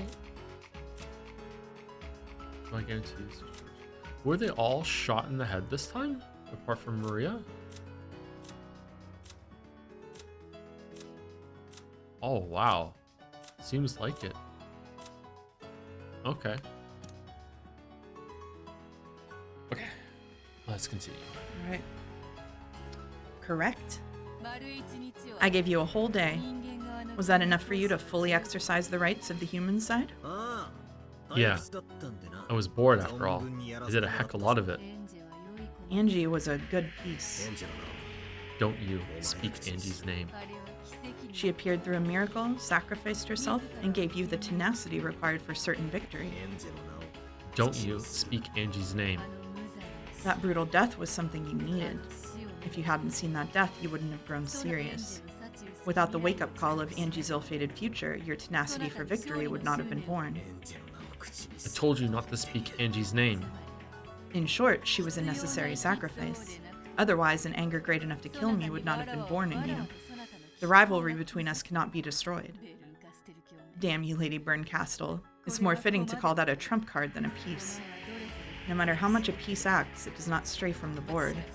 But no matter how much power a trump card wields, it is always thrown away after it is used. Angie was a truly good trump card for you. Don't you speak Angie's name. At Battler's angry roar, Beato finally stopped talking. You know, I don't have time to play around in a place like this anymore. Even a tie will keep Angie waiting. I'm going to break through you, take my family, and go back home. I won't waste a second playing witches' games with you. In that case, what should you do? You know, don't you? Yeah, I'll beat you down. I'll blast away all witches' magic illusions and delusions. Come on, let's get started. I won't let you trick me again. Resume the game, okay? I'll tear apart the witch's veil concealing the outright lie you are. You talk too much. All you have to do is honestly say I'll kill you. Yeah, if those are the words you want, I'll say them. This is the first and last wish of yours I'll lend an ear to. I thank you. I will. I will kill you. Very well. Let us begin, battler. Yes, the time for the witch hunt has come. Try and chase me, try and corner me, try and kill me. I expect a lot from you. Try and show me what your little sister gave you in her last moments. Bring it on! I don't know why I sang it. Battler's cry burned the world with a white light. And if you opened your eyes amidst the darkness, the two of them could be seen in a rose garden.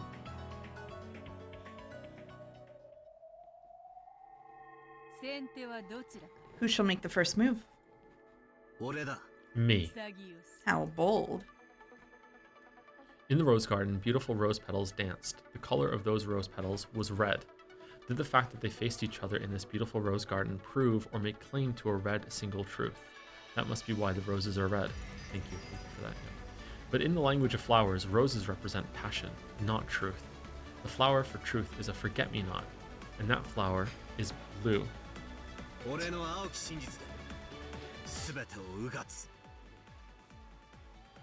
I skip over all of it? No, I'll bore through everything with my blue truth.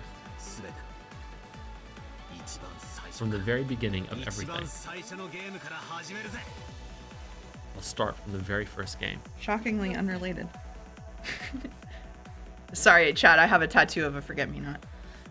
Very well. Let's see what you've got. Come. Here I go. I've already proclaimed it, but I'll say it again. This isn't just for the murder of Dr. Nanjo in the last game. Fernando! Fernando. Of all the ones he's fixated on. This will tear apart every scene from every game since the beginning. Okay. Oh, crap. Oh, man. Ushiromiya Kinzo is already dead. Therefore, the true number of people on the island is 17. By adding an unknown person X to that, it becomes 18 people. By supposing that this person X exists, the crime is possible even if all 17 people have alibis. By this, even though the number of people reaches 18, it is still possible for culprit X to exist and carry out the crime even if all 18 people seem to have alibis. Oh man, he leveled up. You can break through all of the murders in episode 1 by supposing an unknown person X. Furthermore, it's even possible to explain the mystery of Kinzo's evaporation from the closed room sealed by the receipt by making the bold assumption that Kinzo wasn't there in the first place. Bold of the story to just think that you're just going to remember this, and I do remember it, so like, yeah, the receipt and everything. Unless Beato counters this with the red truth, the illusion of the witch from episode 1 has been completely smashed. This blue truth is valid. Oh. What? The wedge of blue truth that Battler had thrown stabbed right through the top of Beato's left foot. Was the red blood pouring out from there, a protest being made by her red truth? Beato shut one of her eyes tight, enduring the unbearable pain of the blue truth that denied her. Not bad. But I mustn't be denied yet. I mustn't be killed yet. This is not yet enough. In the subsequent games, there were mysteries that couldn't be explained with that alone, right? Which mysteries? In the final stages of the second game, George took Goda and Shannon with him, barricaded them in Natsui's room, and was killed. The key that unlocked Natsui's room was locked up inside the room, and all of the remaining keys that could unlock that door were in Rosa's hand. Even if a culprit X existed, it should have been impossible to construct that closed room. Oh shit, sorry, I was trying to, is this from Umipro? It moved down, I've never seen that before. This is a lot. Okay. Shannon killed them both, and then killed herself. That's my guess there. Whoa, oh, it's going away. Oh, wait, hold on. The blue wedge that pierced Beato shook. She was resisting, fighting to pull it out. This is a cool representation. No, that doesn't shake my blue truth. If culprit X were to obtain a master key, that's not even close to a closed room. You've desynced from Battler. No, it was impossible for the culprit to obtain one.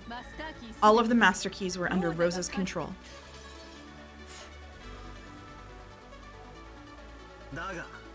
But that's meaningless if Aunt Rosa was an accomplice to the culprit.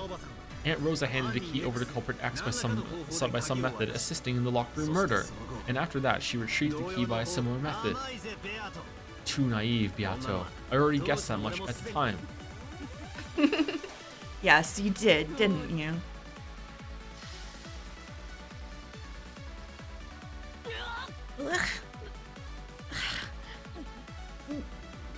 The wedge had been gradually losing its sparkle and had seemed as though it was about to be pulled out, regained its strong blue again thanks to Battler's additional blue truth, and dug into Beato again, eating into her foot. Beato let out a cry of anguish at that pain. Not yet. This is still nothing. Not yet. Not yet! On to the third game. The 6 linked closed rooms, the murders of Aunt Rosa and Maria, Dad and the rest's deaths in the hall, and the murders of Uncle Kraus and Aunt Etsu. Okay, hold on 1 second. So if Rosa really was an accomplice in episode 2, and Ava did in episode 3, for some reason I think that Kraus, because of that line, I can't stop thinking about the line where he said, Battler, I'm going to be dead later tonight. If it was Kraus in episode 1, then is it Natsui or... Not Kraus, sorry, Rudolph in episode 1. Is it Kraus or Natsui in episode 4? Or is it just Kraus? I didn't even think of that. What if it was Kraus? How could Kraus do that? How would Kraus do that? I didn't think of that. Defeated the loser flags. Yeah.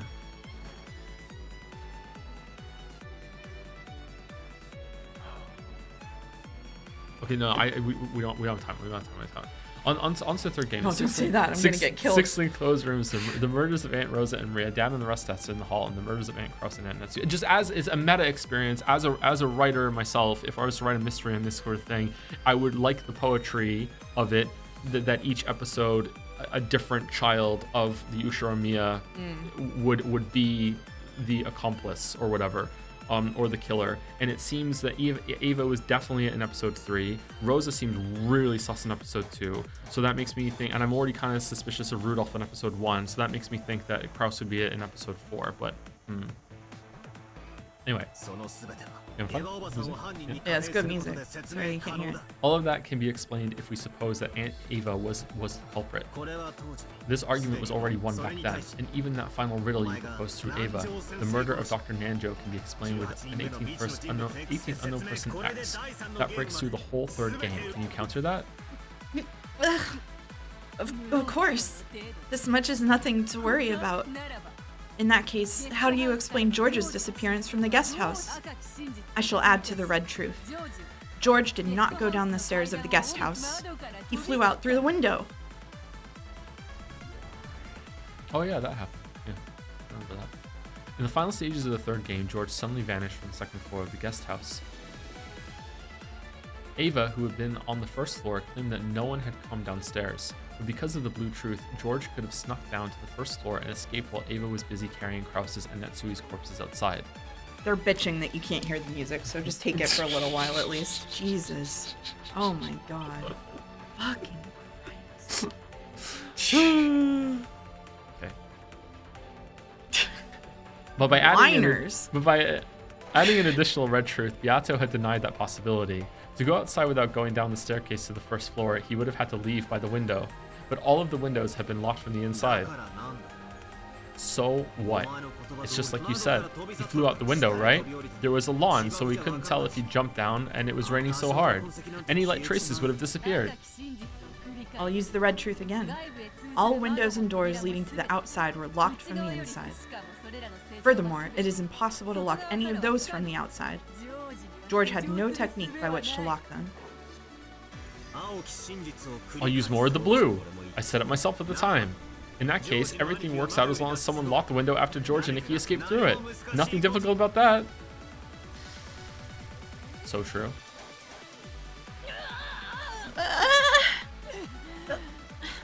Can I not escape after something like this? Okay, you know what? The music's actually ruined it for me. It's too techno dance. This should be moody and mysterious. Like, what are the weebs thinking? What are the weebs thinking? It was Twitch complaining, by the way. I'm not looking at Umiden.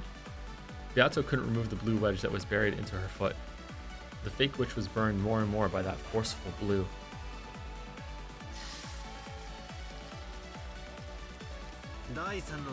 There's still nothing that shakes my blue truth in any of the first 3 games. In that case, the only game that can prove you're a witch is this game, the 4th game. Since I haven't countered you with the red, that is so. I shall have to prove witches using only this game. Very well. Give me everything you've got. There's nothing strange about the murder of the 6 people in the dining hall. The 18th person X went wild with a gun and killed everyone. Regarding the pitfalls, there's every chance that pitfalls truly were hidden there, and it's also possible to explain them with Kirie-san's theory hypothesizing the existence of a poison dart shooting device X which can knock a person out instantly. The murders of George and Nikki, Jessica, and those who escaped from the dungeon can also be explained with guns, just like the dining hall. There's nothing strange about it. But I'm sure you've got a counterattack, right? Bring it on. Your greatest sword, this 18th person X, is based on the theory that Kinzo was already dead. I knew you would make that claim. That's why I took Kinzo out of his study. All members in the family conference welcomed that Kinzo, right? All of those present at the family conference acknowledged the existence of Kinzo. What?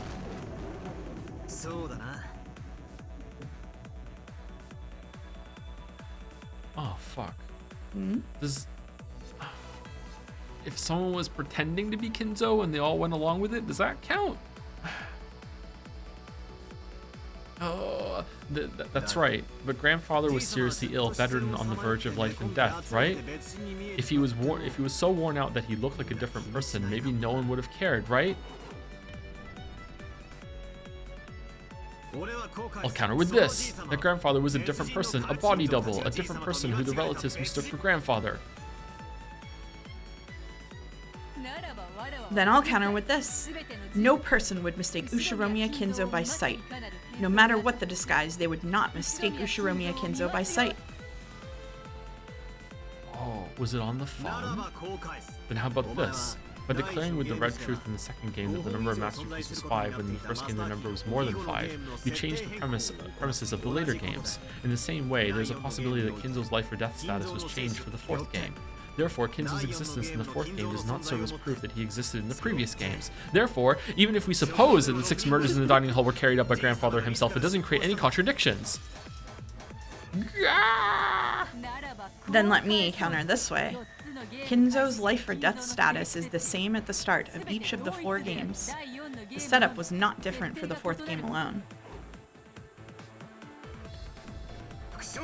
Repeat it. Kinzo was alive at the start of every game. I refuse to repeat it. I won't answer, Battler. I won't give you the red truth you so desire. Damn, you're standing in my way, geezer. Are you putting yourself on the line to protect Beatrice, this most beloved witch of yours? Oh! Swaying, that damn geezer came into view. Heh, is he trying to be some kind of knight blocking the path between me and Beato? Cackle, cackle, cackle. Battler, are you capable of surpassing me? I won't let you reach. I will not let you reach. Not to the Golden Witch's height, you see? Your thoughtless reasoning cannot surpass even me alone. Die. Whoa. Ready? Ooh. Ooh. Ooh.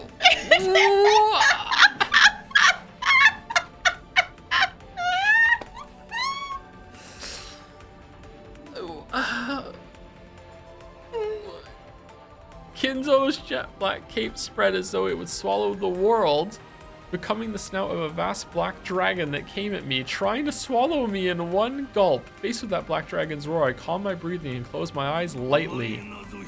I'll swallow you up in a single gulp. Disappear, inexperienced fool. Quiet, you damn undying ghost. Who are you? Oh, so you call me a ghost. So you intend to see through it to the end, this theory that I am already dead. That will prove fatal to you. Be swallowed up by the first twilight of the 4th game and disappear. Black Dragon's vast mouth, its snout, its fangs swallowed Battler whole. In that instant, Battler suddenly opened his eyes. Thanks, Beatrice. Your 3rd game became a foothold for my counterattack. What? See ya, damn geezer. This is goodbye. As a basis for claiming that Kinzo was dead even in the fourth game, I propose the following theory. Very well. Come with me with all you have, my descendant. He's just glad to be here. Here I go, you damn geezer. My theory is that Kinzo's name is passed on as the title of the Ushiromiya family head. Ushiromiya Kinzo was already dead, and he passed his name on to someone else.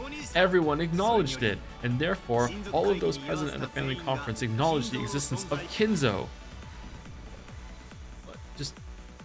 Just making shit up now? Okay, there wasn't even any need for this person to disguise themselves as grandfather because everyone recognized a new Kinzo. Therefore, they didn't actually mistake Kinzo by sight. Okay, didn't that happen in episode 2?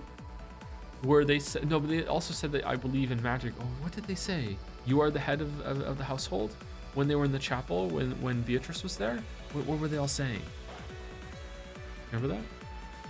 Rosa called herself the new head of the Ushiromiya family because her brothers and sister were dead.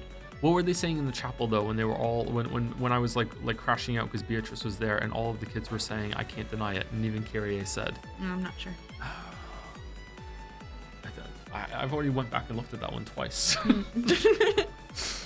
Therefore, they didn't actually mistake Kinzo by sight. As long as the preceding theory is not disproven, nothing can change the fact that you're dead.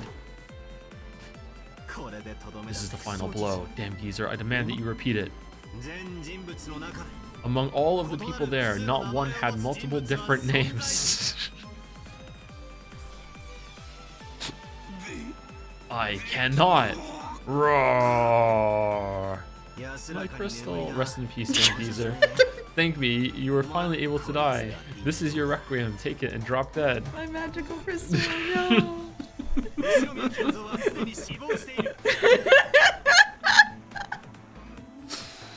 Ushiromiya Kinzo was already dead.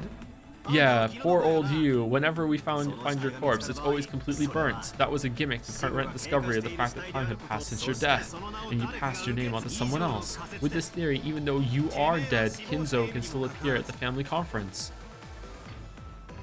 How's that? This is checkmate! Oh, damn. It's steak, dragon. Damn. I think that's my doorbell. Oh, yeah. Be right back 1 second.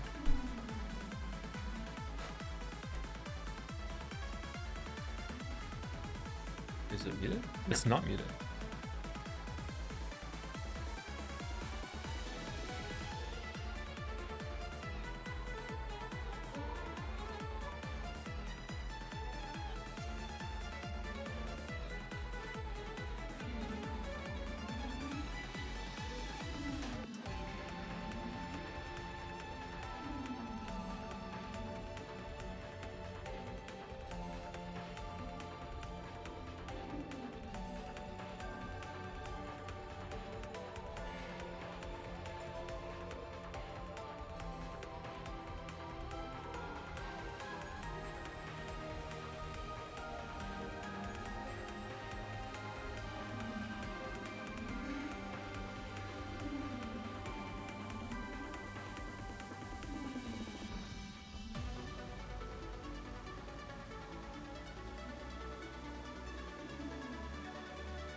All right, we're back, chat. Sorry, it was the wrong. They went to the wrong house. They were really apologetic about it. Sorry about that. Yeah. It's just hard to get out of the blanket fort.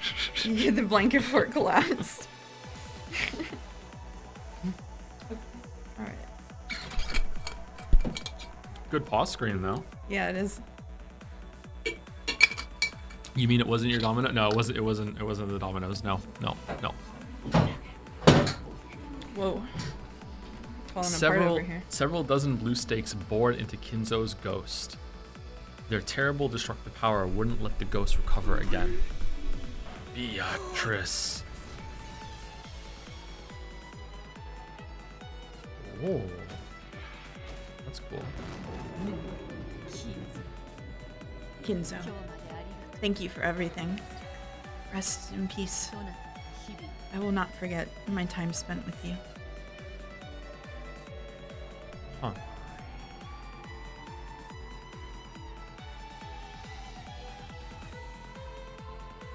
Didn't expect that tone from her. Dispersing along with the shadow of the black dragon as golden flower petals scattered, Ushimio Kinzo became a gold-colored cyclone and disappeared. Even after death, he had fought for the sake of the woman he'd loved. There's no doubting that your love and madness were the real thing. Battler. Don't hate me. Let the dead sleep. Don't wake them. You're up next. This is the end for you too. Yato still couldn't pull out the blue wedge that pierced her foot. She realized that she was on the verge of death. I've gone along with you a whole bunch. I think I've more than fulfilled any responsibility I had to play with you. But it's about time to finish things up. I've got a lonely little sister waiting at home. Let me take my leave with my whole family. Then kill me. In that case, try and kill me. I won't run or hide, and by now I won't even be able to avoid it. Come on, Ushiromiya Battler! You've got it. With the 18th person X from the dead Kinzo theory, everything remaining is pierced through.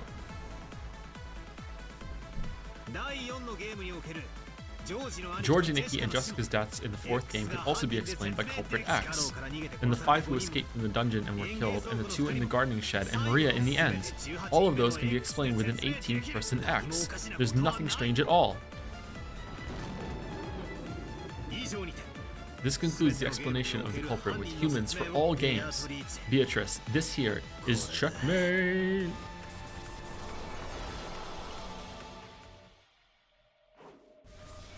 Oh shit, even more.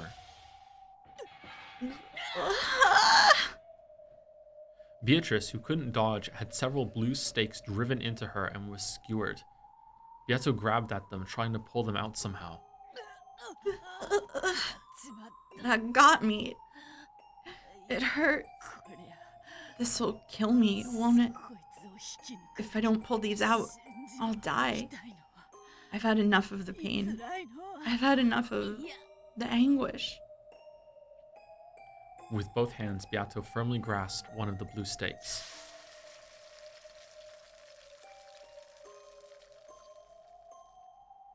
Naturally, the power of the witch denying blue truth burned her hands. Unable even to hide her tears at the pain, Beato howled and tried to pull the stakes out with all her might. If I can't pull these out, I'll die. This is my final counterattack. Then, Battler, how do you explain my several acts of magic? The very first time those appeared was in the 2nd game, when I fixed Maria's pumpkin marshmallow. At that time, Rosa definitely witnessed that magic. Certainly, at that time, Rosa witnessed gold butterflies gathering and the fixing of a marshmallow by the miracle of magic. Rosa alone witnessing it isn't very credible, right? That's why I increased the number of witnesses to the uppermost limit later on, which is what happened in this last game. The summoning of my minions and brutal murders due to magic. All of those were witnessed by a great many people. That is itself proof that my magic exists. How do you explain that, Ushiromiya Battler? Stalemate. What? Magic exists because magic exists. Didn't the rules of our Brawn Tube trial say that you couldn't use that kind of argument? Yes, you're right. No matter who or how many people witness magic, that cannot become proof of magic's existence. Whether all the magic you've shown exists or not, I can ignore it all and explain things with humans. That's my undeniable right. Am I wrong? At those words, the blue stakes let out an even brighter light, knocking my hands away. As I feared. Pull them out after all. As Battler is now, even if I pull up a witness for each individual bit of magic and demand an explanation, he'll probably use some kind of move to deny all of them. Not just the magic with the marshmallow I showed Rosa, but all the miracles of magic. So I can no longer even claim to be a witch without questioning him about something like how a marshmallow was fixed. I'm in such an inferior position that I must fight over such trivialities. It may be impossible for me. I know that. This was to be a game without victory from the very beginning. So it was only natural that the day of my defeat would eventually come. Have I fought Battler up until today just to lose to Battler? I began the game thinking I might be able to win. Even if I wouldn't be able to win easily, I believed that in a game repeating endlessly, a miracle would eventually occur. After all, I had certain willpower on my side, an unwavering desire to win with certainty. However, I've now lost that miracle completely, and that certain willpower resides in Battler, leaving me certainly without even a 1 in a million chance at a miracle. No, perhaps I should say with no miracles or certainty. I will have no victory and no end through a tie. The only resolution permitted is to continue on resisting until defeat is given to me in this game. That's right, I am fighting only to be killed by Battler. I looked into Battler's eyes. That which was reflected inside them wasn't me. The figures of the little sister waiting for his return and the family he had to bring back were reflected in those eyes. To him, my existence is already not even that of an individual, obviously. From the very beginning, he's been trying to deny the individual that I am. Yes, that last game sure was fun. I was only tricking him a bit, but for just a short period of time, it felt like we understood each other, and that was fun. That's right. I should have made my move then. I should have continued for eternity with Battler still totally fooled. But that's just no good, right? That just wouldn't be true victory. Is this checkmate, Beatrice? Beato had been run through with several blue stakes, skewered over and over to the ground while still standing. Because of that, she wasn't even able to fall over, and, still looking up into the sky, was sewn in place. That tragic form might have been a fitting end for the cruel witch who had endlessly toyed with 18 people's lives and who had killed constantly for hundreds and thousands of years. Gently, as though someone was mourning over something, rain began to fall. Amid that rain, Beato was soaked and crucified. Is it over, Beato? There was not even a squeak. Not yet. You aren't a woman who'll let things end with just this. Don't be ridiculous. How can you look at this and think it isn't over? Quickly, deliver the final blow.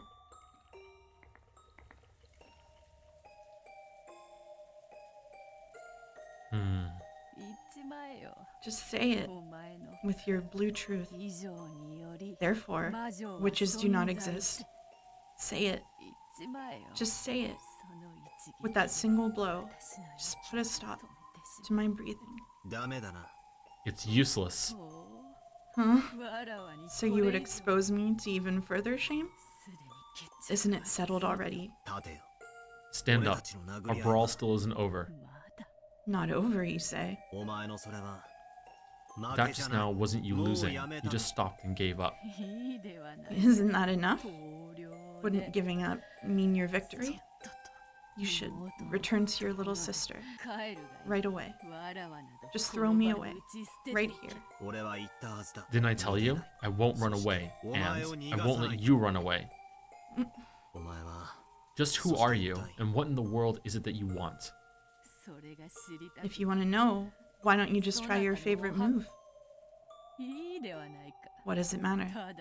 Just a delusion, an illusion. Isn't that enough? Is that like another layer above the Velvet Room layer? What is that? It's all useless. I won't let you run away. I'll break through you. How can I let you run away like this? I won't let you run back to the darkness of illusions while you're still all hazy like this. I'll break through you, completely. So stand up. Don't act all frail like that. You're still hiding several moves, I can tell. Why won't you just let me escape? Dad, Mom, and Angie, all the cousins and all the relatives, and all the servants. You toyed with them so much and killed them. I definitely won't forgive that inhumanity. I can still feel Angie's arms on my shoulders. I won't forgive your inhumanity, so I won't let you get away like this. Battler's eyes burned with the flames of hatred. The time had long since passed during which pitiful behavior would have earned his compassion. After being tricked once, Battler will never sympathize with me again. Oh, sorry, this is you. No, it's okay, you can. Never sympathize with me again. Never mind the wolves and sheep puzzle. This is like the boy who cried wolf, isn't it? What am I supposed to do? What should I do? Is fighting endlessly only to avoid admitting defeat a fitting endless torture for the endless witch? Is endlessly harassing Battler to avoid giving him victory also part of being the endless witch? It's so sad. Is this what the endless magic is? I've had enough of endlessly being toyed with by witches. I've had enough. I will have no victory and no tie. In that case, there's only one result that can release me.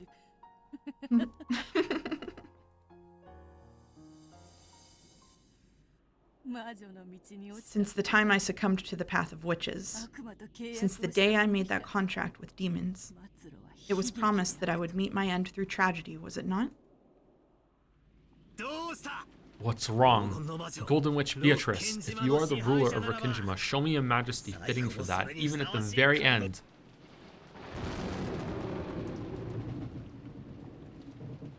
Lightning. The world was smashed with white. Fitting last moments for the ruler of Rokkenjima.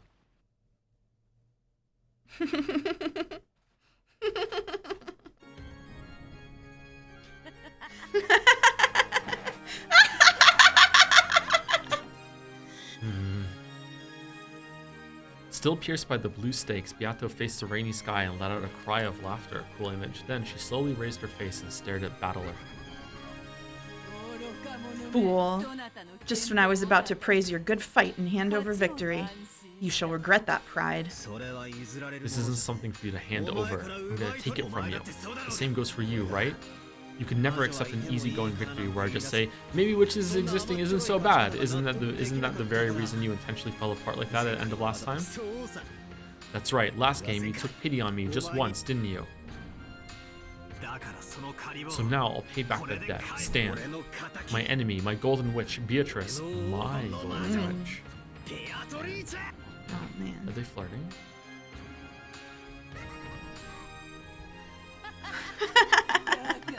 Fool. You fool! You simpleton. You think you'll get another chance? Ah!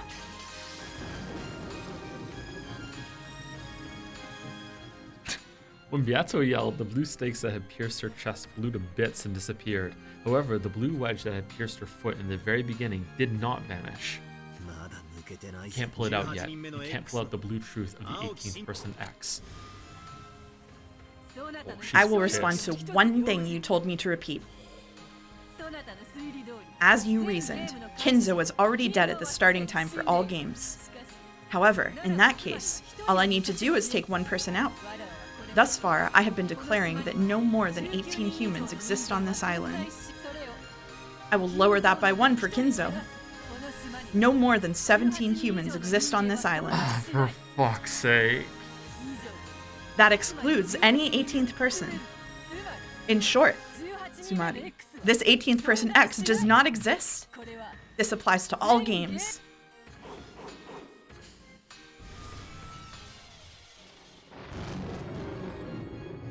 That was good. That's good. That's good. That's good. That's really good. That's like, do you know the Princess Bride? Mm-hmm. Yeah, with the hands changing during that fight. That was, yeah, that's a good moment. Yeah. What do you know? Looks like you're still hiding some pretty crazy stuff up your sleeve after all. The island, which had no more than 17 humans on it, has been set up to appear as though there were 18. Taking 1 off makes it 17, so we finally reached the correct number. This way, the wedge I knocked into you has been removed. I mean, like, she could probably still take it down to 16, maybe, Battler. Like, let's not get ahead of ourselves. We'll have to start this fight over, back from square one. Couldn't she have said that 15 hours ago? It's a game, chatter! The blue wedge that had sewn Beato in place broke apart. There was no longer anything piercing her. The scars on her body had disappeared completely. There stood, just as Battler had hoped for, the figure of the majestic golden witch who ruled Rikkinjima. Then come, Battler, once more from the beginning. Try and break through everything with the blue truth. For no reason, I'm hitting escape. Okay. Yeah? Okay. Yeah. Damn. I too will no longer play, run, or hide. If you are worthless, then I shall end this match right here, right now. With my grand victory, I'll make you regret your refusal to compromise for all eternity. Come, starting from the first game. Right. From the first twilight of the first game, there is nothing strange about the murder of the 6 relatives that were found in the gardening shed in the beginning. The crime was possible for any of those who didn't have an alibi. Valid. Continue. What about the next closed room murder with Eva and Hideyoshi? Even the chain was set for that closed room. Someone was hiding under the bed. I shall add to the red truth. Both deaths were homicides. It is not the case that after the construction of the locked room, one of them committed suicide after murdering the other. Furthermore, the murder was carried out with both the victim and the perpetrator in the same room. No method exists for the perpetrator to commit murder from outside the room. Suppose that the culprit was a human without an alibi. In other words, Sumari, the dead. Among the first 6 corpses, there were some made unidentifiable because their faces were smashed. One possible theory is that one was actually a fake corpse and that some culprit X killed those 2 after pretending to be a victim and hiding away. Then, after the locked room murder was constructed, the culprit hid under the bed and Sorry, 1 second. I got excited and hit the button. And waited for us all to leave. Is that what he said? And waited Yes. for us all to leave? Okay. Very well. Next. Cannon was killed in the boiler room, correct? I shall add to the red truth. All of the survivors have alibis. Let us include the dead as well. In short, Sumari, no kind of human or dead person on the island could have killed Cannon. If no one could kill him, then he might have been the one to kill. Meaning Cannon-kun might have killed himself. Repeat it. Cannon-kun did not commit suicide. Cannon did not commit suicide. Fuck. 1 more. Repeat it. Cannon-kun's death was a homicide. Ooh. I refuse to repeat it. It was an accident? But by that refusal, it may be possible to view it as a homicide, but you've already proclaimed in red that no one could have killed him. In other words, Sumari, it wasn't a homicide. This is the same as the linked closed rooms from the 3rd game. Cannon-kun died for a reason that was neither suicide nor homicide. Was I right that there was like some weird fucking like gas canister in the furnace and it blew up and killed him or something like that? I can't remember if I theorized that. That was a long time ago. That was months ago. Though the circumstances are unclear, he died from an accident. By the devil's proof, I refuse to explain what kind of blunder could have led to an accidental death where a stake was driven into his chest.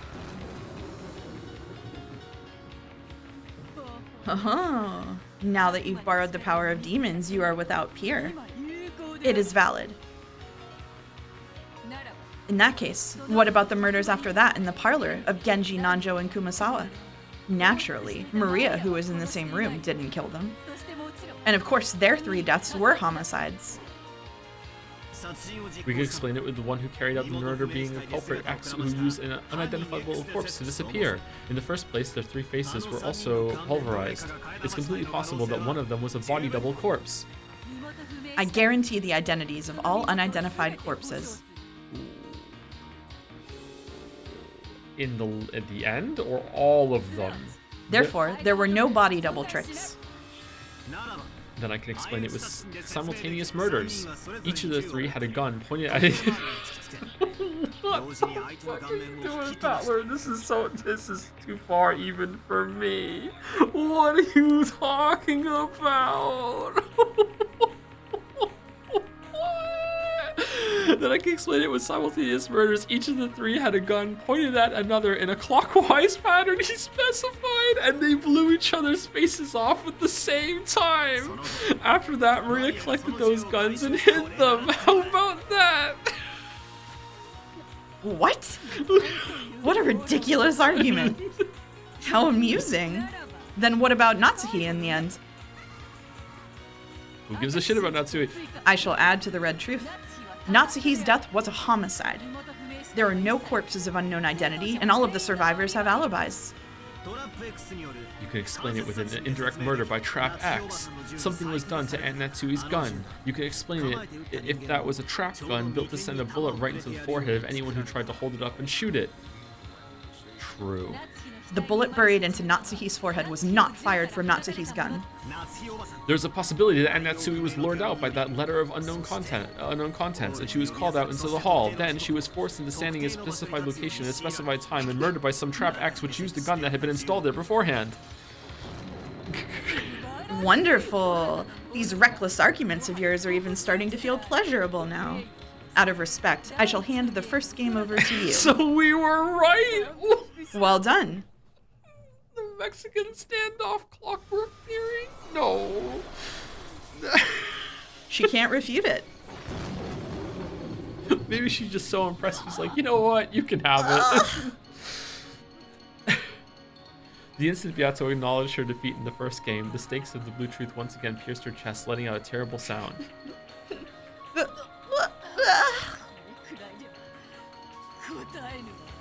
This is still hardly painful, and it's not over yet. Come, now for the second game. Beato just barely pulled out of the stakes that had pierced her chest, but even though there was no hole left behind, she still seemed to be bearing a deep wound that was letting out a massive amount of blood. And she was tormented by an equally fierce pain, but Beato grinned, grinding her teeth, and pushed for the next game to start. But I won't feel sympathy for her. Just by her existing there, we've been killed and harassed over and over. And Angie's been burdened with a future of isolation. Correct. Just by my being here and laughing, this eternal hell will continue. I won't give your little sister back. Let her cry over the family that shall not return for the next 1,000 years. Damn it! No compassion, no mercy. On to the second game. I'll start with the first crime. Right after it happened, I penetrated to the truth of the closed room murder where the 6 were killed in the chapel. Someone secretly borrowed Maria's key and secretly returned it to Maria's bag after the crime was over. From the time Maria received her key to the instant Rosa unsealed the envelope the next day, the key did not pass into anyone's hands. There's a possibility that the door to the chapel had an auto lock, just like Graham's study. In other words, Sumari, it was unlocked before the crime with a rock or something wedged in so that it couldn't close completely. Then they gave the key to Maria. Because the lock was automatic, it is possible to make a theory where the key wasn't needed. No door with an auto lock exists other than Kinzo's study. The victims locked the door from the inside. One of the 6 was the culprit, and this person killed the other 5, then pretended to be dead. The 6 were all already dead by the time they were discovered. All of their deaths were homicides. All 6 were pure victims. They did not take part in a mutual murder. There were no simultaneous mutual murders. She has to specify She that does. now. She does. There existed humans with no alibi at the time, e.g. Kumasawa-san. If we assume that such a person killed the 6 and was hiding inside, then there are no problems. There was no one hiding in that chapel. Therefore, your killer hiding in the building locked room scenario does not hold. What's wrong? Is that all, Ushiromiya battler? It's not so easy once you get to the second game, right? It was a thundering exchange of red and blue truth.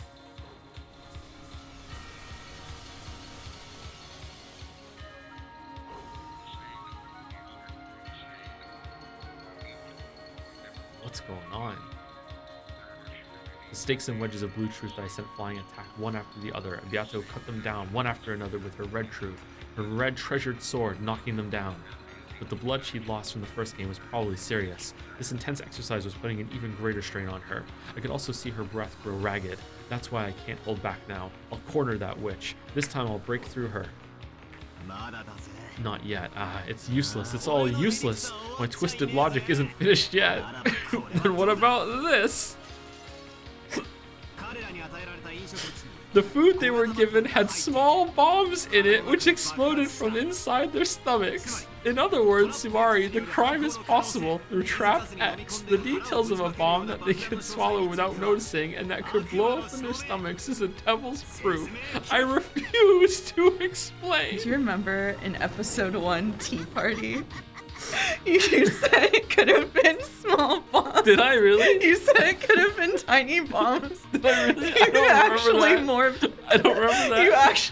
You actually predicted this exact line 3 episodes in advance. I don't remember that at all. Holy shit. I think Iron Wrath has the clip. Show it to you later. What the hell's that? Small bombs? But Beato failed to knock down the blue wedge as it flew at an angle like a breaking pitch.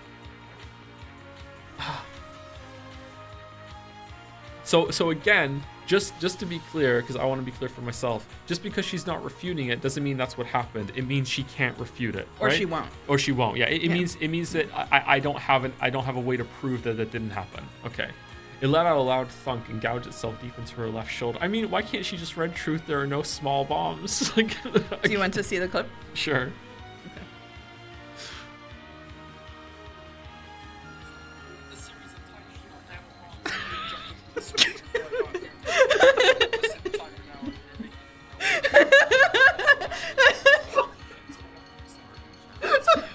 Okay.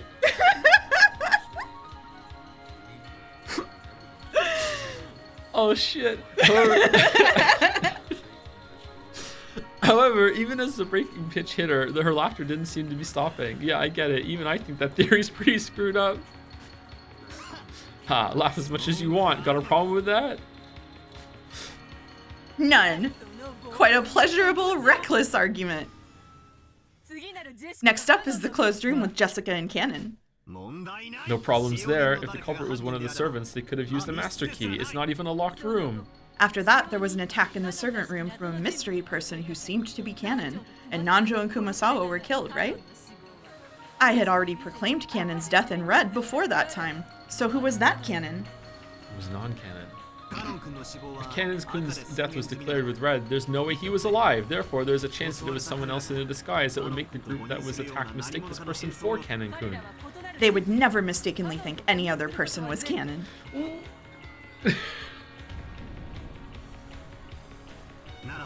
Then, just like the hereditary of Kinzo's name, there's a possibility that Cannon's name was inherited by someone. You could suppose that Cannon-kun was killed, a different person succeeded his name, and this person attacked them.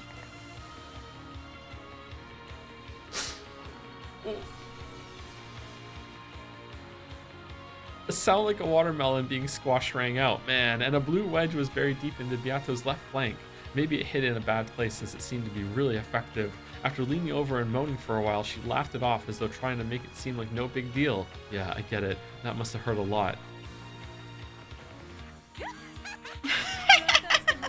Once again, you've set up some human as the culprit as if it were nothing. You truly are gabbing on about things you'd never be able to open your mouth and say on the game board. And yet it's valid. That reckless argument is pleasurable. Truly pleasurable. This isn't pain, it's pleasure. When Beato howled, the wedge that had pierced her was blasted away, but the wound remained and she continued to be tormented by a fierce pain. You ready? I'll keep going. My blue truth for the last murder in the second game, the 3 who died in Aunt Natsui's room, should still be valid, even with the 18th person X denied. Do you have a counter argument for that in red? If you don't, the second game is all mine too. No, I don't. Fighting over such trivial matters bores me. I'll give it to you. I'll give you the second game. mouth moving adds so much to it. When it looks like she's talking through her teeth, you're like so mad. The instant she acknowledged her loss in the second game, 2 blue stakes gouged through Beato's chest this time. The witch's lungs were gouged, as were her intestines. Her face twisted in anguish. Her body twisted as she gasped in pain. Does it hurt? Hurt? No, this just tickles. At least compared to having your entire body torn to bits and turned into a pile of scrap meat like your sister. I'll make you scrap meat too. Then you siblings can all be mixed together like ground beef and pork. If you had 50% lean beef chat and 50% lean pork, and you mix it, oh, you don't know this hypothetical, do you? Okay, let's drop it then. Let's not go and explain it. I'll beat you to death. I'll tear you to bits the same way. Next, the third game. They said lean forward. Okay, how long are you gonna sit around all the way, all worn out like that? I've only just started knocking you down to hell. Naturally, as if something like this could wear me down. You're right, we're still just getting started. Come, let us begin the third game, starting with the 6 linked closed rooms. You supposedly did penetrate this closed room at the time, but then you killed off Kinzo. At the time, I theorized that Gramps was the culprit, and that after killing the other 5 and stringing the keys across each room, he constructed his own closed room in the boiler room, and that there he died in an accident while carrying out some kind of scheme, burning to death in the boiler. Yeah, me too. That's what I thought. But now I've declared that Gramps is already dead, so I've denied my own theory myself, ironically enough. However, there's no problem. There are plenty of people who could have committed the crime besides Gramps. You could even claim that the adults who were in the middle of a family conference at the time were all in on it and committed the crime together. All 5 master keys were discovered, each in the pocket of one of the servants. The individual room keys were found inside envelopes alongside the corpses.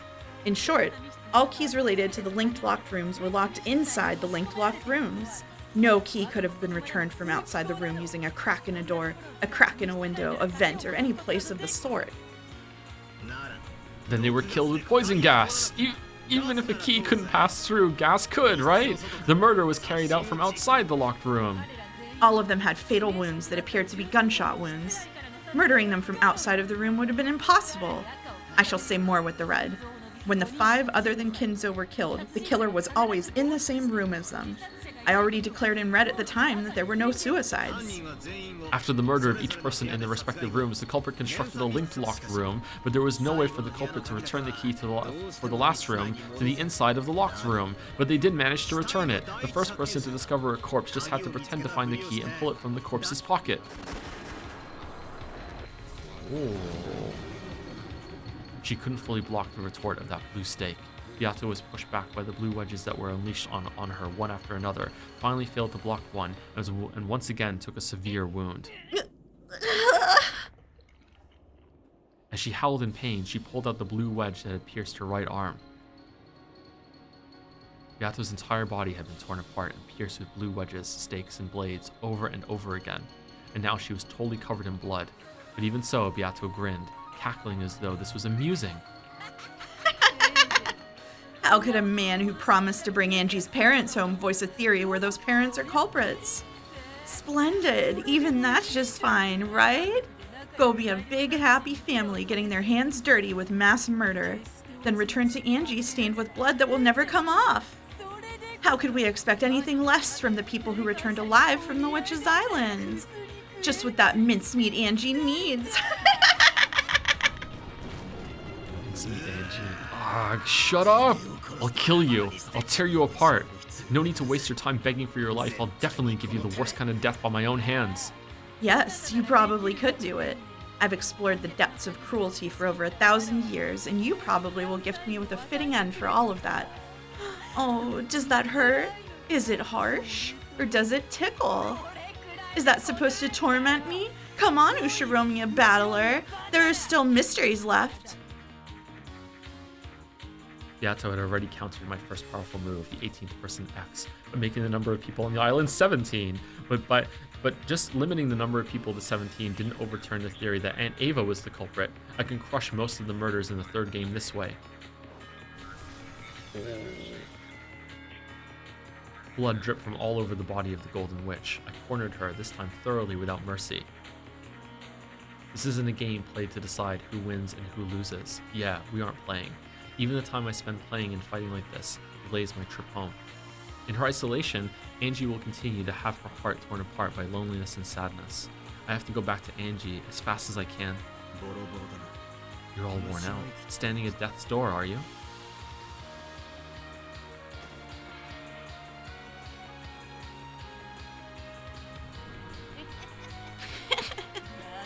It still doesn't burden me. Something like this. It tickles. It looks like you don't need any mercy. I never asked for it in the first place. I'm going all out. Do so. When our roles were reversed, I showed no mercy. So you ought to do the same when given the chance. Otherwise, I'll summon another isolated Angie from a different world.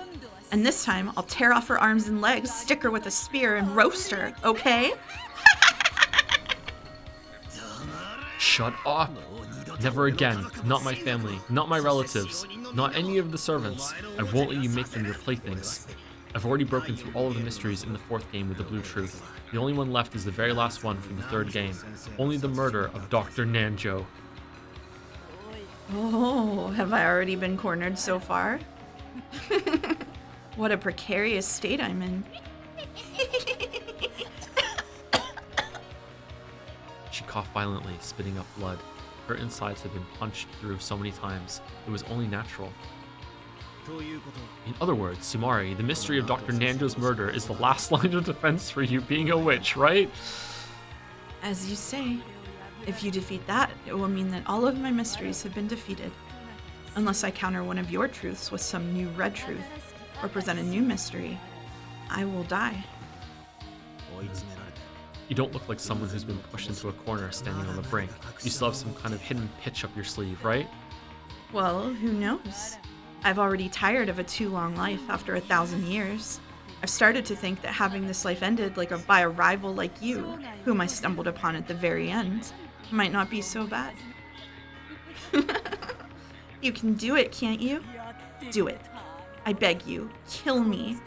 I'm always the one killing, and I've never had the experience of being killed. I've killed the 18 of you hundreds of times, but I haven't been killed myself even once. So I wanted to experience just once myself. It was a graceless show of boldness, unchanged from before. But blood dripped from her mouth. Her once beautiful dress was covered with holes, and blood poured from all over her body, making her physical appearance stand in sharp contrast to her attitude.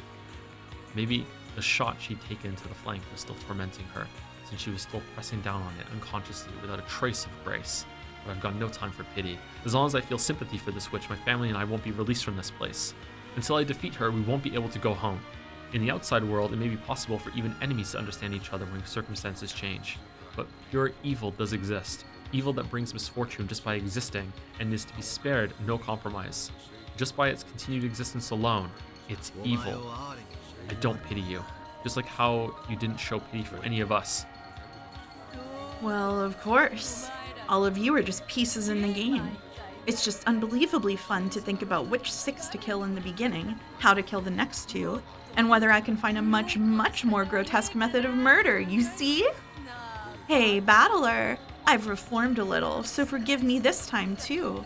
If you do, I'll change my methods of killing into something a little better, okay? I'll listen to how you want them to be killed and in what order, got it? It's so fun toying with people's lives. I'm sure you could think of a way to turn Angie into a pile of scrap meat much, much more thoroughly. Come, Battler, try to expose the truth of Nanjo's murder. The 18th person X has been defeated, but I won't give in. I'll stop that witch's breathing cold. The end of the third game. It was announced in red that the survivors at that point in time, Battler, Ava, Jessica, and Nanjo, were all uninvolved with Nanjo's murder. And it was also proclaimed that he was murdered directly by someone before his eyes. All other people had the strongest possible alibi by having their deaths proclaimed in red. I'll break through this without using the 18th person X. 17th person acts. Think, don't stop thinking. Her red doesn't only blind me, it's also supposed to be her weak point. I've got to somehow use it against her. That's right, there's still a gap. Was she there? Yeah, this way I can break through it. This way, Beatrice's legend of... Oh shit. Legend of the Witch is finished. Legend of the Witch is finished, okay. True, the others probably were dead. However, the time at which their deaths were declared in red was not the instant Dr. Nanjo died. Strictly speaking, it was in the fight between me and Ava after Dr. Nanjo's corpse was found. In other words, Sumari, if someone who was alive at the time that Dr. Nanjo was killed died before Ava proclaimed that death, you can sew right through that crack. In other words, Sumari, it's like this. The culprit was among those people who were not confirmed dead prior to Ava's declaration of the deaths, and that person had managed to skillfully play dead in the beginning and wait for us to leave them alone. They made us think they had died, while their death still hadn't been declared in red. Then they killed Dr. Nanjo, and after that they died for some reason. Then after that, Ava declared their death in red. That theory can explain Dr. Nanjo's murder. How's that, Beatrice?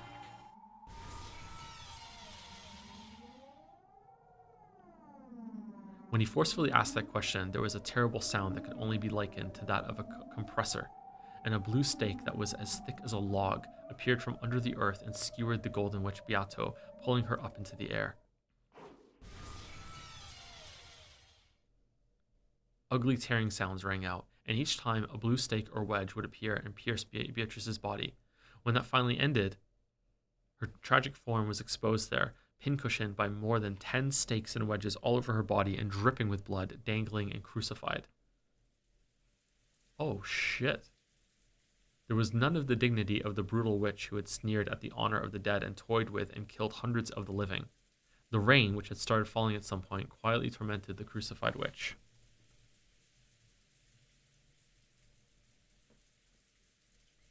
As Baldur heaved with his breathing, he waited for some kind of answer from the Golden Witch. Although it wasn't long, it took the witch a bit of time to show any signs of life. It hurts. It hurts. You got what you deserved. Now you can experience a portion of the pain felt by all those you've killed. Even as he said that, it seemed Baldur had lost little of his momentum at this extremely pathetic sight. Even if it was an enemy, he couldn't look straight at a woman exposed in such a brutal fashion. But even so, unless he destroyed Beatrice, this battle wouldn't end. Battler, I beg you. Huh? Beato let us sob. It hurts. It really hurts. And even with this, I still can't die. Even though it hurts so much, I still can't die. Ooh. What are you asking of me? End it. Release me from this pain. Beato's expression was soaked with blood and tears. Baldur certainly had been tricked by her at one point, so he was probably able to suspect that her expression, that even her tears were an act. However, Baldur believed in those tears. After all, those tears had the red truth mixed in with them. What should I do? What can I do to end your pain? I'm going to expose everything. This is my heart. Your heart? Me? Beato. Me. Just let me die. Were those tears from pain and torment, or else? Either way, that pathetic expression was painful for Baldur to look at, even after burning with such anger. Quickly, go back to Angie. I'll listen to your request, not so I can go back, but to end your pain.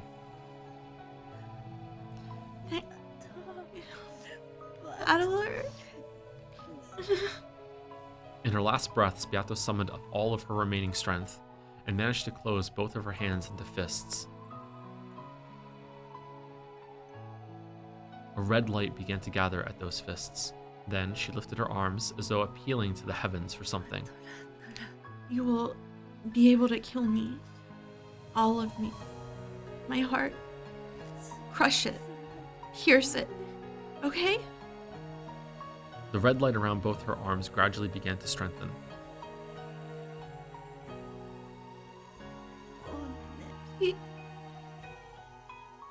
After saying that much, her face tilted to the side a bit.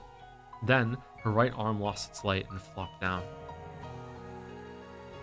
But her left arm alone did not lose its light and remained held out towards the heavens.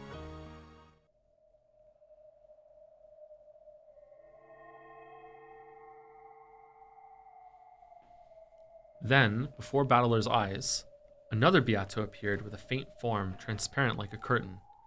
The crucified Beato had already lost consciousness. However, the newly appeared faint Beato quietly looked at me, her eyes expressionless, and spoke. Ushiromiya Battler, I will now kill you. And And right now, there is no one other than you on this island. The only one alive on this island is you. Nothing outside the island can interfere. I understand. This is the last mystery Beatrice will be able to make as a witch. She's trying to offer it to me, entreating me to solve this final mystery and kill her.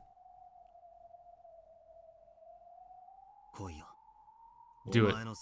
I'll accept your final mystery. You are all alone on this island. And of course, I am not you. Yet I am here now and about to kill you. Like a souped up version of the mystery of Dr. Nanjo's murder. So?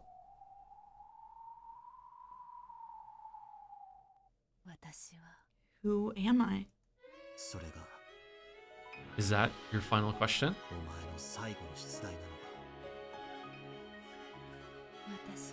Who am I? Damn. Then, I can't. Yeah, I also slowly held her head.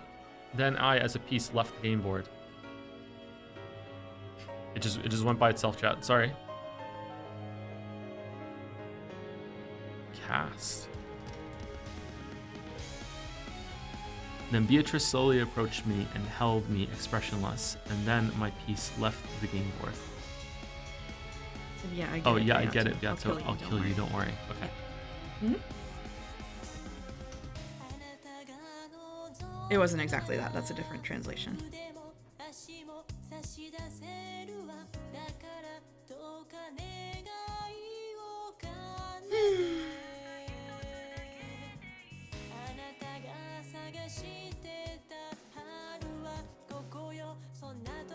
Well, It was good. I really liked the back and forth through all of the episodes. It was good.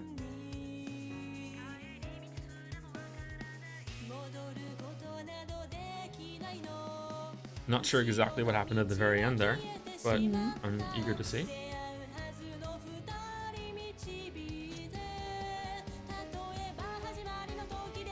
great news. Great news.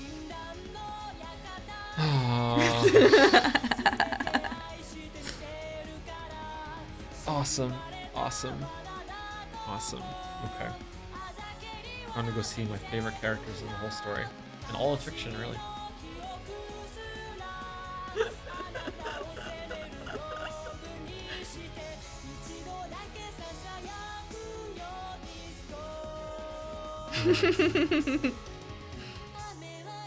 All of the goats. All of the goats, but especially that one goat. Yeah. That goat needs a name.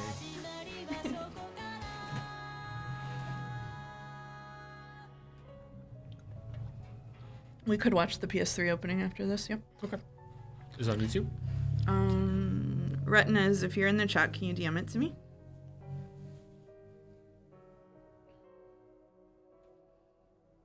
Thoughts on Beato's final mystery? I mean, it kind of... We're doing the question marks, chat. Ooh. After that, oh my god.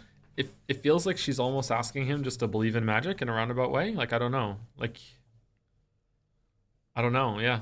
I'm not sure. I'm not quite sure what happened there. Have you seen the anime op? I have not, no.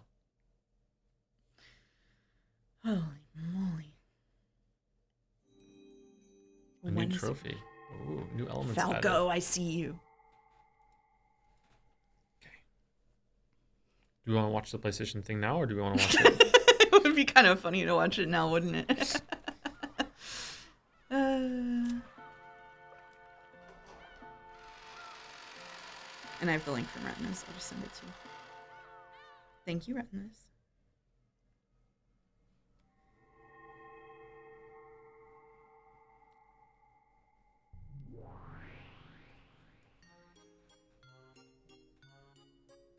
Unknown fragment.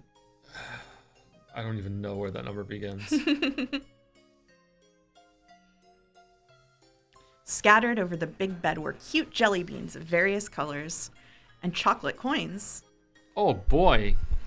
A fork was stuck into a shortcake peeking out of a gift box, and there were decanters with drinks of various colors lined up on a side table. But the color of the partially finished drink that had been poured into a cup was venomous, matching none of the decanters. Someone had probably been playing around, mixing various things together. That can be lots of fun if you don't mind the taste. On top of the fluffy bed were several colorful big pillows like something from a dream. I gotta say, I'm so glad I'm not here for this episode. I don't know how well I'd be able to handle my pathetic sobbing behind being backseated by Baldur's audio concerns. Says Jelly. Jelly, the tears aren't being picked up very well. I need you to plus 2 decibels, okay? Can you put on an expander, Jelly? Just go. Put your mic through OBS and put on an expander.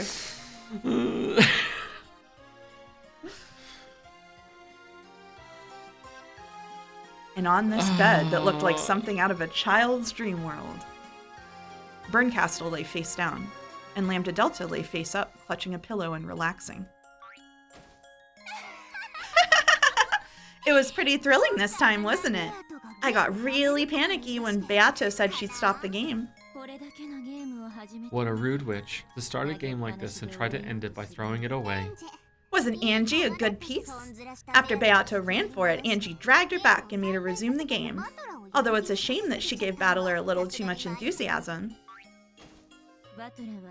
After all, I knew Battler was a softie. No kidding. He looked like he might even go easy on Beato, his enemy. I was uneasy that, like the last game, he might actually feel compassion for Beato and take the game in a weird direction.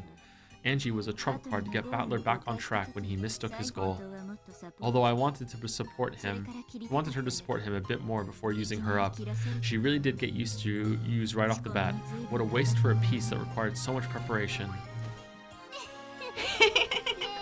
Good thing I shackled her with that rule about not giving her name. I guess it was her. Oh, okay. If that hadn't been set up, the brother-sister tag team would have swallowed Beato up and won in the blink of an eye. I thought it'd be a chance for them to press her all at once, but your mark was so restrictive that I couldn't make the best use of her. Ah, what a waste that piece was. Isn't it obvious that such an unfair piece would have to be retired right away? Well, in the end, she did a good job of preventing the suspension of the game, and that helps me out too. The way she made both our interests match is what made her a truly wonderful piece. She was an innocent kid like Battler, so it was easy to get her to do as I said. Morons and impulsive types make the best pieces. I really can't stand losing that piece. By now, that kid's minced meat. Hey, let's make hamburgers out of her later on. Oh wait, didn't you like gyoza more? I wonder what little sister tastes like. Hilarious. Is it really okay for you to be so relaxed? Thanks to Angie, Battler has gotten all fired up. I'm pretty sure he started a hot pursuit of Beato, making this game take a big turn in my favor, right? I mean, didn't Battler just solve almost all the mysteries up until now? Huh? Not even close. Almost all of Battler's Blue Truth was wrong. Beato's lukewarm red is full of holes. If she had any brains in her, she'd slip through it easily by setting up a suitable web of twisted logic. Yeah, it really ticks me off. If it were me, I'd thoroughly cut down all of it with the red. Oh, really? And I was sure that those were all correct. Well, I don't know about that small bomb part, though. Not all of Battler's Blue Truths were valid. When talking about the first game, Beato clearly declared that she guarantees the identities of all unidentified corpses. This defeats Battler's theory about the culprit of the Eva Hideyoshi closed room murder being someone who faked up a corpse. Next, Cannon might have died in an accident in the boiler room, but what kind of accident could drive a stake into his chest? Are you a moron? I'll slice it with that red treasured sword thing. Cannon did not die in an accident. For the next one, the murders of the three, including Genji in the parlor, the thought that it was a simultaneous murder where they shot each other in a clockwise pattern at the same time is laughable. Genji, Kumasawa, and Nanjo were not killers. The final trap X to kill Natsuhi was also ridiculous. The thing that shot Natsuhi wasn't a trap, it was a real shooting murder, with a gun raised and a trigger pulled. Sucks for you! Uh-oh. You shouldn't do that. Saying something like that in red. That kid's trying to say that she bounced Natsuhi's bullet back with magic and killed her. Oh my, how terrible of me. You're right. Even the blue truth for the second game was way too naive. When the six were murdered in the chapel, the culprit was inside the chapel. That guy keeps trying to explain things using Trap X. What the heck is Trap X? Some weird mystery novel cliche?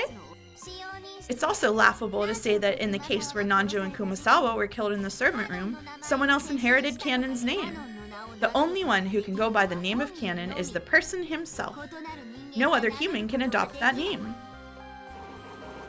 Human. And that theory about borrowing the master key from Rosa for Natsuhi's room is also worthless. After the master keys came into Rosa's control, never did any of them leave her hands. She's just rip and tearing. Holy shit. Except for the time when she lent one to Baldur to unlock Natsuhi's room. So it was Baldur that killed him. I can keep on going, but just taking a quick look at them turns out like this, get it? Forget taking a quick look. You've just denied Balor's blue truth for the first and second games across the board. My, what a shame. If Balor heard, he'd faint. Right? Beato wasn't cornered at all. Looks like that kid's a pretty good actress after all. I'm sure she planned to make it look like she was getting cornered this game. And then sometime next game, bang, she'll slice it up with a single red stroke to make Balor freak. And then I'm sure she'll say it again with a huge smile. Witches never get into a pinch.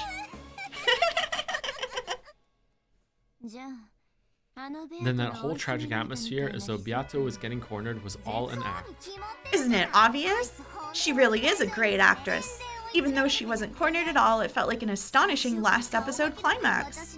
She's totally the winner for Best Supporting Actress this year. Oh, but of course I'm the star. You do fine too, Burn. At the end, she said something like, "Kill me," and laid out a big riddle. Wasn't that her last stand with Beato to be finished for good if that riddle was solved? Come on, were you seriously tricked too, Burn? That wasn't even close to a last stand. Beato's still holding back a killer hidden move. When she stuck out both hands to give the final riddle, did you notice how she lowered just her right hand? Yeah, now that you mention it, is that what that meant? Sure is. That kid still had plenty of hidden moves left. Oh, she crossed her fingers behind her back? Is that what she did? And none of the mysteries have been solved.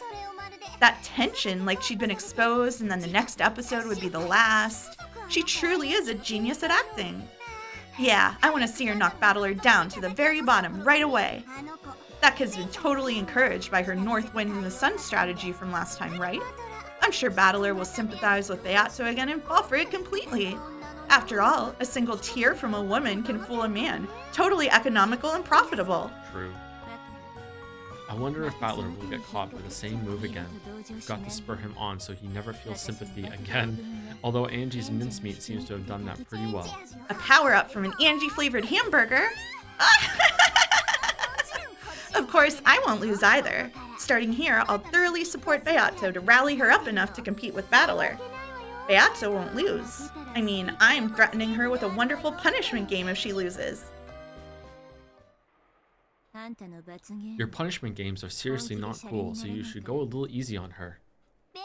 I've decided what to do for your next punishment game, Burn. Wanna hear? Wanna hear? No. Come on, ask me. Guess what? Guess what? I'll lock you in a wonderful, wonderful castle. The castle will be surrounded by pure white castle walls 12 kilometers to a side with a height of 10 meters. Magic and tricks are prohibited. You really couldn't jump over that, right?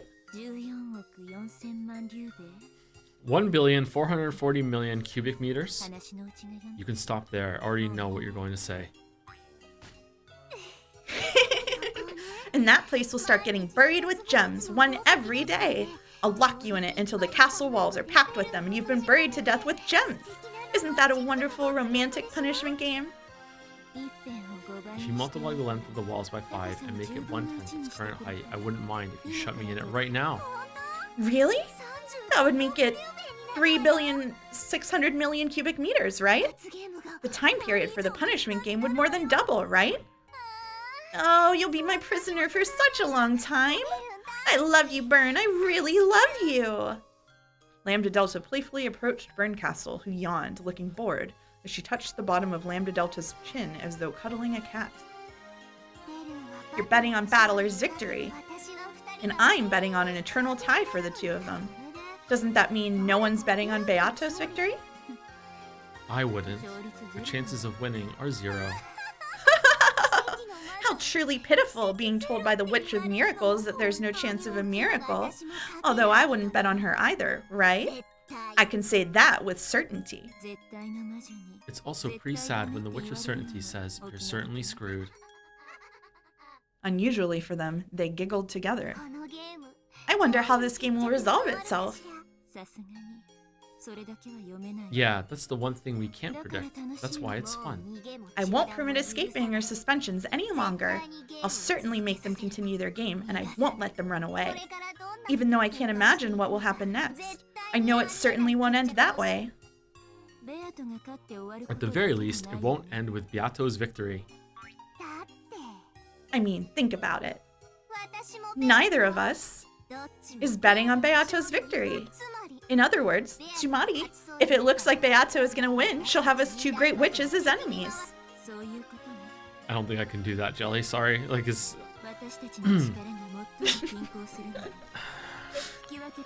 Exactly. Our powers are most in equilibrium when balancing between a tie and Balor's advantage. If it tips too much in Beato's favor, both of us will line up along the same vector and drag Beato back. In other words, Tsumari, the instant Beato is in a superior position, she'll have to deal with both of us as enemies. A common front with Byrne sounds fun. Thanks. But I'm not going into a Competo candy bath with you. Aw, and I was gonna cover you with melted marshmallows while taking a Competo shower. How pitiful. That child is that child is a living toy, a doll you caught so that you could play with me, Lambda. I'm good at playing with dolls. I really can do it well, okay? I'm proud of being able to play with a single toy for hundreds of years without getting tired of it. You're her ally at some times and oppose her at others, toying with her for all eternity. How pitiful. That kid is now our doll.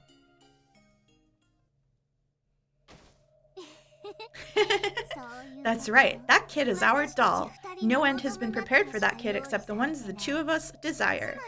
In other words, Tsumari, I can say for sure that this can only end by repeating a tie for eternity because of me, or else with Beato losing and being destroyed because of you, Byrne. As far as this game ending with Beato's victory goes, I will proclaim it as the Witch of Miracles. Then I will proclaim it as the Witch of Certainty. All together. Ready? Beato certainly cannot win. And a miracle will certainly not occur.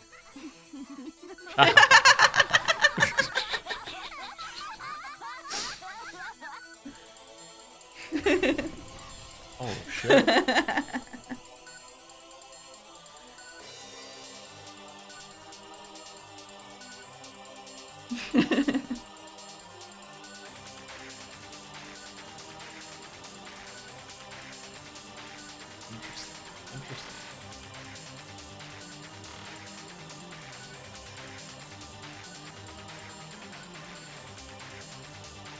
And that's it.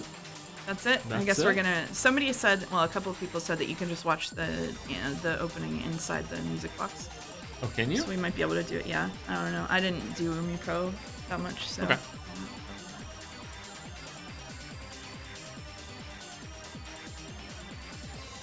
I haven't said thank you in a while.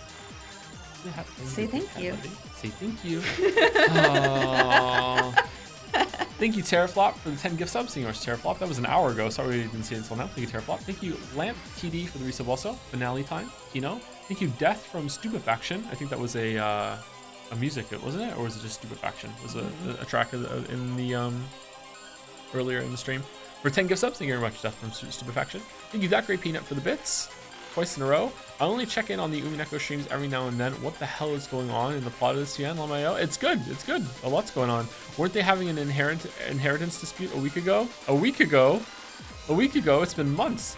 Thank you for the bits. Thank you, Parnik, for the bits also. Joe has been dead since the start of every Umineko stream. The one streaming all this time has been Tom. It's true.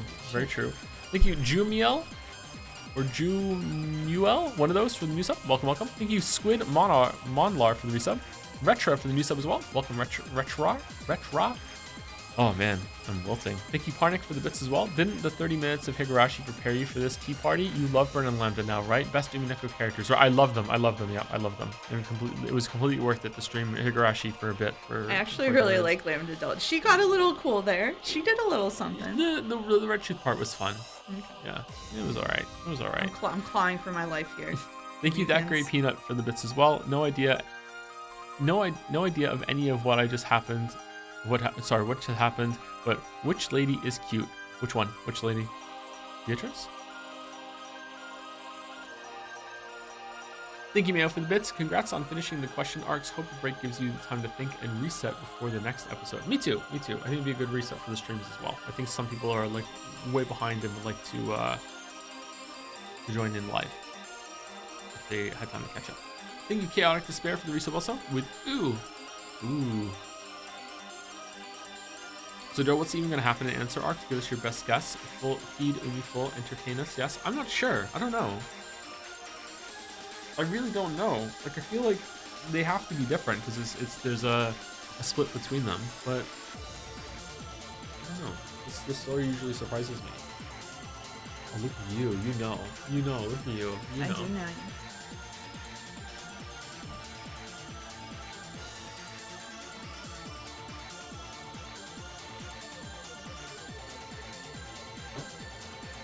I don't know if it's going to be more cycles with more killings going on.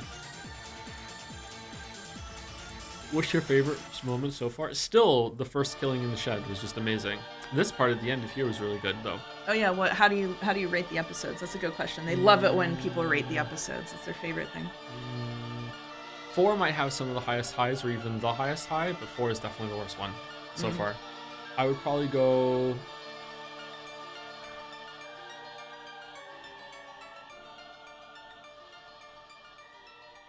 I want to say that it's 4, 3, 2, 1, so it's just getting worse every episode.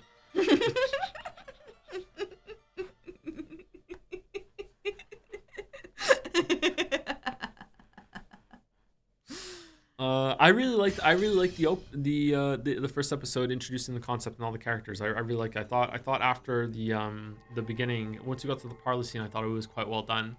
I liked too for a lot of the revelations that I had and piecing some stuff together with the meta stuff. I don't know.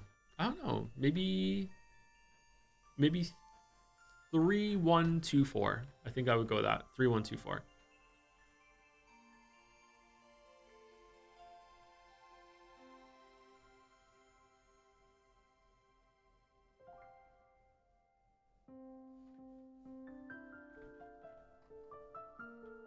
That's why Mouse came to Moncton. How the extra 100 millisecond delay on Discord would have made the simultaneous talking a bit impossible. Exactly. That is the only reason. That is the only reason. Yeah.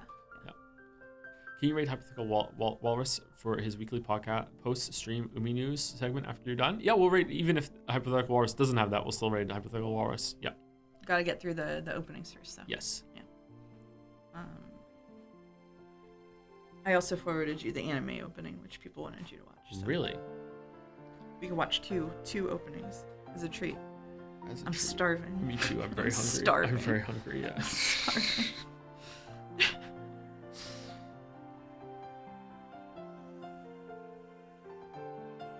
Reaction streamer, yeah. You wanna watch like some YouTube shorts too? Yeah. React Andy. Yep. Yeah. Yep. It's the new meta. Thanks, Duggar Peanut. Last dono, please buy burger with my money. Buy burger. Okay, I can get a It's burger. pizza. It's pizza. We're getting pizza. You could get a burger if you wanted. No, I could get a burger a couple days maybe. Okay. I have some burgers. I can make some burgers. Oh yeah, how do you feel about the revelation? I liked it. That annihilated me the first time. That really got my ass. I liked it. I just wish that that scene wasn't so long, but yeah, I liked it. That's another example of episode 4 kind of like shorting its own big moments because it comes out after so much stuff. Oh, When the Seagulls Cry, episode 4. I think this is Chad. Is this what you mean? Is it When the Seagulls Cry, episode 4? Is this the opening? It's not there. It's at the bottom. You don't think so? There's nothing below that. It's not here. Okay. Well, they told us it was in the music. Okay. Whatever. It's somewhere else. It's somewhere else. Is Picture it box? Picture box? Maybe. It should have been there. Well. Okay. We'll just do the link. I sent it to you on Discord. So, do your Discord. Okay. Just close it and open it again? No. I can close this though, right? The whole thing? No, do you want to read? Do you want to do as you usually do and read episode 5's description first and open it up? Click the copyright? Click the copyright, like there? No. What's going on over here? It's changing it to... Oh. What's Omaki? I don't know. Do not do that? Do not do that? Okay. Do not do... Do not do that. Okay, do not do that. That has the full story spoilers? Okay, Okay. what is chat cooking then? So, I can read this? Yes. Episodes 5 to 8. Good morning. As the story crosses into its second half, the tales woven by the Golden Witch have been exhausted. All that remains now is to understand them. Perhaps new game masters can offer a fresh perspective. Okay. Maybe if you click that, it'll put the opening. Oh, there was a cackle. Oh, Cackle. cackle E. Was there an E at the end? Please wait for a moment. Data caching is being performed. Wow. What a stream. Ooh. What a stream. Is it fucking with me? I don't know. You need to open Discord for the anime opening anyway, though. Okay. Yeah.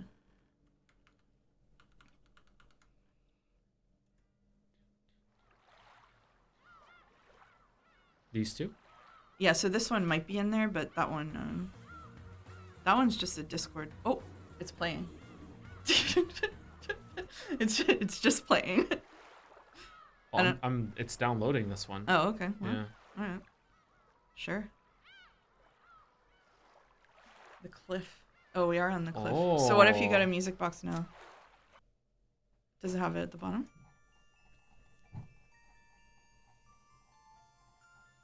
Nope. All right, we're done. All right, we'll just use the browser one then.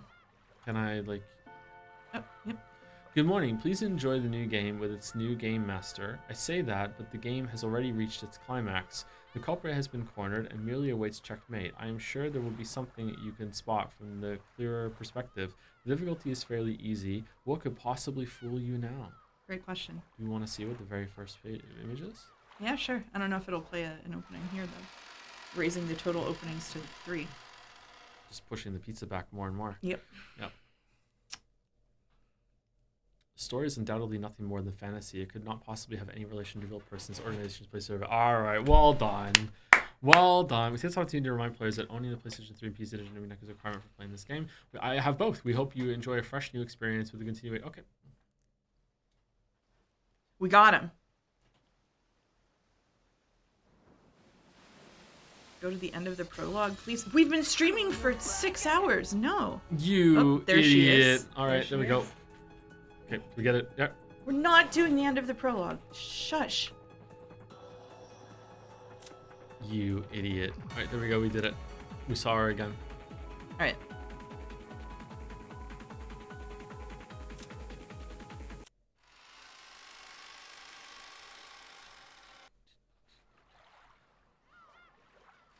All right. Okay, so we're watching this. Mm-hmm. Okay, let's move it on to the main screen. I think I'll go to the beginning too.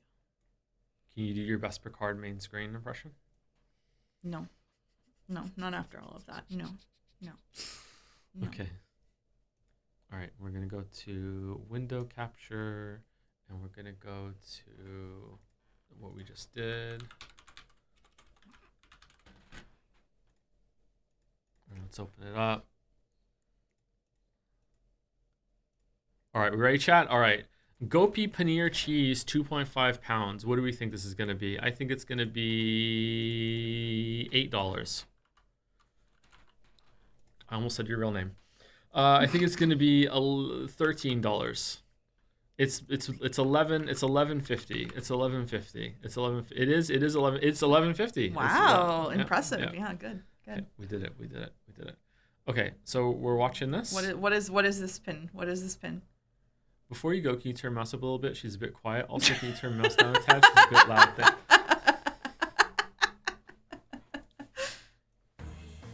Okay. This might be loud. I'm not sure how loud this is going to be. This seems okay.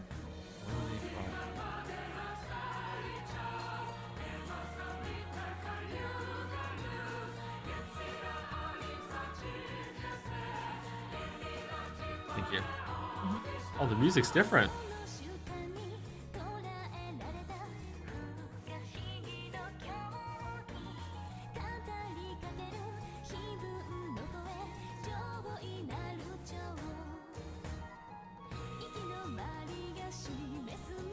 Spoilers. This is a spoiler one. Big spoilers.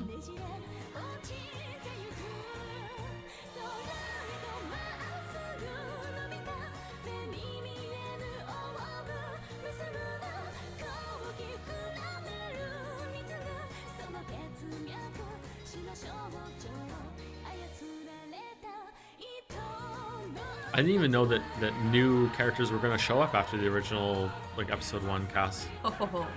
Yeah. So really big spoilers.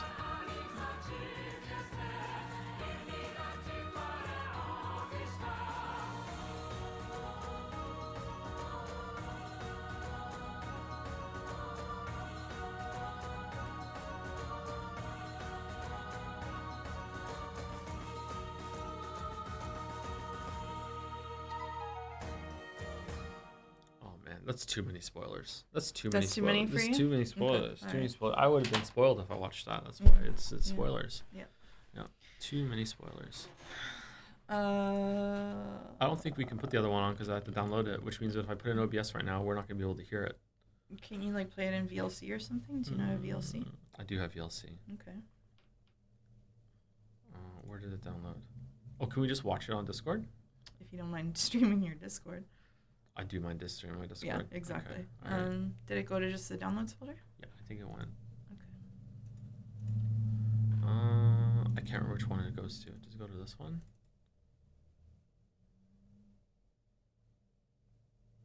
No. Try the one just downloads. Nope. No. I don't know where this goes. That's weird. Oh. There you go. Okay. Alright.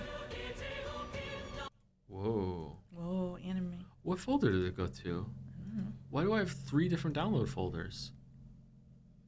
Desktop. Desktop downloads. Okay, alright. Put it on screen. Wait, give us a second! Oh my god! I think we should just end the stream. Jesus. Is it this one? Sometimes this doesn't work.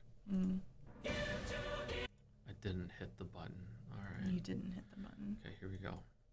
Is it working? No, it doesn't work. It's black screen. VLC is weird about this sometimes. Sometimes it just doesn't show. It's I don't know if it's a copyright claim thing or whatever. It just won't show you. It might be. You might need to run OBS in administrator mode. Maybe. And we ain't fucking around with that. Okay. Maybe. We're gonna watch the anime opening off stream. That's it. Yeah. Yep.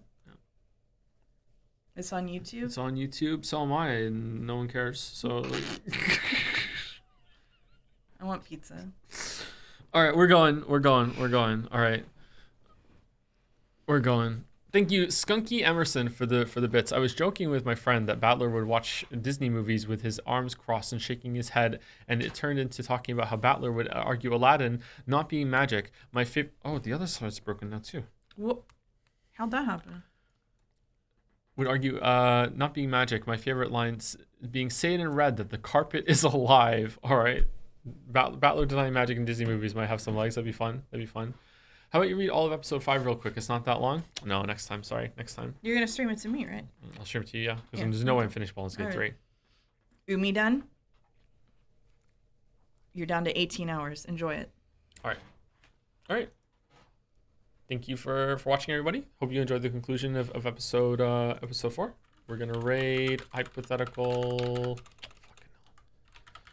walrus. I can spell hypothetical walrus. Thank you, Mouse. Thank you for being here for this one, Mouse. Of course. Thanks for having me. Where's your Umi done going? Your Umi done is collapsing. Mm-hmm.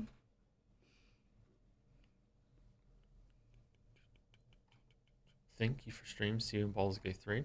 About that. Hypothetical Walrus, I think, might have a post-stream thing planned. If you want to go see a little bit more of a recap of like some funny moments from today's stream in their stream. Check Jed Sayer group stuff. I'm not doing that for a couple days.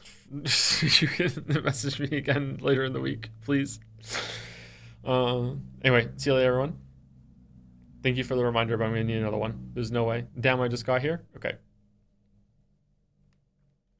Enjoy the raid, everyone.